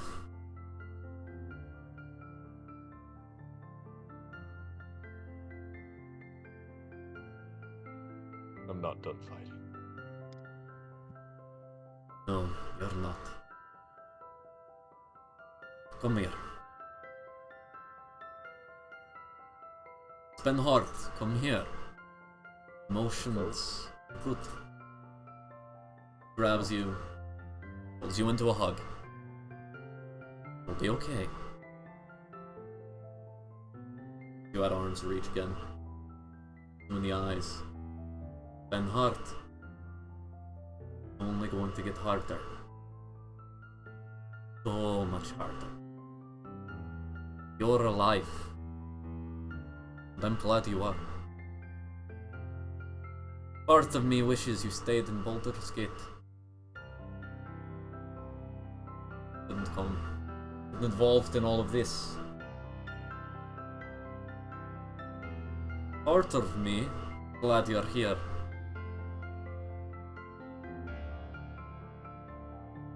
But it got so much harder.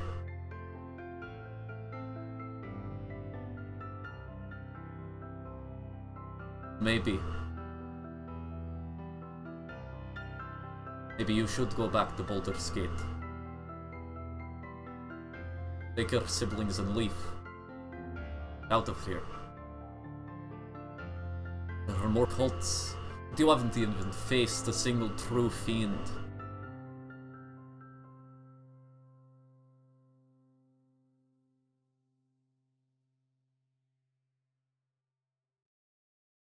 You should leave. Leave yourself. Leave your kids.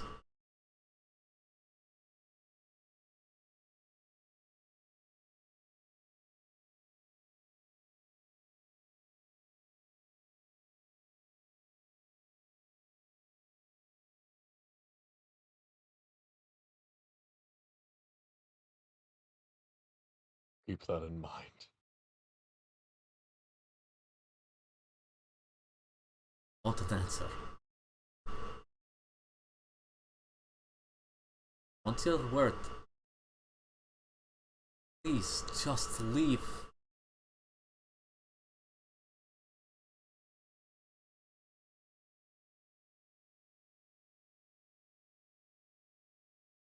Voltaire, you are going to die. You are going to die just like your father, just like Killian. Just like these men.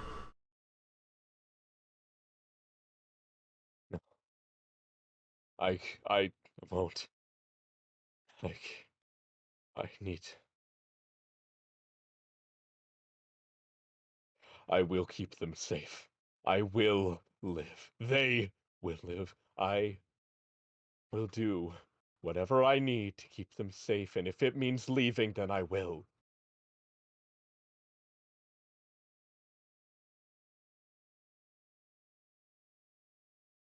A tear Down her face.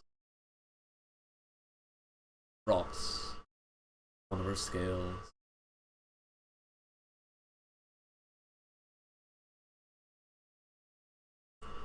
Didn't want to have to do this.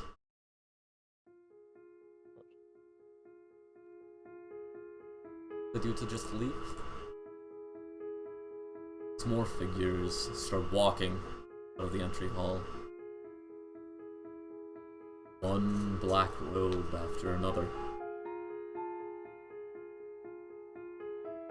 Why couldn't you just swear to leave?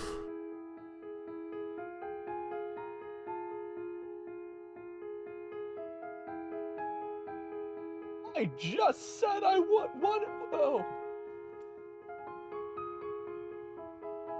No. Wasn't an oath. You said you would leave to keep them safe. But nothing about yourself. I surely didn't hear God's name in there. So I'll tell you that they're not safe. Even with your closest friends, the nobles you grew up with, even with their own nannies, your own staff, they will not be safe. We are everywhere. In the Church of Lythander, we are there. I was hoping to find an ally here. I was hoping Alwina would be useful. But I suppose the Cult of the Dragon will go on its own. We'll have to make a new foothold in Waterdeep. So congratulations, you have set us back.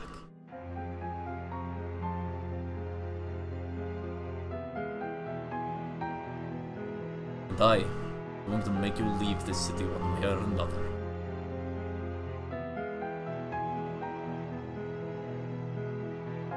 The knight steps up, pulls out her dagger.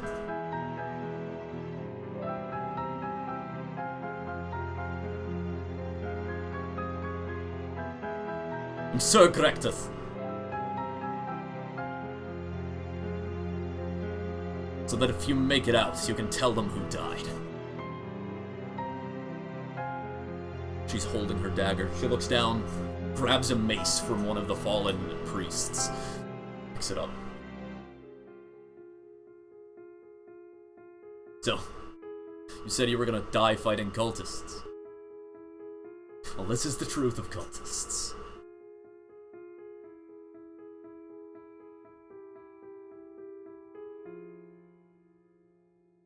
So are you going to fight?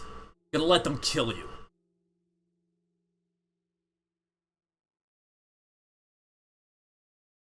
Okay.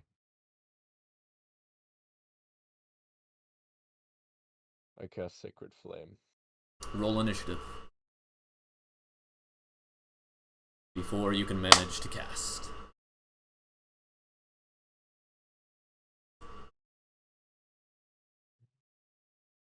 $15. 12 plus 3.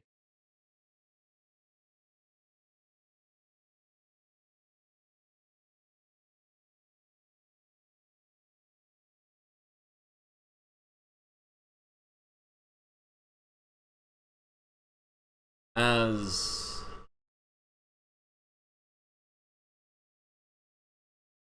you and Sir Dracteth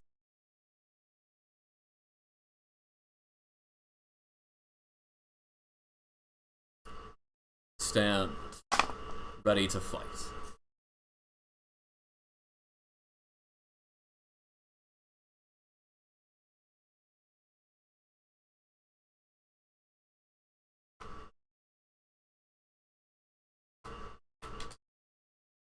You get to go first.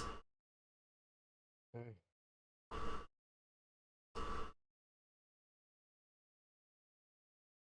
Sacred Flame. Yep, go ahead. On Fakal.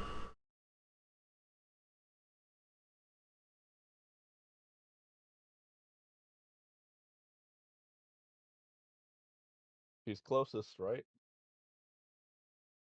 Yeah, generally. Then yeah. You Deck save. you have a -1 to your willpower as a debuff to the score. A temporary debuff. So your willpower is temporarily lowered. I need you to make a willpower save. Do not become frightened of the concept of hurting this childhood friend.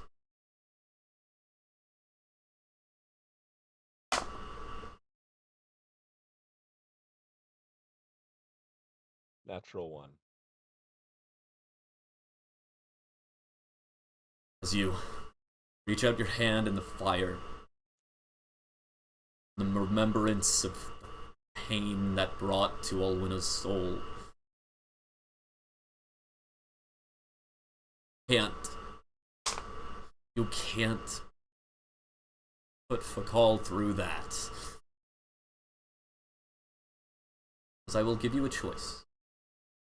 Take another debuff to your willpower, or be stunned for the turn.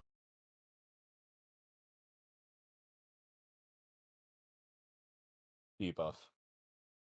Okay. Lowers by another 5. It was a d6, and I rolled a 1 the first. Okay.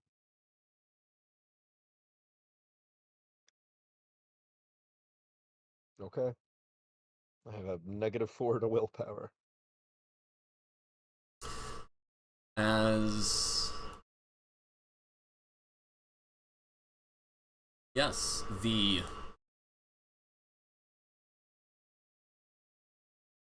are crushed by all of this. You can still take your turn. Your action was not spent.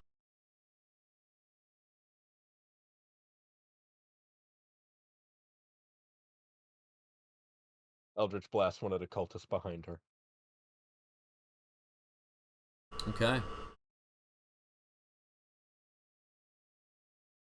You fire at one of the armored cult of the dragon cultists, or at one of the other cultists. Armored. Okay. Go ahead. I got a 19 plus 6, 25. Okay.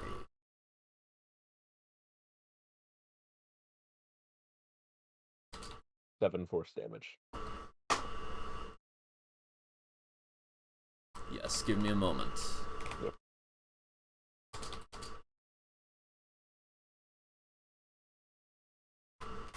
This tragedy and heartbreak is brought to you by Dreams Take Storytellers on Patreon.com. Feel free to donate at either the $3 yes, tier, how much $5 damage tier, was it? $10 tier. 7. 7 damage. Yes. You hit them in the chest, and it does damage, but it does not take them down. No. That's okay.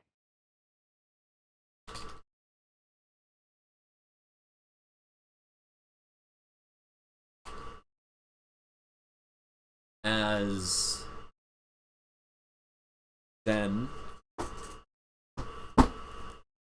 the knight surges forward, and I would are you switching to fighting defensively? I'm gonna say yeah. Okay. The knight surges forward and attacks as well. And plus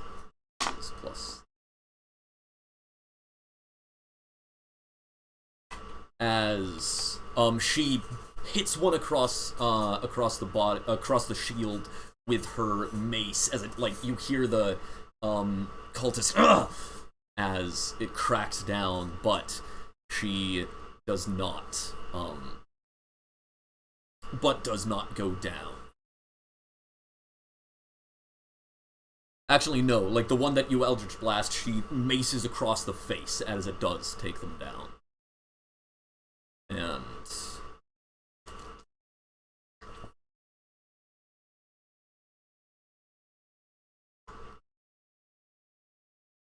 it's now, she switches to fighting defensively as well.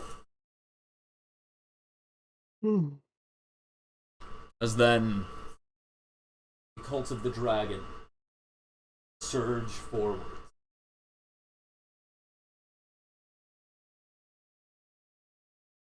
And they attack.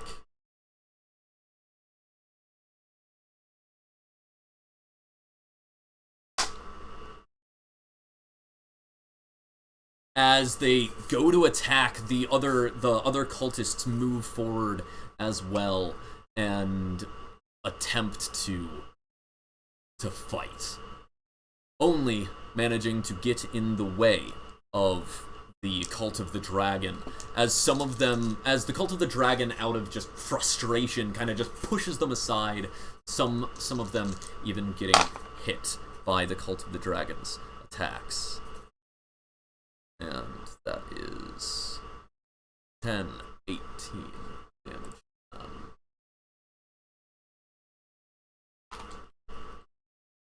As then they make second attack.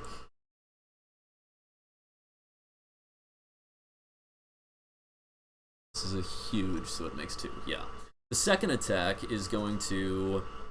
high, it's attacking you. Low, it's attacking the knight. That is a hit. As they just swarm on the... oh wait, disadvantage. Yep, they still hit. They swarm on the knight and just start cutting her and bashing her down. As she gets hit in the knee and falls to the ground, and then one of them smacks her across the face with their mace. She falls to the ground, down. Possibly die.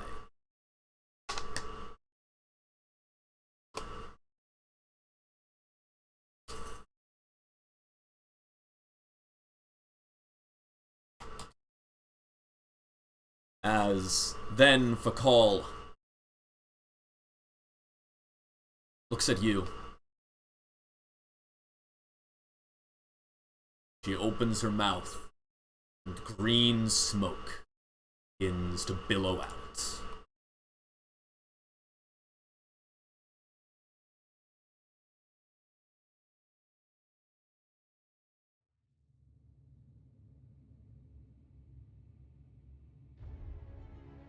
As she breathes out this smoke,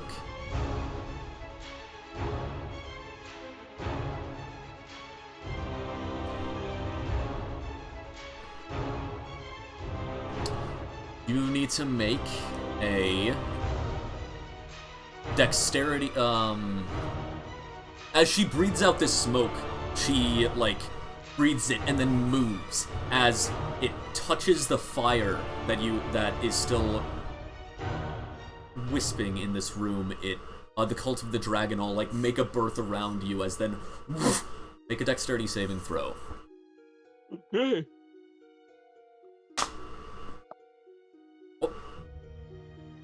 Oh. Cult of the Dragon ended up failing theirs even, so they're an ally, so they're taking half damage from this.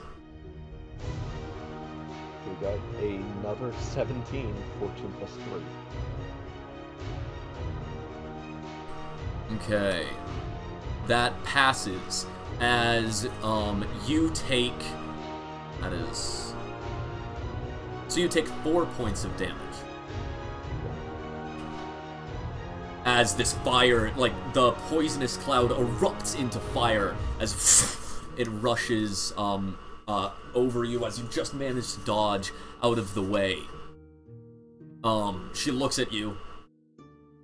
Swear by a god's name. Swear by a god's name you will leave.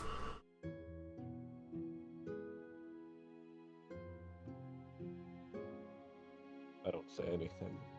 As then, the cult of Asmodeus, the remaining massive numbers of them, surge into the room, surround you.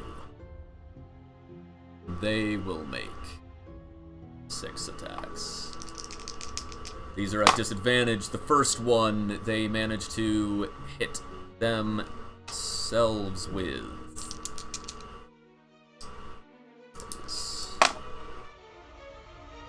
So they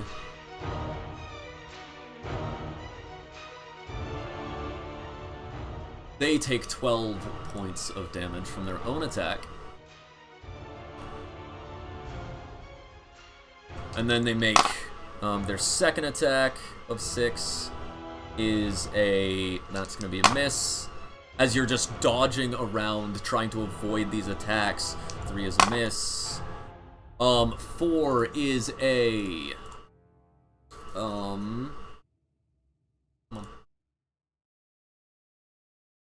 on. 4 is a 15 to hit you? 15 hits. Okay. You take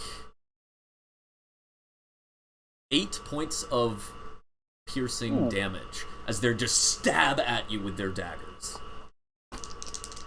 The fifth attack. I'm at half my health already. 5th attack misses. The 6th attack again gets a nat 1 and it attacks, and they get caught in crossfire amongst themselves. That's 13.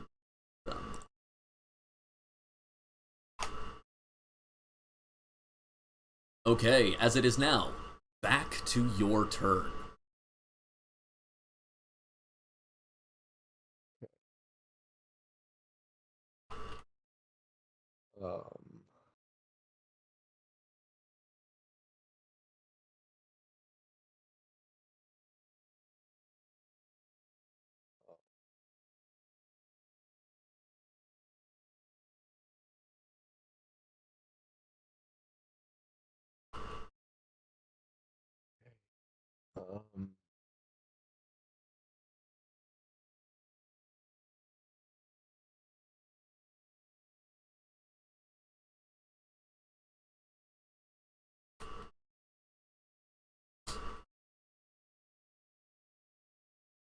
You said there are unarmored cultists? Yes, the cultists of Asmodeus are unarmored.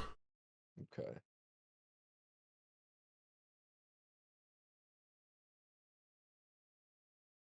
Is there... Am I able to tell which one looks most beat up at the moment?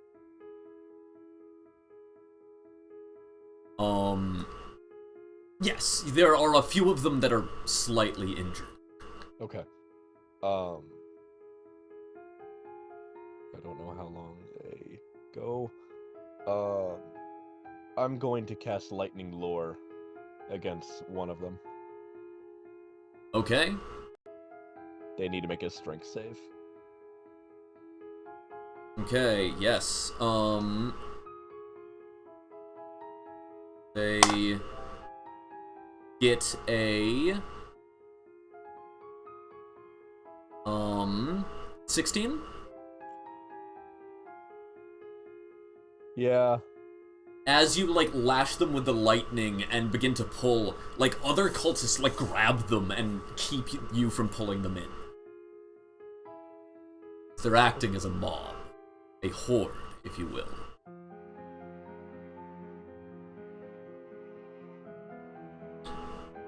Okay.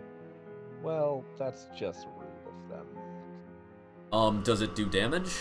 What happens if they succeed? Target must succeed or be pulled in a 10 feet straight line, and then take 1d. So, okay. If they would succeed... only take damage if they were within 5 feet of me. Yup. As... Darn. Anything else? I can't... Oh, yes I can. I'm gonna cast... Healing Light on myself. Okay. Yeah. You do that. Do you try to move at all? Uh, yeah. I mean, I'll step back out of the way, still within fighting range, but Right, just like but I'll you're let not it trying to do. flee the encounter. Right. Okay, cool. So- Then the knight, Sir Drakuth.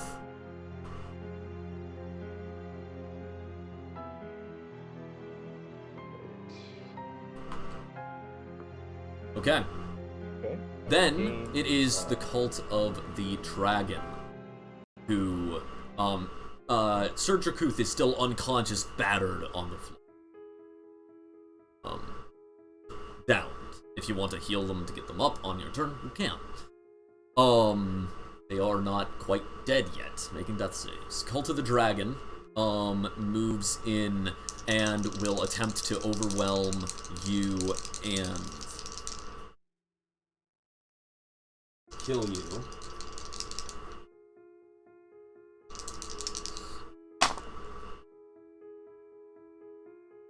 That is a 16 to hit.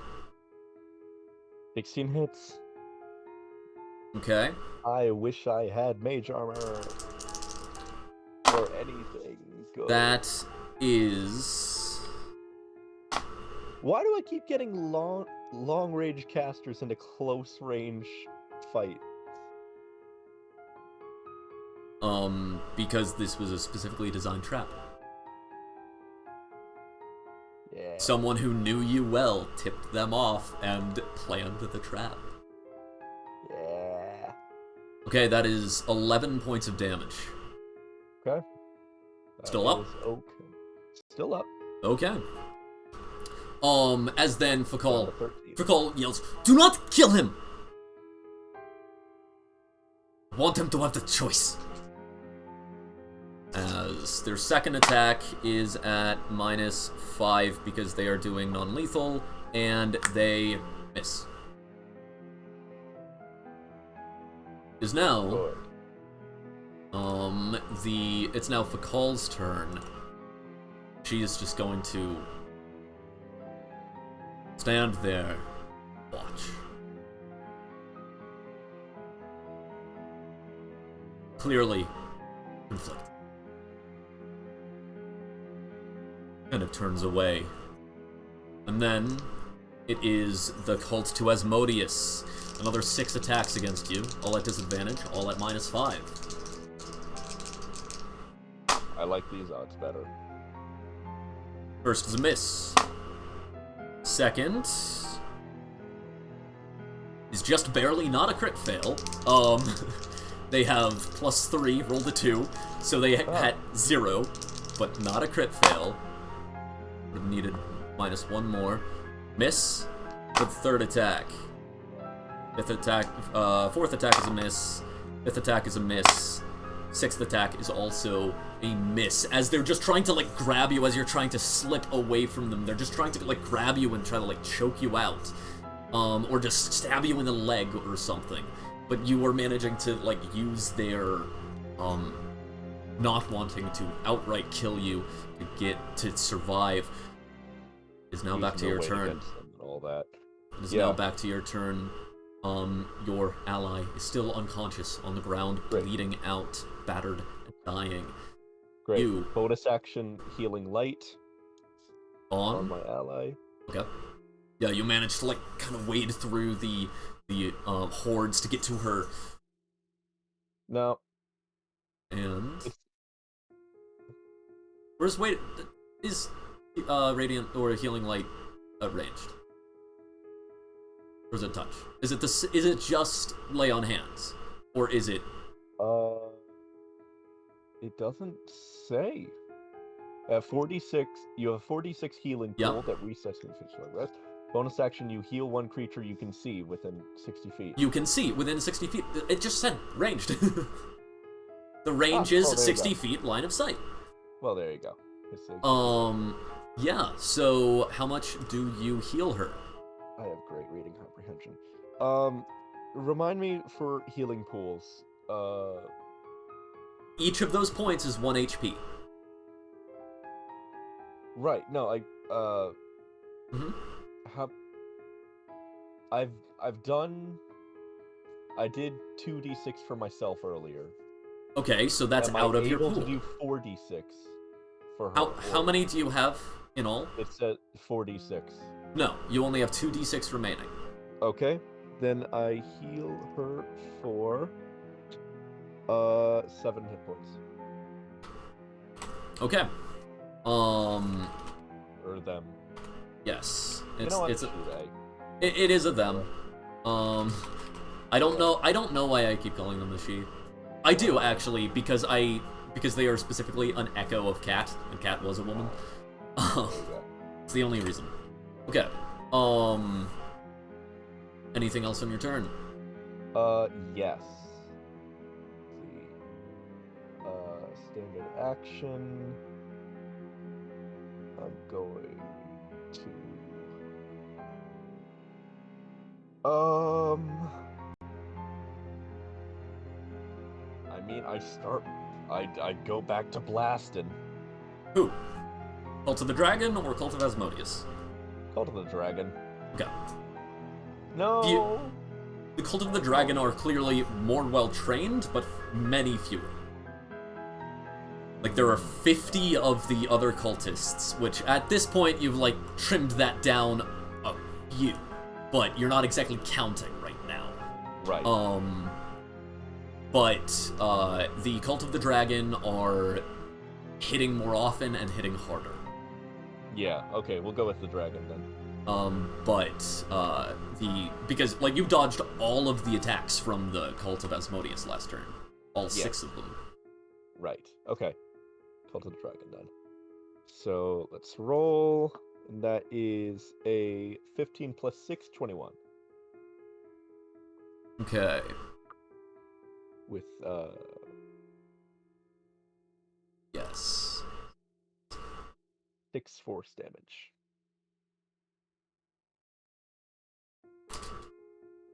Okay, what was it to hit? 21? That's a hit, yeah. So 6 force damage, you said? Yeah. Okay. As, yeah, you just cut and, majorly injure another.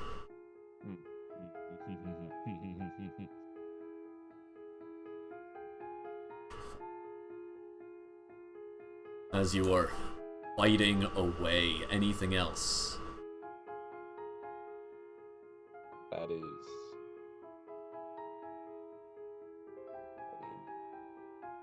still moving around. Mm-hmm. But that is my turn. Okay.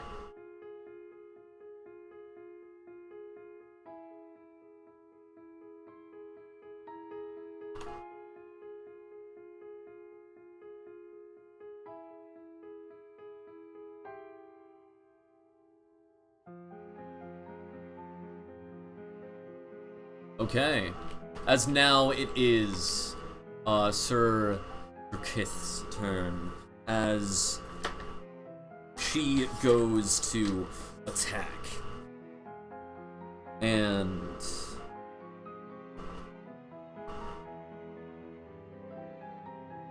oh, she has 2 attacks. Cool. One is a miss, and the other is a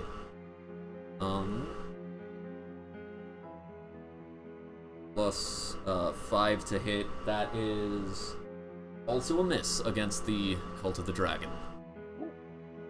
Oh right, and she's still fighting defensively, so that would be a disadvantage. You should be making your attacks at disadvantage as well as if you are fighting defensively. Oh, yes. Okay. I forgot to keep that in mind. Then it is the Cult of the Dragon's turn, as they, with one attack, they will go against, the Knight, and a nat 1, so that is attacking their allies on accident. 10 damage, 12 damage to them. to the Cult of Asmodeus. And then the second attack is against you, and is a miss. Ah. This is a 3 to hit. Those disadvantages are coming in clutch for you. Yes. As then it is now Fakal's turn as she's Fakal, you just see Fakal like walk over to one of the large vases in this room and just take a seat on it. Put her hand, her head in her hand, rubbing between her eyes, looking back at the fight. As the Cult of Asmodeus will again just half of them are going to attack the knight. So that is a ooh, that's likely a hit. Yeah, that is a hit because she doesn't have any armor. That's an at 1, so that's not gonna hit. But that's 11 damage against the knight. She's down again. Off topic, but I love how you did your eyebrows. I think that looks really cool. Thank you. As then, they, yeah, did damage to themselves as well. That's... They are very clearly, having this much, fighting going on in this small a space is very clearly affecting them. And then that's a miss against her. Or actually, they've kind of like piled on her at this point, and some of them are just stabbing her while she's down. Which every time that she gets hit by one of those, that's a failed save of hers. Failed death save. As then their next 3 attacks go against you, and that is a 10 to... Oh, wait, no. That is a... 3. That's an 8 to hit, so that's not gonna hit. And 2 nat 1s! Snake eyes on D20s. Doing grand. Never seen that. And then again got a 0 to hit. So almost another crit because of the minuses against you. As then, it's back up to your turn again. Okay. Well, I am out of Healy Wheelies. Okay. So,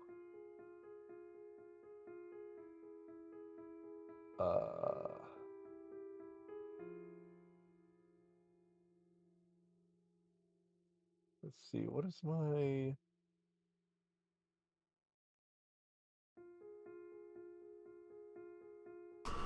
Okay. Bum.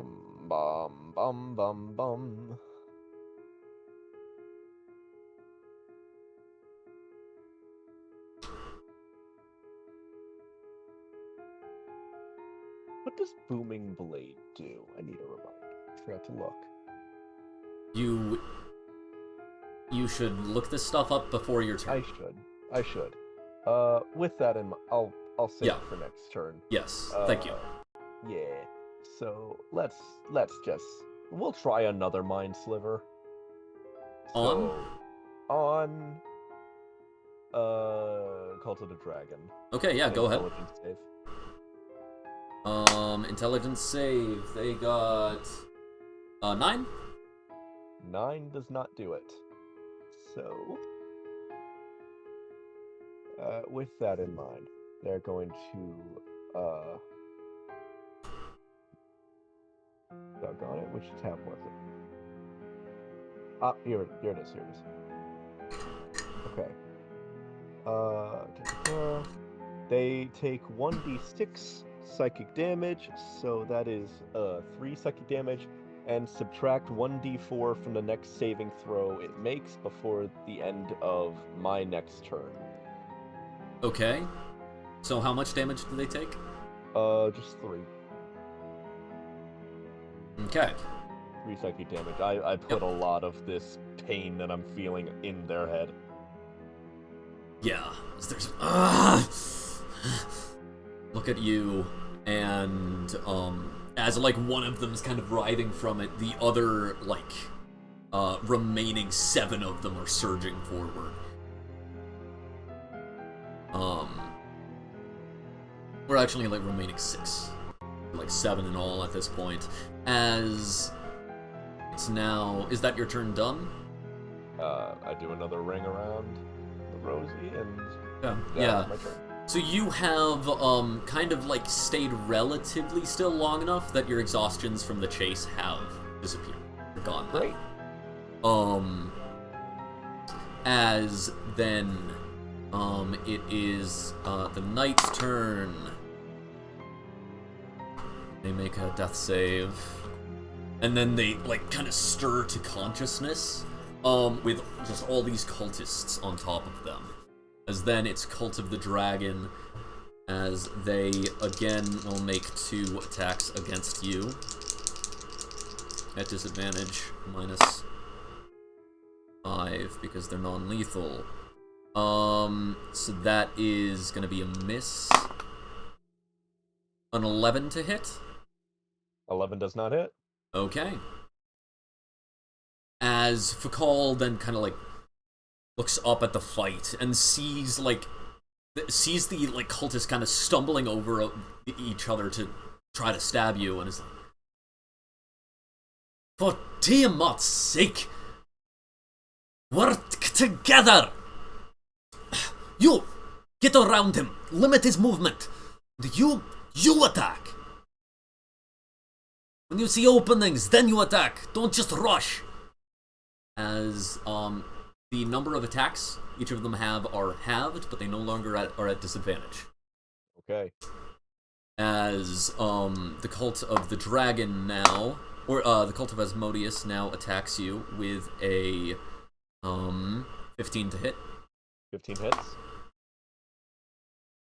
Okay. Is it gonna hurt? And that is 11 points of damage. Oh, I am very nearly down. Okay, their second attack, oof. 1 higher, a 16 to hit. Yep. That is 8 points of damage. I'm down. As you go down, consciousness is kind of blinking and out. You see the cultists kind of like getting back. You look and you see them just on top of the knight, just stabbing over. And then you kind of roll and you see them part, another group parting. You see Fakal walking. Do I have any last words? You can barely think. You're trying to gather a muster.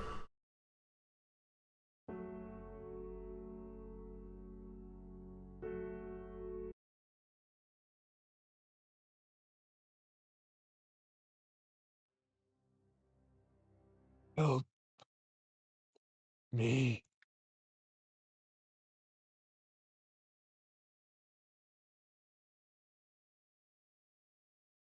For clarity, that was help, comma, Yes. me.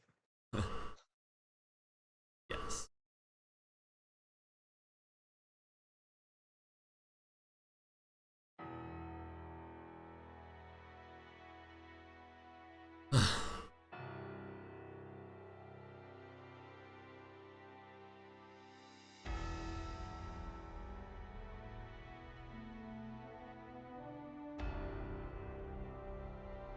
Swear by a god you'll leave.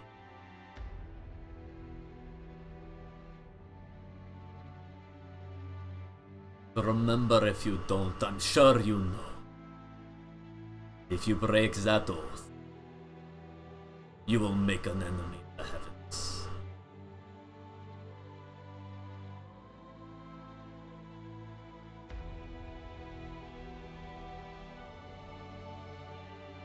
I have enough enemies here. No. Your kids are not safe.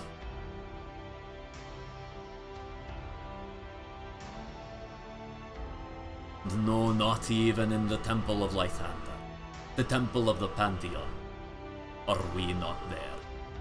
We are everywhere.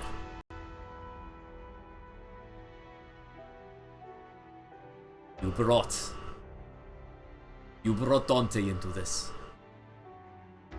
And you brought Beatrix into this. By not leaving.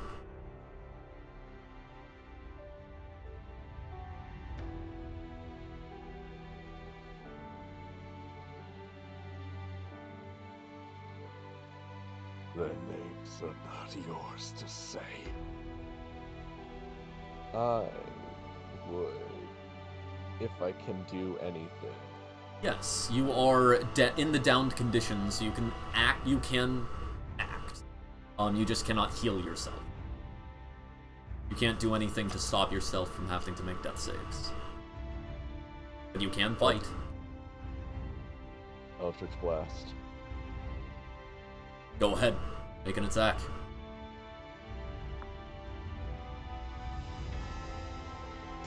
+16 + 6, 22. Okay.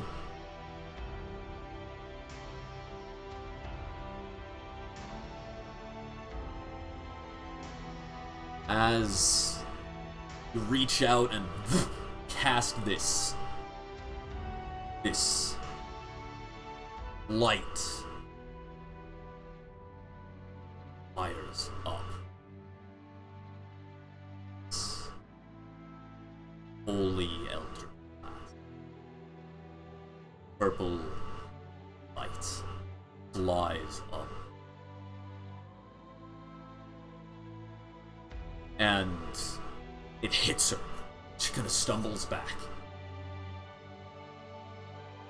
Looks down at you. As then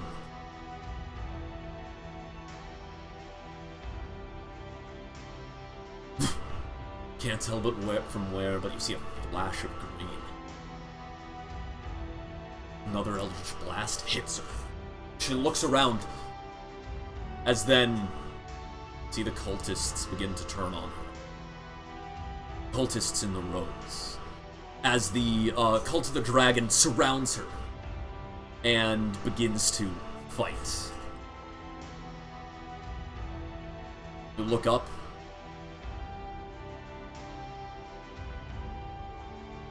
You see, looking down at you,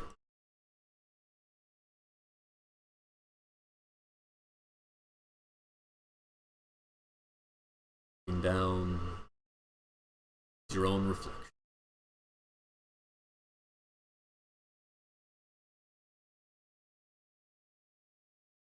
Oh, it's nice to see a pretty face.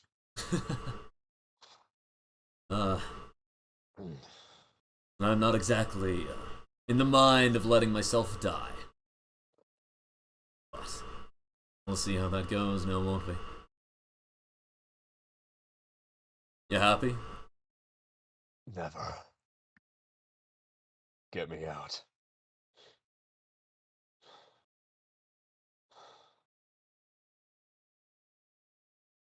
I want you to stick around. But you better know.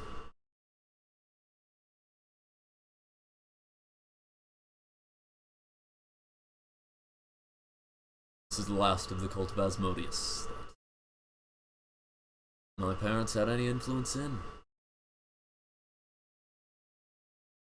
Last scrape we can get out of this way.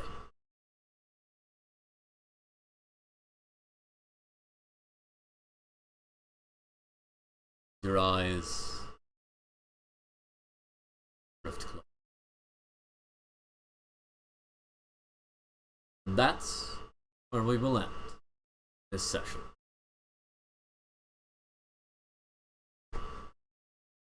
You timed up beautifully with my music. That was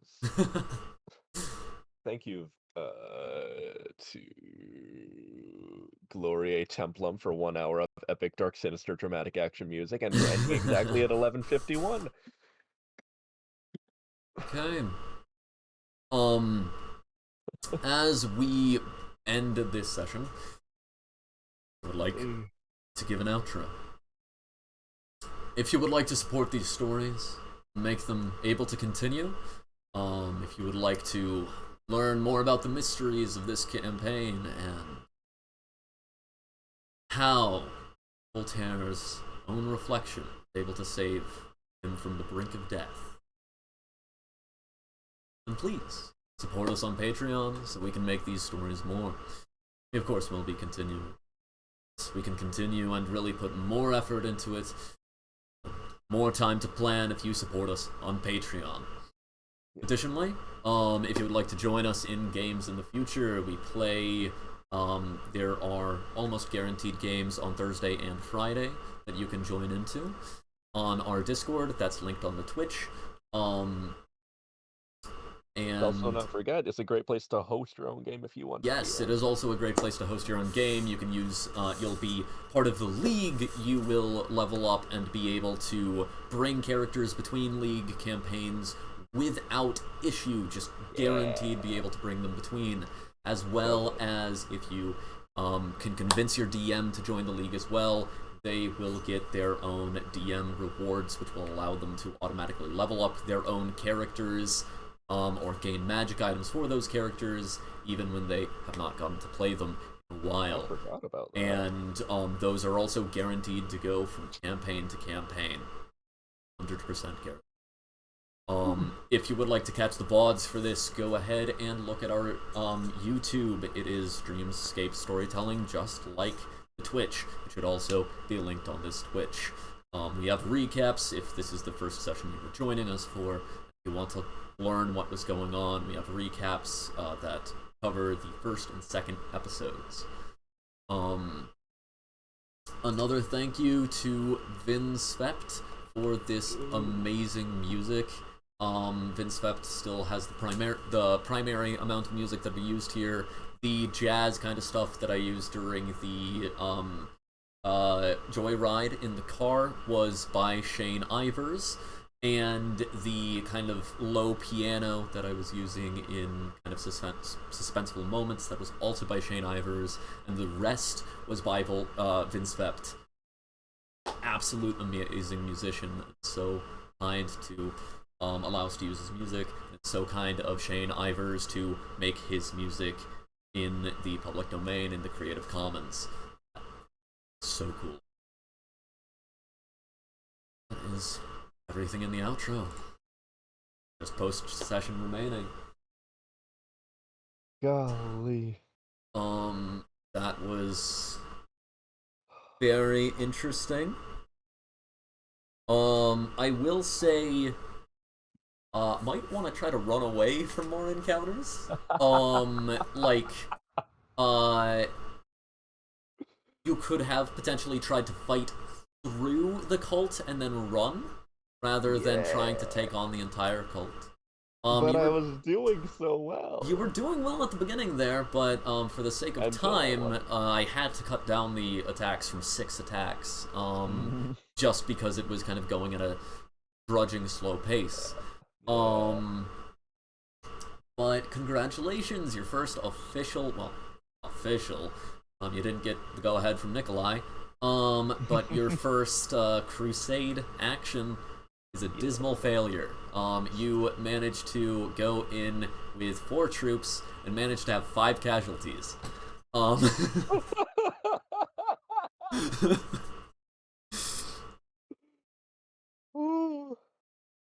so you got a wonderful, what is that, 100, is that 120? I think that's 120% casualty rate, something like that. Or no, it would be 125 because you went in with 4, so an additional 1 would be an additional. So yeah. You know, he's doing so much more than I was at his age. Getting people killed. At Um, 18, I didn't cause a single casualty. Like, man's an overachiever. the joyride was very fun. That It was was very very good. And then this ending was very dark and very sad. Yes. I mean, I if you completely forgot that Fakal had like the Cult of the Dragon thing. Like, 'cause right, I she forgot had a that tattoo. I forgot it wasn't a tattoo. There was an emblem, An like emblem, that's what it was. hidden in her robes. And yeah, Yes. you forgot about that. I forgot about that as well, actually. I I completely forgot until like she started But talking about like there's more of us. It's like, wait, no, she's yeah, betraying. Why is she betraying? That. Yeah. yeah, yup. Ah, And that hurt. It was the good. I will point out the fact that you were like, okay, I am in a suspected cult place, Uh-huh. and then looked around and found a friend of Lythander willing to help you. Was Ah. unfortunately did Right not off pan out. childhood friend. So now I get to make you paranoid about every ally. Oh, that's no not a matter problem. I how have no what, matter how 3? at the moment, but I mean you have Nikolai, you have Argus, you have True. I've got you have possibly Natalie. Natalie. Uh, Of course you have the not kids. really Netsu. Um Your kids aren't safe, not even from your kids. um so Well, that actually, that's the most true statement. that was very interesting. God. That was. As Oh. yes. You know, we did. We did a. We did a lot within 5 hours. Yes. I. I. I do find it interesting that you chose to fight instead of like so that you could refuse to sacrifice the crusader in exchange for not getting your reinforcements. Good tactical decision? No. A moral decision? Sure. There it is. He. No brain, only heart.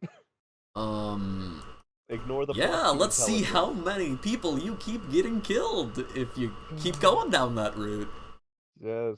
Put as Or much if you can guilt on this man as possible. if you can manage to possibly try to make it through. Okay, just kind of an analyze if you want to look through the song lyrics and analyze them a bit for Dahmer Takes Dahmer Does Hollywood, Hollywood. which was of course the inspiration for this. I just noticed that the M in Dahmer Does Hollywood is not an M. I don't remember what. Oh, is it? Weird. It's a little square thing. But the clock motif, which I am planning on continuing for a bit, at least. Of course, in verse 1, it says the tick is just talking away, and I don't understand what it's trying to say. Yeah. Yep. That's why I started yelling at a clock. Your reflection, encouraging you to just go loose. To laugh a little, drink a little, and see what I'm made of. That as well as drive my car like I stole it, drink at the bar like I own it, and every dime spent is worth looking good. That's very much some stuff. Oh jeez. I will say what I was you essentially entirely skipped the content of verse 2 because it was a choice in between verse 1 and verse 2. if you didn't do the joyride, then you would have been like remembering sad stuff, and it would have made the session sadder. Yeah. But possibly might have adjusted the ending somewhat. So like you got better at driving. You can now drive. I can drive now. You can drive now. You have a +1 because your proficiency bonus should be 2, Yeah. or plus half of a d4, minimum of 1. Yeah. Just 1. But Wow. if you continue driving, then you'll be able to become proficient. Wow. Man. The joyride was very fun, very entertaining. Yeah, that was a good time. Your like reserved version of you, and you're like just let loose, 0 inhibitions, but also significantly less morality. Reflection is just a goal. Yeah, you had a good amount of fun. Oh, gracious me. Also, I don't know what at some point I just I don't know. I enjoyed the contrast of Voltaire actively building an airship, and then the minute he's a passenger in his own car, he's like, I hate vehicles. I hate all vehicles. We should just walk forever. Yes, that is beautiful. I look in the mirror. You're the reason why I drink.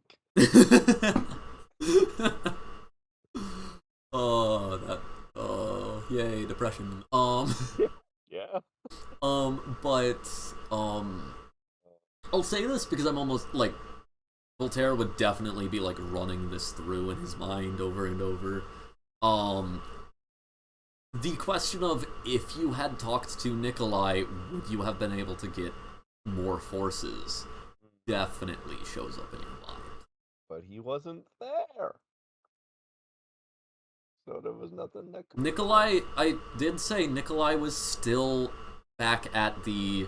Like I said, you asked who went with the pilgrimage, and I said, well, most of the leadership, other than Nikolai, who stayed. I did not catch other than. Okay. Well, oh, man. Then, because of that, because it wasn't a decision, I'll actually give you some more information. When you were trying to get troops, when you were just going around trying to recruit people, you got a, you would, every 2 above 10, you got 1 priest. And I worked these out because of their challenge rating. Yeah. I worked out, who's what. But then, if you went to Nikolai, and convinced him to give you troops, then every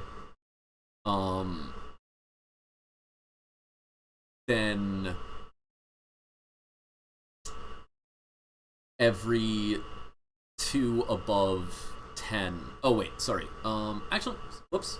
You technically had 1 less priest than you were supposed to. Probably wouldn't have changed anything.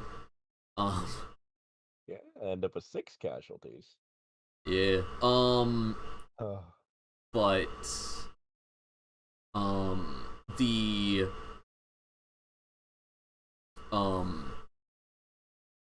every 1 above 10 gave you 1 knight and 1 acolyte. And you could do the priest one as well. So if you had actually gotten orders from Nikolai, you would have been able to get a sizable thing. Knights are priests are challenge rating 2, acolytes are challenge rating 1/4, and knights are challenge rating 3. Hot dang.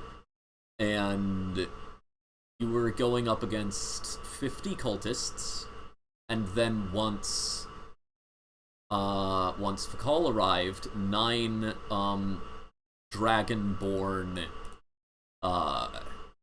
cultists of the dragon which Mhm.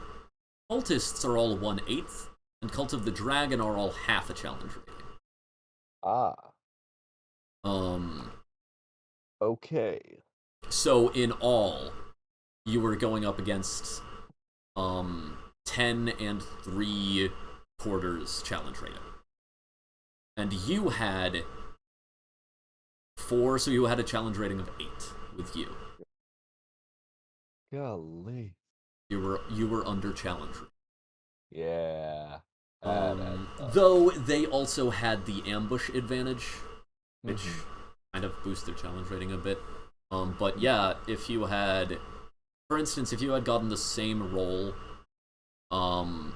for the knights, you would have had 4 knights and 2 acolytes, which would have been, 12 and a half challenge rating just from Nikolai. Dang. Wow. Okay. Well, now we know. Yep.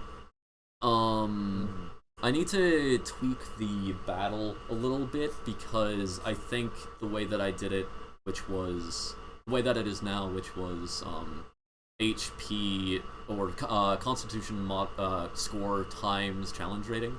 I don't think that worked. I think that was ended up making challenge rating, like higher challenge ratings, be way more powerful than they should. Because like you were under challenge rating, and I suppose, well, okay, so challenge rating of the enemies that you were facing at that point was half of the cultists. So, well, it was 3. It was 3 against 8, so maybe that was right. Why do we? You ever notice that we just like constantly like line up with our body language, both biting our thumb. We both do this thing. That's why we're playing the same character. Oh, that explains it. Cause I was the twin you ate in the womb. So for viewers that watching this back, go ahead and rewatch this and stop the video after I won a game of poker without looking at my own hand.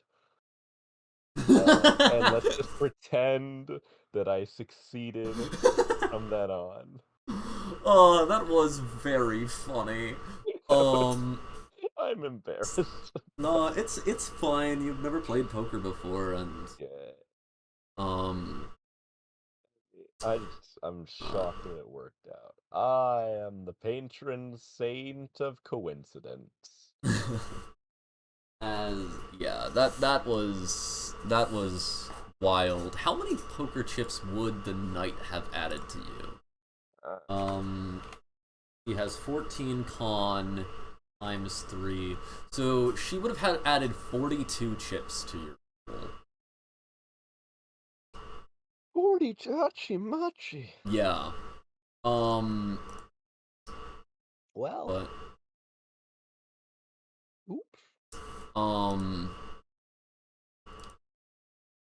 I was planning on having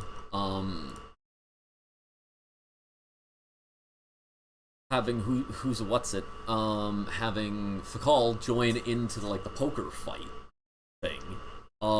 You actually won the round before she was going to enter.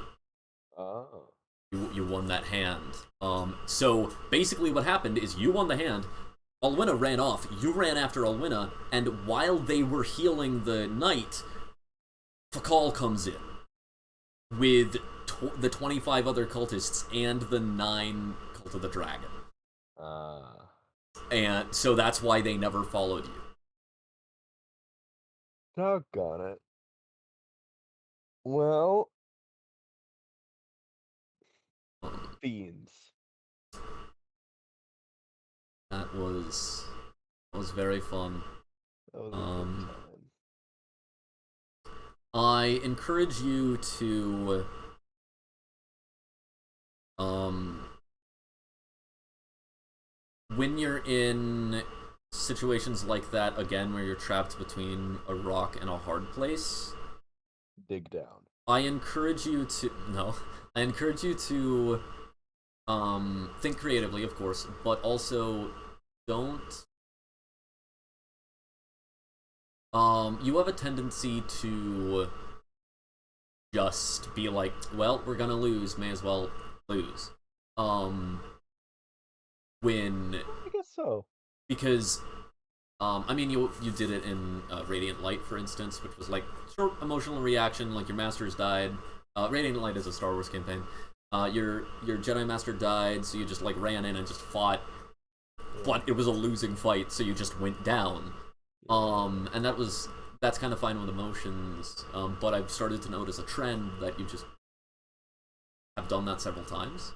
Huh. I have not realized that. Where, for instance, in this fight, you could have been like, okay, so chances of winning are slim, but might be able to fight through and get to the other side.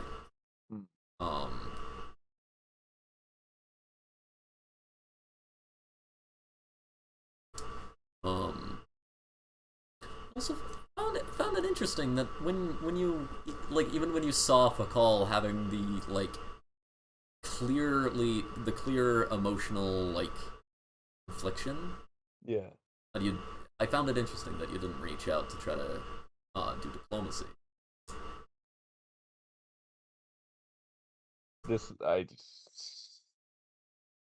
There was no diplomacy up here. Yeah, it is late. It is late. I don't super like starting this late.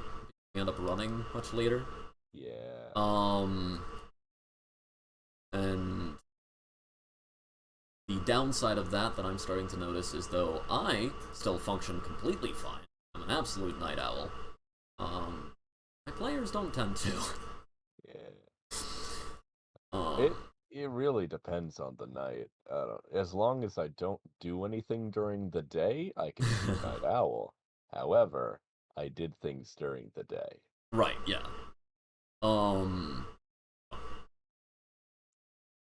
They just kind of figure stuff out. yeah. With that, about that, while scheduling. Generally starting at 1800 our time tends to work pretty well. Means we're ending around 10 at the latest rather than midnight. Yes. Or whatever time we ended. It's 2 a.m. It's 2 a.m. now. Yeah. We haven't been talking for 2 hours, but like when we were ending, you said at 11:50. I think. You might have said 12. I thought you said 11. I don't remember. So I think that's a whole different gimmick. But like even then, if it was 12:50, then it would be talking for an hour after that. Yeah, that sounds about right. Yeah. That was a lot of fun. It was fun. Yeah, you can go ahead and start working on your own session whenever. And so I shall. And get it done whenever. We've gotten for anybody wondering on the situation of the character of Dante casting, we've managed to get one session done, and the person that we did that with does Dante very well. So we're gonna try to get more casting sessions in, but next week we're not going to have the option to, because player for Beatrix will be on vacation. Yeah. So looks like likely we're going to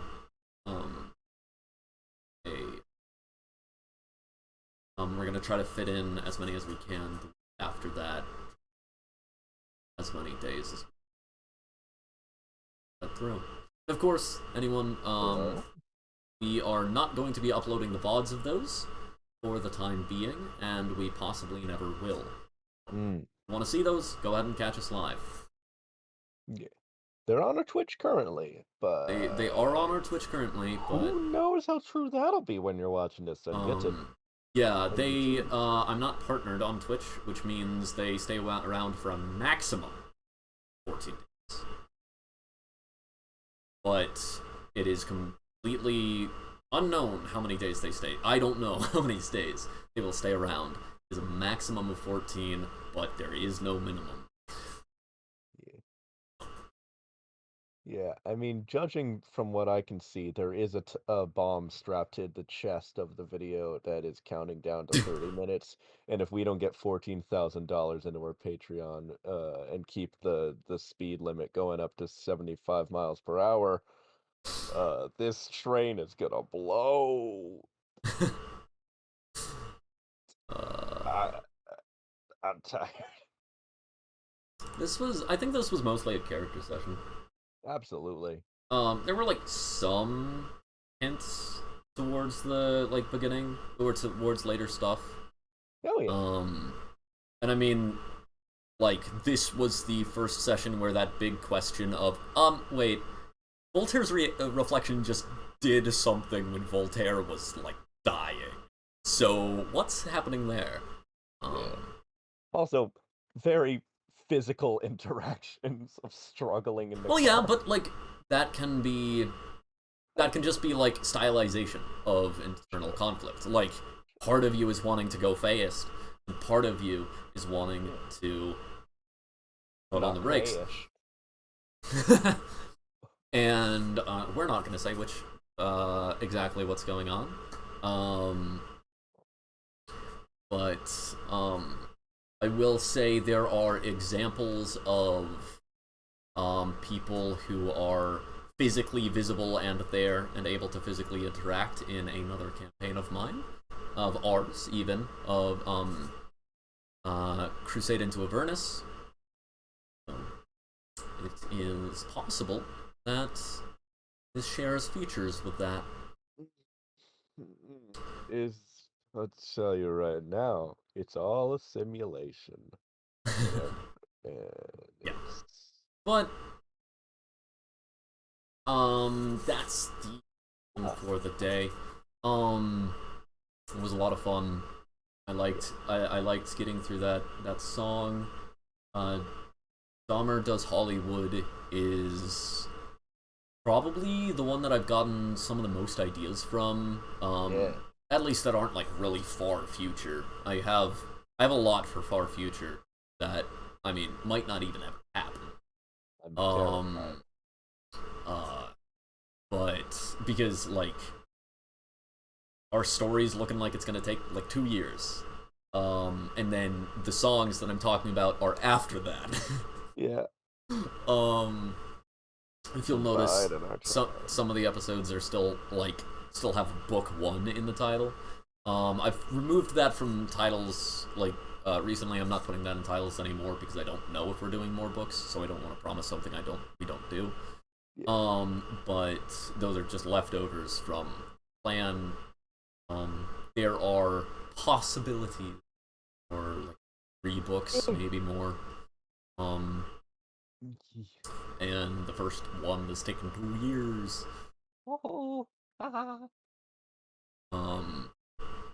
So this was really good. A lot of fun. Having a good time, having a good time, having a good time, having a good like a tiger.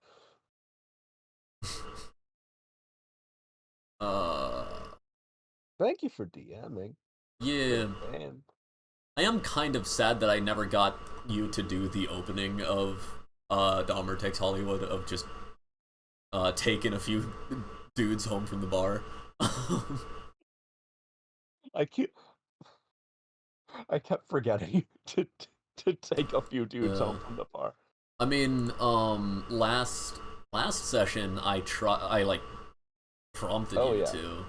Yeah. And then you just took them to a different bar, which was, I mean, fine, meet me down at the bar. Yeah. Or whatever. Which is actually the title of that last one. This one is Baptized in Bloody Water. What this one was titled, but I didn't put that on the stream because you might look at the stream and be like, Mm, scary. But yeah. I mean, hey, I don't know if I took a few dudes home from it. We don't know Oh, you what happened very well could. after I got into the Zentarum Yeah. warehouse. No, the Castellanter Villa has just turned into your private swingers estate. Man, he's doing so much more than I did at his age. Don't worry, the kids are at the workshop. He's We have this Yeah. entire mansion to Yeah. ourselves, and they're like, Welcome to my orgy mansion and my homicide crypt. yeah. They're just you need to stop going to Castellanter locations. The Castellanter catacombs. When you're here, you're family. And you're dead. And you're dead. Yes, love that. There are actually a few servants that are like maintaining the villa, just trying to keep it from going into disrepair. But the vast majority of your servants, in the informational document I sent you, I believe that it lists some NPCs. I'll have to check again, but I don't remember. not quite sure. I know I have them in the if you look in the nobles of NPCs, which I'm gonna go ahead and remove Alwina. Oh yeah. Leslie Alwina. I'll leave the Alwina family. Just put down in here that Voltaire killed Leslie E.L.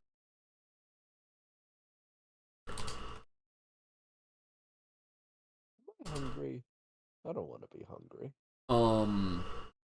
And I'll go ahead and censor. But when I no, censor that information. You can know that that Fakal's stats are of a cult fanatic.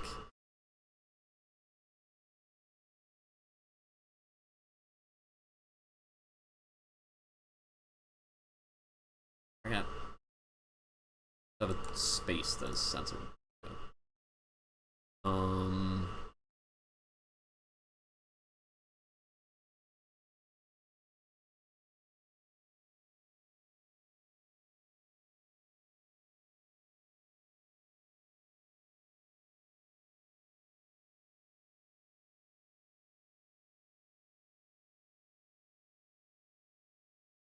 But yeah, if you look in nobility and go down to the Castellanters, then there's a list of the different head servants, and the butler, which is